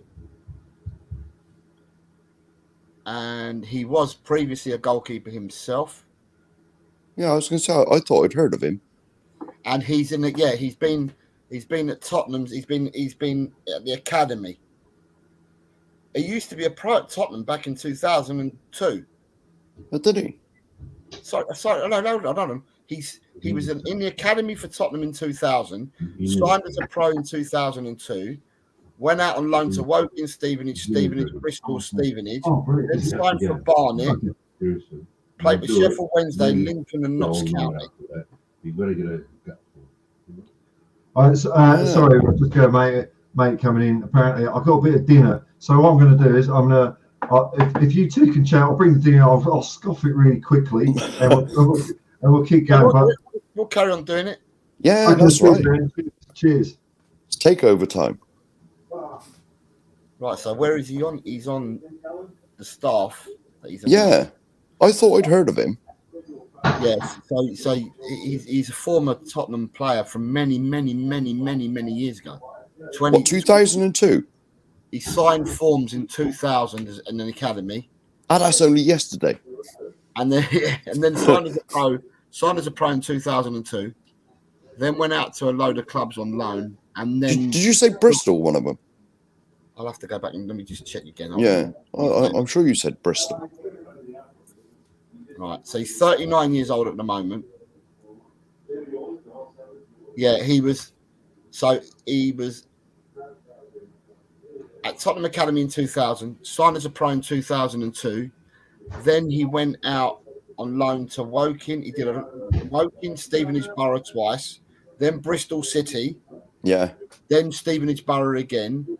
Then he went to Barnet, where he made his first team appearance on the 30th of January 2007. Then he went to Sheffield Wednesday, where on a free, and he made his first team appearance on the 2nd of July 2007. Then he was signed to Lincoln City on a free in July 2008. Stayed there a year, and then was signed by Notts County in 2009. Ah, yeah. Yeah, I was going to say, I knew I'd sort of heard of him from somewhere, but it could have just been my brain. But no, I've definitely heard of him. And he's the goalkeeping coach. So yeah, at the end of his Meadow Lane, so at the end of being at Notts County, Rob returned to Tottenham, where he took over the role as goalkeeping coach with the development side at the club. That's the youngsters. Yeah. Yeah. So that's good. Rob Burgess come from. Yeah, and that's good. Chris Davis, it says that Chris Davis was recently the assistant manager at Leicester City, and that Swansea City were after him. Oh, what? It's full-time boss? Yes, Swansea City were after him. Full-time boss. But it also says here, manager as ex-Celtic and Liverpool coach. So Chris Davis is an ex-Celtic and Liverpool coach. Yeah. So Chris Davis has been with Brendan Rodgers. So he must have been with Brendan Rodgers at Celtic, Liverpool, and at Leicester. Yeah. So that's where, and then as for the other two are currently with us at the moment, which is Ryan Mason, and Matt Wells. So they've been promoted from within the Tottenham system. Yeah. That's good. That's good. Yeah. Well, yeah. It's like I said though, Ange don't. He's not like Conte that brought all his baggage with him. That there was he wanted about 20 people to come in, didn't he? I think they all do. They all do. I've never heard of anybody up until recently, obviously up until Ange Postecoglou. I've never heard of anybody that goes to clubs without having any backroom staff. I understand his philosophy in that and why he does it, and it's admirable. But normally, you're quite right, Mark. Normally, when people come in and people leave, their team go with them when they leave, and a new person comes in with his trusted team. Yeah. So the same as you look at Potts. Potts gone to Chelsea with all the boys. I was just about to say that. All the boys he had at Tottenham. Yeah. Enjoy your food. Stop making gestures. Jesus Perez, isn't it? Was one of? Is it? Yeah. Jesus Perez or something? Yeah. I was going to say. I was just about to say that. Like, I bet Poch, now he's in at Chelsea, has still got the same people when he was here. Well, it's the same as Conte. When Conte came, he bought his own team. The only person that came to Tottenham and didn't do that as much was Mourinho, because Mourinho bought some of his team that he'd had with him previously, but some of the people that he'd had with him at previous clubs have moved on to other things. So there's a couple of Portuguese guys that he bought in that were new, but they've gone to Roma with him as well. Any manager that comes in usually brings their own team and departs with their own team as well. But Ange is totally different. Yeah, I was going to say, I couldn't believe it when Conte, let's face it, he walked out. He wasn't sacked. He wanted to leave. And, because the last couple of months that Conte was with us, he did everything in his power to get sacked. Yeah. Is it froze? Yeah. He did everything. Every press conference, he'd have a go at somebody. He was like, oh, this, that, and the other. And then the famous one against Southampton, he didn't want to be here. But the funny thing is that when he left, we keep a second in command on. No, just get rid of him as well. What's the point? I think that was a money-saving exercise, to be honest. Well, of course it is. Of course it is. It's all about the money, isn't it? But I actually think that my personal opinion, so I don't want to brainwash people. My personal opinion is the blow-up that Conte had at Southampton was absolutely a blessing in disguise. Yeah, it was a blessing in disguise because all he said to me, what he said is a lot of what I've been thinking for the last 23 years. Yeah. My son has grown up Tottenham, and it's what my son's thought for the last 23 years as well. Yeah. So you can't kid football people out there. We all have opinions, we all have views, and I think that whatever opinion and view you may have, we don't all share the same opinions and views, but whatever opinion and view you have, I think Conte would have touched chords with everyone in the fan base. Yeah. With part or half or three quarters or everything he actually said. Yeah. I was on it's last week sometime. I was on Perchy's stream, and he was saying, like, he's 31, I think he said he was, and he's only ever seen us win 2 League Cups. And I said to him, when you think about it like that, that's crazy. It's absolutely crazy. Like, and I said to him, just look back. Like, he was born in 92, I think. And I said, will you look back 31 years before that, how many bloody cups we won? Yeah. You're going back to 1961. I said, the trophies was just, obviously I want a life for the double or nothing, but I've seen us win 1, 2, 3 FA Cups, a UEFA Cup, and probably 5 or 6 League Cups. Yeah. 81, 99, 2008. No, probably not 5 or 6, but a few. Yeah, but a few. Yeah, but still, Just, and I'm slightly older than you, but the cups that you refer to, in our 3 or 4 year age difference, we didn't win nothing in them 3 or 4 years. What year were you born? 68. So you didn't see 67 then? No. Yeah, I wouldn't have seen it, but at 68, I wouldn't have seen it either. No. I wouldn't have known nothing about it. No. It's like, well, since I was born, like, didn't we won the UEFA Cup in like 72 or something? Yeah, but I didn't see that. No. I was only like 2 or something. I mean, in 81, we won the FA Cup. Yeah, I remember that. I watched the FA Cup win the 81. 82 won the FA Cup. I saw that. Yeah. I saw the 84 win the UEFA. Yeah. So basically, you and I have seen the same cup. Yeah, definitely. And Paul as well. Paul's slightly younger than me, but Paul's seen exactly the same amount of trophies we've won. Yeah, I was listening to what you're saying there. I feel really quite bloody sad for fans that are younger than, I don't know, 40. Because, I think we've seen the same cup. So for me, it's 81, 82, 84, 91. And really the League Cups, I mean, I bite your hand off for a League Cup now, but I was in kind of superior Spurs mode, I guess, when we were winning those, thinking, oh, we're better than that, and it turns out we're bloody not. Yeah. And I just think, well, what's gonna, if you're a young kid and you've just got that football brain starting to tick over, what's going to attract you to Tottenham? It's shiny new stadium, the shiny new stadium. Yeah, that you can't afford to get a ticket to. There is that. If you live in Haringey, there's it's not the richest area in the world. Walthamstow. There's probably kids that see that bloody stadium on their doorstep and loathe it. Instead of when White Hart Lane was a proper working class place.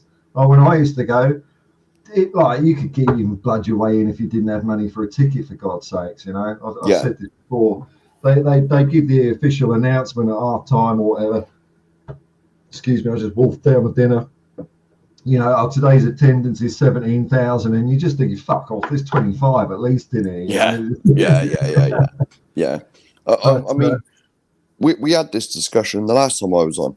I can remember going, because we were on about standing on the shelf, weren't we? Yeah. And I said, oh, my dad told me not to stand there. But the first time I went on my own, I had a couple of pints in the, I was only 16. And a couple of Spurs fans took me in a pub. What do you want? A pint of lager. And they said, I'll just go and sit in the corner. We'll get you one. You're all right. And so I walked the ground and they said, where are you standing then? I said, I don't know. He said, oh, come with us. We're on the shelf. And it cost like £1 to get in. It was £1 or something. Crazy. You know, and that's when people were on like 50, 60 quid a week.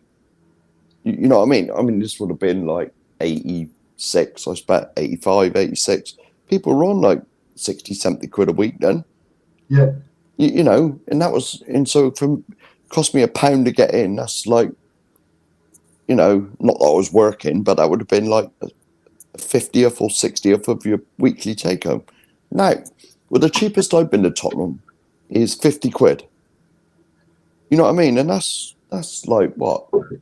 A sixth of your week if you're on 300 quid a week, say. Yep. You know, that's a sixth of your bloody weekly wage. You know, the football's gone crazy. It's crazy. Yeah. I'm kind of hoping. I'm wondering if there's any. I don't know. Maybe it's wishful thinking or whatever. I'm just wondering if all this money in football, maybe the bubble will burst one day. You know, because they're going to run out of rich people to sell these clubs to each other. It's going to be finite. Maybe it will not. I don't think it'll ever get back to the way it was. But maybe just bloody normalise a little bit, where, you know, if you want to go and see a game, you can at least. Yeah. I'll tell you a true story now. The last time I went was the Palace game. It was probably the second last home game of last season. And I got a ticket through Somerset Spurs that I'm a member of. And so I had my 4-hour bus ride to get there.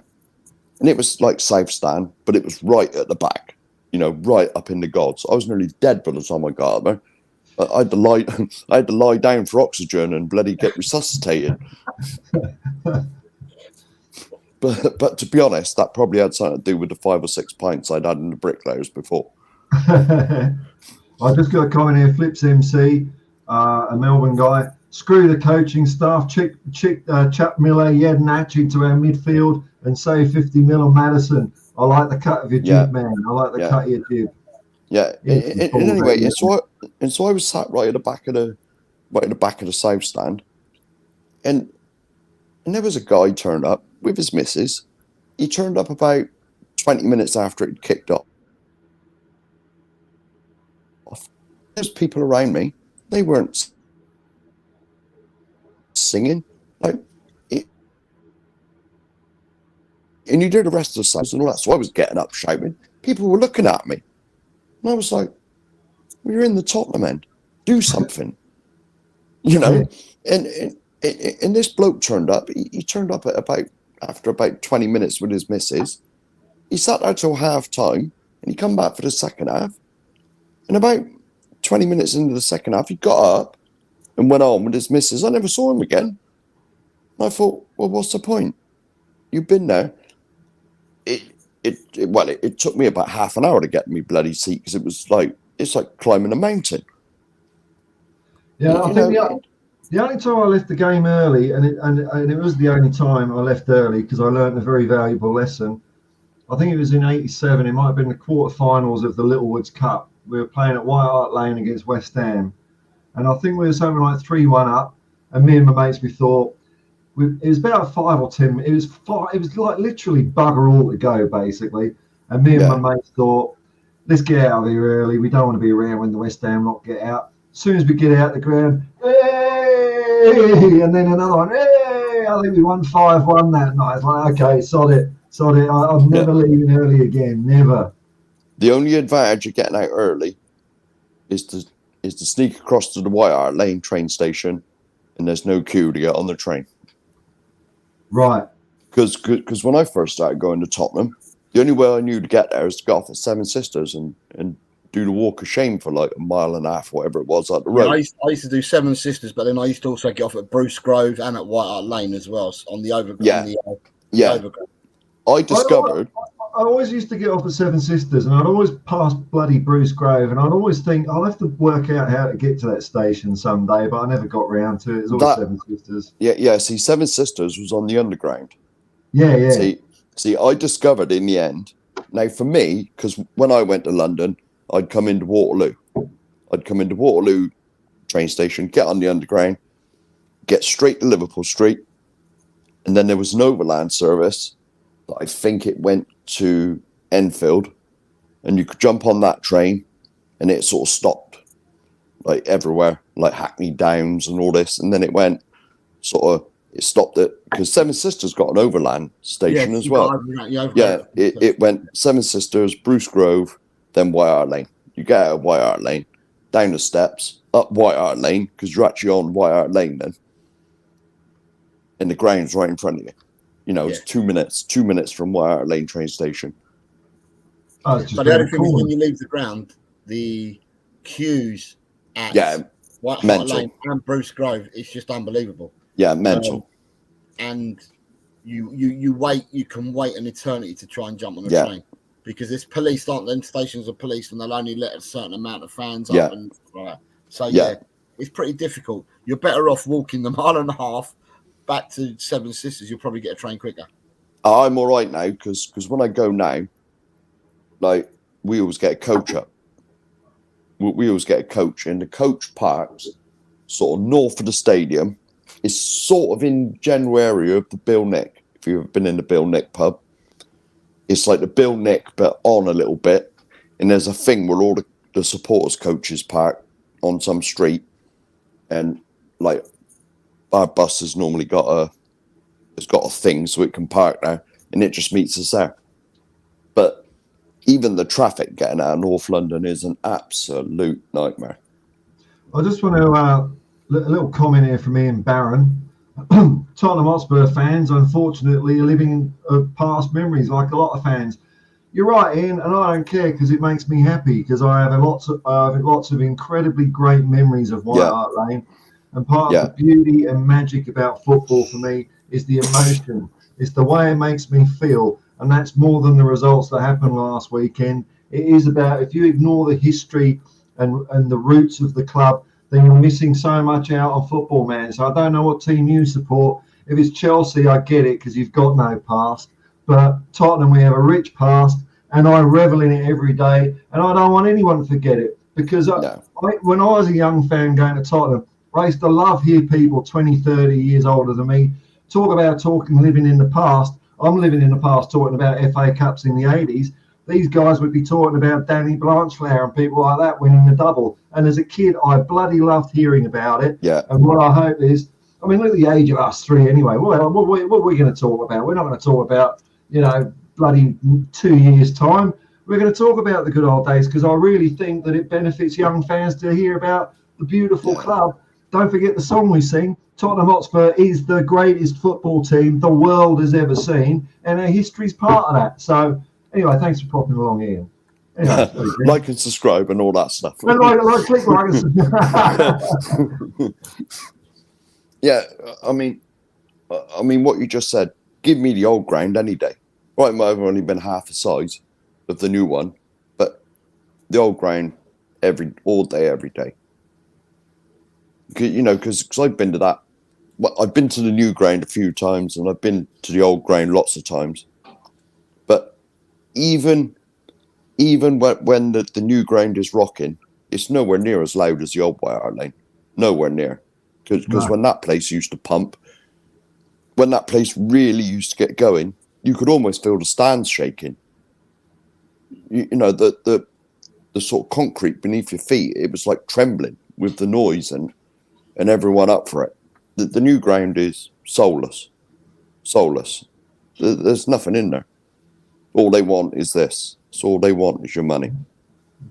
I'm hoping that's partly though, and I've heard a lot of people saying that as well. So I'm not disagreeing by any means. But I when I saw We Are Tottenham TV's like video log of the day we beat Arsenal 3-0, good and proper, that looked like a proper. That to me, I thought, okay. Much as I miss White Hart Lane, there's something about this place. So I'm hoping that part of why it's so soulless at the moment, Mark, is that we haven't had anything to cheer about for 4 bloody years. It's just been shit, boring football. And maybe if we stuff, we'll start cheering a bit. And maybe people won't be leaving at 20 minutes and looking at you like you're some nutter for singing and shouting and stuff, because it'll bring some proper fans back in. Yeah. But it's like I said the last time I went there, like the South Stand was sort of singing "Come on, you Spurs," and I jumped up, "Come on, you Spurs," and everyone was looking at me. It's just like they were looking at me as though I was like a bit Fruit Loop or something. You know? They were there to visit the restaurants and not follow the team, mate. Oh, they're there for the fine experience, are they, Jose? No, they weren't there to watch the football then, were they? But there was no bloody fine experience where I was. It took me bloody half an hour to walk up there. I was nearly dead by the time I got to my seat. But that's because you had 6 pints beforehand. You even said that. Well, yeah. You've already incriminated yourself, Mark. You know, go on. Hey, and liked and subscribed. Thank you, man. Good to see you. Oh, dear.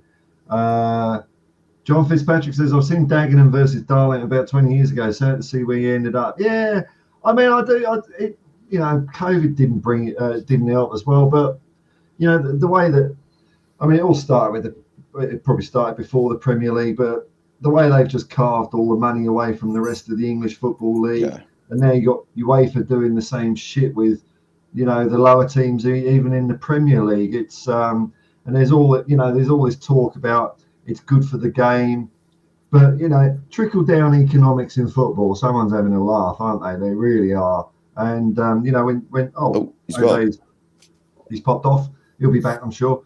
You know, when you see teams like Bury Town going into trouble, and then you see countless of teams going into administration, and they're not teams that have zero support. You know, they've got the same fans that feel about the same as their clubs as we do about ours. And I think it takes a lot out of the game when, you know, it's all about the glamour at the top, and it's not, you know, the small teams, you know, like the one town clubs or the one village clubs.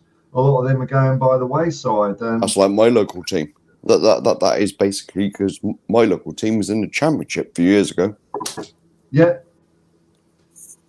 There he's back. Here we go. Sorry, chaps, I got booted out. But what I was going to say to you, Paul, you're on 7 hours 55 now, mate. Yeah. So what I've done is while I was having a bit of food, I've also multitasked, and I've set up a second thing ready to go when this hits nearly 8 o'clock. So actually, you know what I might do is because I'll do the 5-minute countdown on the second one and make sure it's all flashed. So I might end this one now. And then I'll put the link and you can all come back. So the countdown will start now, and it's a 5-minute countdown because there we go. So thanks for joining me, everyone, so much. There is more to come. I'm fully fooded up. I'm feeling excited, and I'm enjoying speaking to these people about the good old days. And I'll tell you what, Ian's got a point here. Too many snowflake prawn sandwich fans here in the Premiership. I think he's bang on there, man. He's back on side. It's all there about the you know, remember the Fast Show? And there was this sketch where this bloke would be sitting there and be saying, "Oh, this week I'm supporting Chelsea." That's what football's become. All right, so I'm going to close this one off, and I'll start the next one. Thanks very much, folks. See you in a second. See ya. And Spurs.